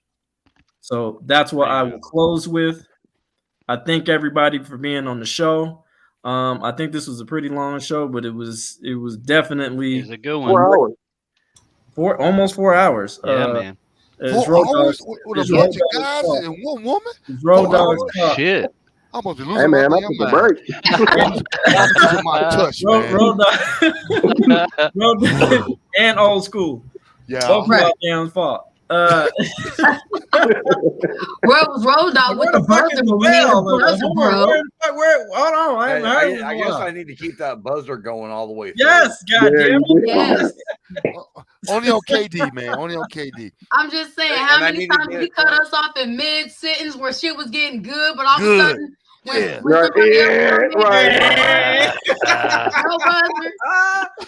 like, okay. But I'm gonna try for the next show. I'm gonna have one that's really super loud. Yeah, it's just as annoying as all get up just for old. Okay. Kdot, check your email. At first we thought it was I thought it was a car I thought somebody was driving near Eliza, and I'm like, oh, okay. Well, maybe that's what it, and I'm like, oh no, wait, that's the horn. Hey, bro, you realize that was 2 hours ago?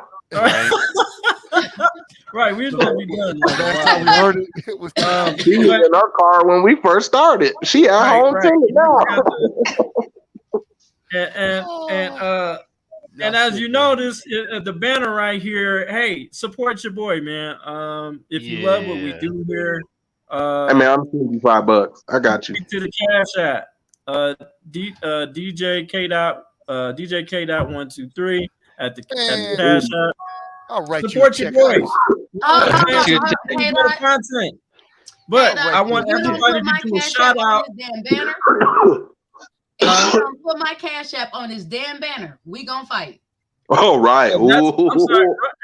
Hey, Road Dog, she talking to you because you the producer. So I'm just saying. Road Dog, I have no control of that. No, hold on a second. Who's you can put it in the banner? My Cash App added since we're all just dogpiling. Absolutely. We gonna go around. Eliza, you go first. And then yes, and then we'll My Cash Ellie, App if you can put everybody's Cash App. Thank you, love, and thank you. I got the best moderator in the world. Thank you, Ellie. Thank you, Ellie. Oh yeah. Go ahead, Eliza. My Cash App is $ Eliza Havoc. Okay. No spaces. And your channel, please. And your channel. Yes, and my channel is I don't even know if I put my channel up there, but later on we will be having a female rebuttal on my channel of today's show. Now, it will not be as wonderfully long, but it will be a female rebuttal. I'm assuming I'm gonna have to be on that. All right. She won't let you. She won't let you. You a guy. You can't be there. Females only. Oh no, man. I was on it last time. Oh shit. She let you on, but she wouldn't let me on. Damn. Right. I see how it is. Old school. That's because I had all ladies on there, and we were. I just wanted to stop in and say hi and keep up the good work and peace out. Oh, I'm glad that you can just do that because my ass is on there the whole entire time. I was getting grilled. Okay, I bet you were. And I held my own. I held my own though. He did. Yeah, I held. That's awesome. I was nervous as shit because it got hotter for some reason. I think somebody turned the heat on or something. I don't know. It's hot. I kept telling him to turn on the whole show in the foxhole behind me. Yeah, right. Yeah, right. With the guns out, ready to blaze. Old school, go ahead with your stuff, man. What's up? Where can people follow you? And the people have been asking in the comments. It's not me. The people have been asking where can they follow you? Where can they get your page? They want to. I'm an old school. I don't have none of that kind of hey, the people. Hey, well, we got to get that. We got to get that up and running because they want you. They want me. I don't know why. Yeah, man. We want you, man. Right. Okay. Am I lying? Eliza, am I lying? Weren't they asking all the information for old school? Yep, they were. Ellie, could you drop my link, please? Well, I'll work on that with you, KD. I don't know what to give you, so let's work on that later and put work on that. Just saying. I still gotta ask my daughter to work on my phone. I still gotta ask my daughter to get my phone cut on, man. So you want me to do all that? Yeah. You still got that damn flip phone. That's a new flip phone. Don't talk about my flip phone. Hey, he's doing better than me. I've been struggling with this phone off and on. That's why I refuse to do it on the phone. I'm doing it on my We will have something for old school. We're gonna get together. We're gonna try to work it out, and I'll have it. Okay, I will. We'll get that. Nice. Because the people want to see you and support you. So yep. Okay. All right, man. Mr. Official ASMR Audits, please, sir. Oh man, I'm good on the Cash App. Venmo tip, but I will say if you guys want to come over, we do Authority Check Presents. We have a new show, the AC and ASMR shit show, because there's so much fuckery that goes on out here in these YouTube streets. And one of the things we're doing is chat court. So if you've got some interpersonal fuckery and some beef you need to get settled, we're going to have a judge, jury, and executioner take it from the audience and hopefully get some progress made.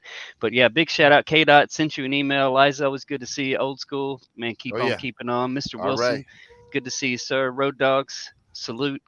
Trace, glad you made it up here. Might want to look into an iPhone. Ellie, as always, keep on keeping on. He slipped that in, didn't he?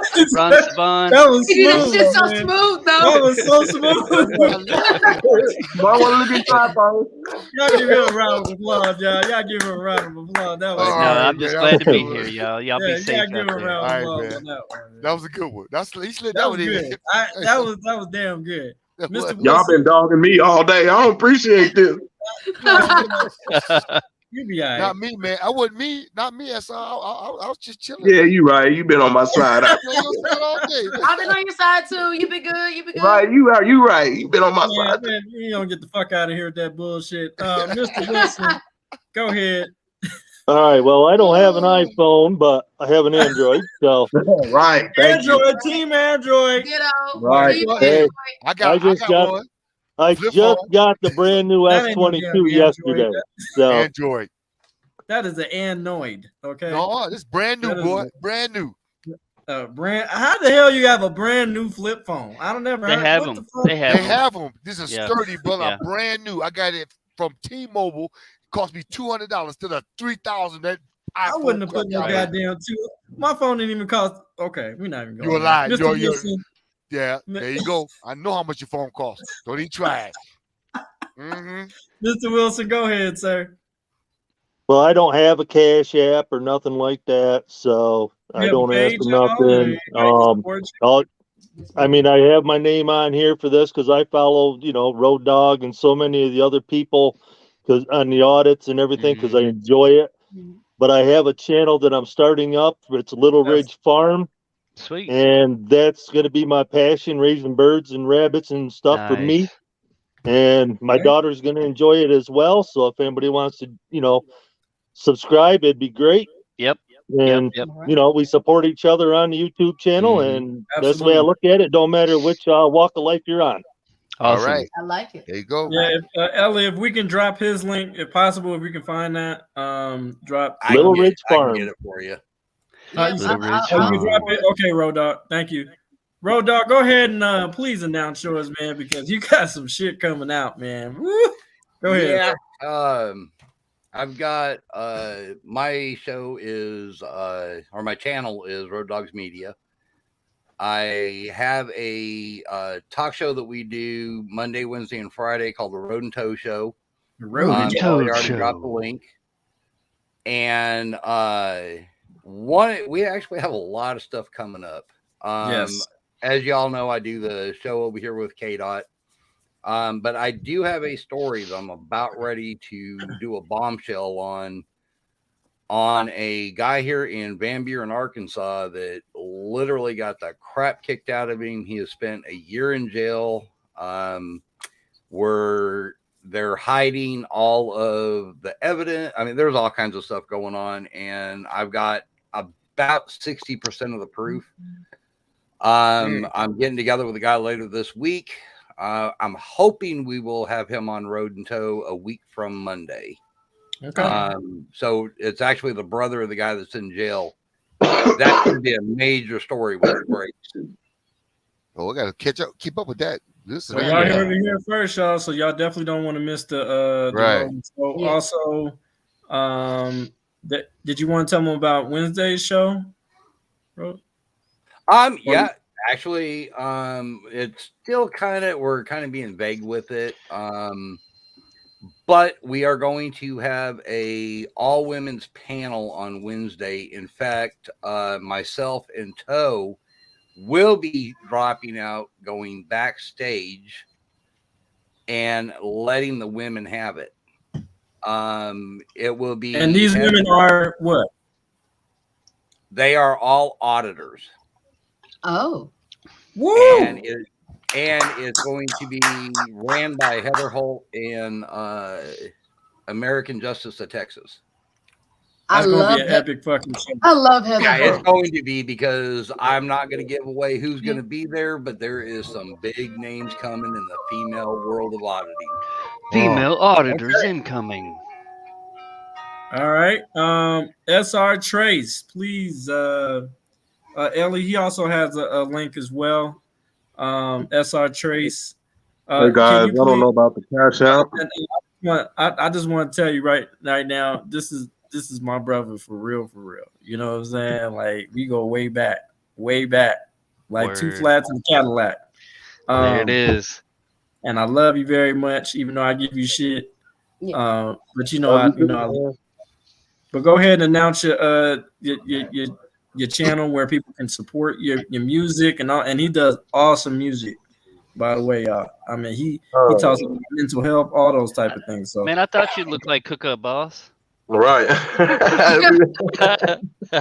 Hey, I go by SR Trace, guys. You can find me at SR Trace Music on YouTube or Spotify, SR Trace.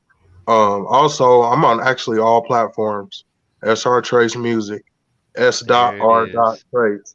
So, what kind of music do you make? I'm an artist. I don't call myself a rapper. I rap and I sing, but I'm an artist. So, okay. You know, What is the message of it? He literally does it all. Let me ask that.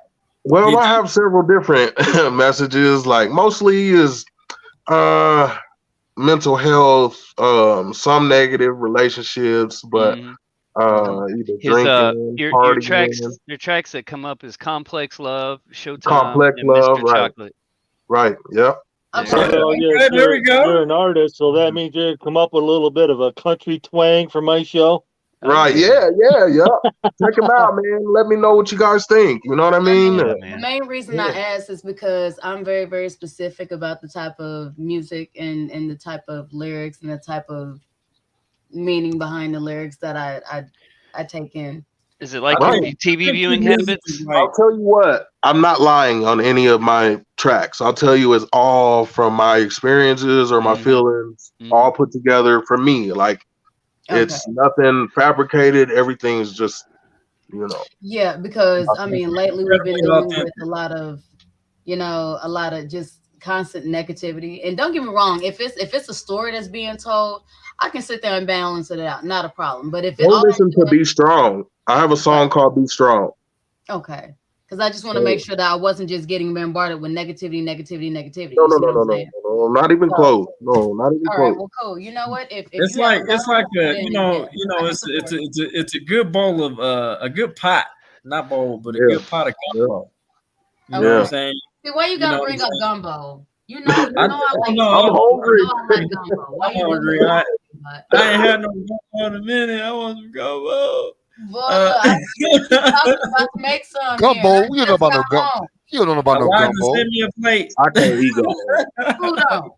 Who know about no gumbo? You know about some gumbo. Oh, look. Well, woman, that's my specialty. You know about no gumbo, no seafood gumbo. Yes, go to battle. Let me tell you something. You know what? I wish you was here. We can sit there and have a cook-off, bro. Yes, go on, baby. All day have a cook-off. Is that well? Hold on, wait. Road dog. Is that a Big Smoke cooking special? No. Yes.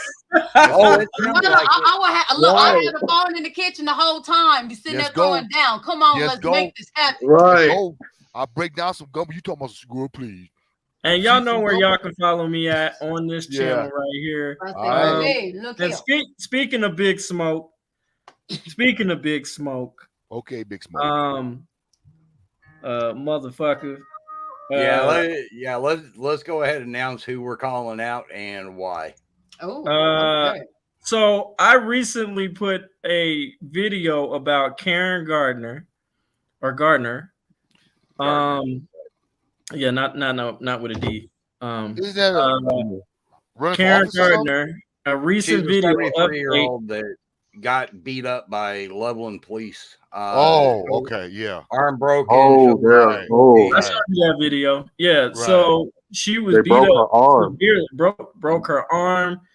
made her bleed, had several abrasions on her face, arm, all of that, and then Dislocated her laughed and shoulder. fist pumped and all that shit. They said she had a mental problem or something, didn't he? Nah, she had was just an older lady. I know she's an older She had lady. They dementia. said She has something dementia. wrong with her. Right. She has Yeah, dementia. That's what it She was. did have dementia. So when I put that update, everybody, the guy that loves touching pandas, decided to bring his bitch ass and comment on my on that video that had nothing to fucking do with Big Smoke or nothing like that. He could have did that shit on that particular platform. We're talking about I'm giving an update to my viewers who are heavily invested in that particular story, and which I will keep you guys updated on that. And I just thought that was rude and inappropriate of him to even comment on him wanting smoke with me or whatever. But you want it, you gonna fucking get it. No, So, Kdot. There you Just go. sit there and let Mr. Touchy Panda know that, honey, as much as he's been requesting to have your penis in his mouth, he is not the type. He is not your type, and he needs to leave you alone. Especially about that situation. I don't know why you would comment on that video. Everybody was wrong in that Come video. on, man. Yeah, I seen that. That was an old lady. The whole thing that's an older lady. That was an older woman. I don't care what color she is. Inappropriate. Right. And I think that's why, wrong. Road Dog, I think you have something to say on that as well. Yeah, Karen Gardner is a reason why I've followed the auditing community for, I don't know, probably 3 years, 2-3 years. Never really had the desire to pick up a camera. I did, but it was kind of like, yeah, maybe one day kind of thing. When I saw the video of Karen Gardner, my father passed away from dementia and Parkinson's. So when I saw the Karen Gardner story, it really hit home to me. And I was sitting there looking at it going, that could have been my dad. Exactly. Yeah. That could have been my dad very easily in that situation. And I'm going to tell you, I'd have to kill some people. Oh, boy. Straight up. And that's when I decided, you know what? No, I'm doing this for my dad and everybody that has dementia. I'm picking up a camera and I'm going to hold these some bitches accountable. Go ahead, man. Do it. So that's what actually made me get involved with the community like I am. And so for him, and Karen Gardner holds a special place in my heart because she's the reason why it made me get so in depth into it. Yeah. So when he made the comment on her update, it pissed me off, and I want that punk to come up on big. He about to get. Oh, this ain't his first time getting the smoke. He's got the smoke a few times. Oh, really? That's why I sat there and said, obviously, he got a thing for Kdot, and obviously, he just wants a platform on this show. Honestly, I wouldn't have to watch that show because I get angry, so I can't. Oh yeah, well, see, and the thing is, I do too. I had to sit there and I had to prepare myself before I sit there and. He had to play mediator.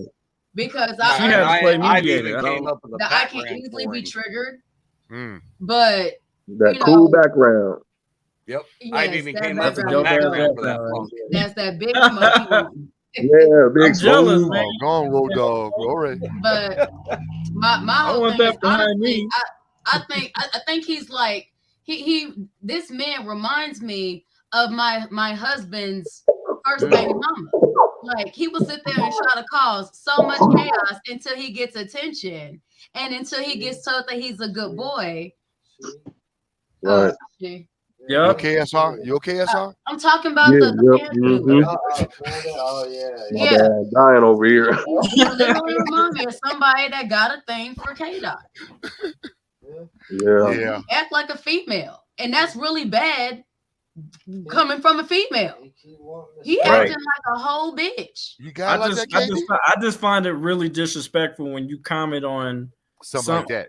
Something like that. You can comment on any other video, man, but that video, man, that was out of order. That was out of place, and that he was. knows that's why he did it. And Ellie, stop giving away my secret. Hey, I'll see you guys. Be good or be good at it. Take care, brother. Y'all be safe. Appreciate it. Oh, Keep up. Good work. Peace. But so yeah, so we gonna have the smoke maybe even tomorrow. I don't know. He said he's available tomorrow. So Road Dog tomorrow, shit. You know, would you gonna mind if I took the smoke for once? If it was just me and him? Huh? Would you mind if it were just me and him doing that smoke real quick so I can go I don't ahead need you to baby his ass, goddamn it, Eliza. Honey, no. See, one thing I'm gonna about need you to get this is a big smoke. You got to go all the way in on his ass. Okay, Kdot, honey, you have to understand That's a something black about me. woman Whenever shit, I man. respect you, you can always tell how I feel about people because whenever I respect you, you get a very loving, very enduring side of me. Yeah. You all have yet to see. Now, mind you, my husband's seen it. When I sit Oh, there well, and no, say I seen it. You're right. I'm a I whole seen bitch it. and I'm a whole cunt and I'm the epitome of the word, a lot of people don't get the luxury of seeing that part. That's right. Thank She God. did have a Thank you, debate. Lord. Thank you, Who was Jesus. that dude's name you had a debate with? I forgot what his name was. This annoying son of a bitch. How do you truly feel? Tell me how you really feel. That was It be like that though, because I'm really I'm a sorry. kind loving person. But when you sit there and start doing some reckless shit, I think you're holding back myself, but go ahead. It just slipped out. You know. That wasn't no slip. Oh no, not Rick. Oh no, Uh-uh. Ellie. No, I hammered his ass like it was his ass. Rick Crew. I wish that motherfucker would come. He don't I want. try not to. Here, turn the lights on, baby. I Yeah, try not to relive the little instances between me and Mr. Rick. I know. Okay, I They never were seen bad. that. I never seen that. Oh my God, you gotta Where go can back. I see that at? Where can I Right. see that? I'm going to it right now. I'm looking for it. Where I'm looking. where is the Look, link? it I was want to on see that. it was on Because Hippie Ellie Island. went on it. Ellie went in on his ass too. It was on Hippie. It was on Hippies. And when I sit there and tell you, by the time I was done, this man sounded like he was about to give himself a stroke, and I'm just sitting here like this. What was it? done? What was the title? What was? I can't even remember. It was How one long time was it? where How long was it it ago? was on the channel that got porn bomb. Never mind. How long That was it ago? that whole channel got taken down. Oh, man, look, I know. you should And have it was put it my on first that time channel. dealing with Rick Crew. And all I did was come on Hippie's channel. That's all I did. And I've been doing that for like every day prior. I wish you put it on your channel. Damn, okay. Well, I would have loved to be a damn fly on the wall on that motherfucker. Damn. Okay. Man, look. No, I was talking about the other guy, Eliza, that you chewed his ass. Another one. Man. Remember on Dinah Lives? Oh, yeah. I know who you're talking about. That's when we first met because Yep. he was saying some shit that was out of order. Oh boy. my God, he was annoying as shit. And then I remember Ivan the Terrible. Remember that's what we nicknamed him, Ivan the Terrible. Because he was terrible. He was absolutely terrible. And then DTL sat there and gave us a whole day or a whole panel just to ourselves. He's sitting there and talking about he coming with facts. I was the only one that came with facts. No, yeah, he was just, I don't know. I think something was wrong with him. I think he's a little slow. But that's just, no diss to slow people. I'm just saying that's how it came off. But anyway, but like I said, Big Smoke coming up soon. Still no update on the punk ass sergeant from Aurora.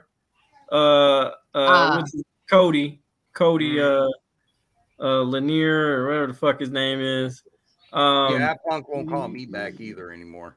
Yeah, I told you he's a fucking asshole. But anyway, that's just me. I'm trying to be better. Be better, Kdot. Be better. Just be okay. Better. Jesus, speak it in me, Lord. Somebody need Jesus. I need him right now. I need him. I need him. I told you that before. You need Jesus in your life. I know. I'm trying. It just comes out. I'm gonna get you in church Sunday. I'm gonna have the preacher put his hands on you. You did say you had some fine ass females in your church, so I might be. If that's what it's gonna take to get you in there. Yes. Really? I'm gonna go there for the Lord. We were talking about stepdaddy today and all that, and he's Don't believe the hype. Yeah, don't do not believe the fine one got kids. Look, Hold on, my husband over here sitting there talking about, look, he gonna sit there and go in that church and they're telling Right. some girl he a Who change. she fine? Look, she got kids too. I just want to leave it alone. I don't want to audit no more. Hey, KD, Right. KD. There's a lot Why of y'all women in like that church, and Why guess what, y'all, why KD? y'all do me KD, like that? KD, You did it. I'm You gonna did say it. one thing, KD. I'm gonna say Yeah. one thing, KD. Yeah. I go to church every Sunday, and there's beautiful women there, and I don't talk to none of them. So what did that tell you? Right. Well, your ass is just mean looking old school. You just your ass. That You too. know, yeah. All the women be looking at you. You don't be paying them no goddamn mind. None, Like, damn, man. none. I don't eat where I crap. None. I don't want to talk to y'all because if it talk to you in church, one of us got to leave. Because if it don't work, one of us got to go. So I ain't leaving. I heard leaving. that's the rules at the church because they don't want none of that smoke over there. No. Because it's gonna burn the house down. You can't be burning down God's house. No. In the name of Don't need it. Jesus. Name of Jesus can't do it. But I appreciate everybody joining the show. All right, man. 4 hours and 10 years later. Right. Right. I gotta get out this chair, man. My buttons. I gotta We get out just this chair. worked the whole shift. The whole Right. shift. Right. Ain't got paid And nothing. I appreciate y'all. I do. I really do. Thank you, Hold on, and look, all we getting paid is appreciation. You hear Right. this? I appreciate y'all. Look, see. That's how you That's see what the that Me and Road Dog got some bigger plans for y'all. Trust we trying to get it done. Okay, I'm just bear with me. Okay, help brother out. You know? I'm 64. I can't wait forever. I'm just saying. Okay. I might be gone. I could have a heart attack tomorrow. I'm just saying. So you know. Oh no, I don't need, man. I mean, I don't plan to go nowhere immediately. I'm just saying. Look, man, we gonna speak it in the air that you're gonna be here forever. Okay. Okay. All right.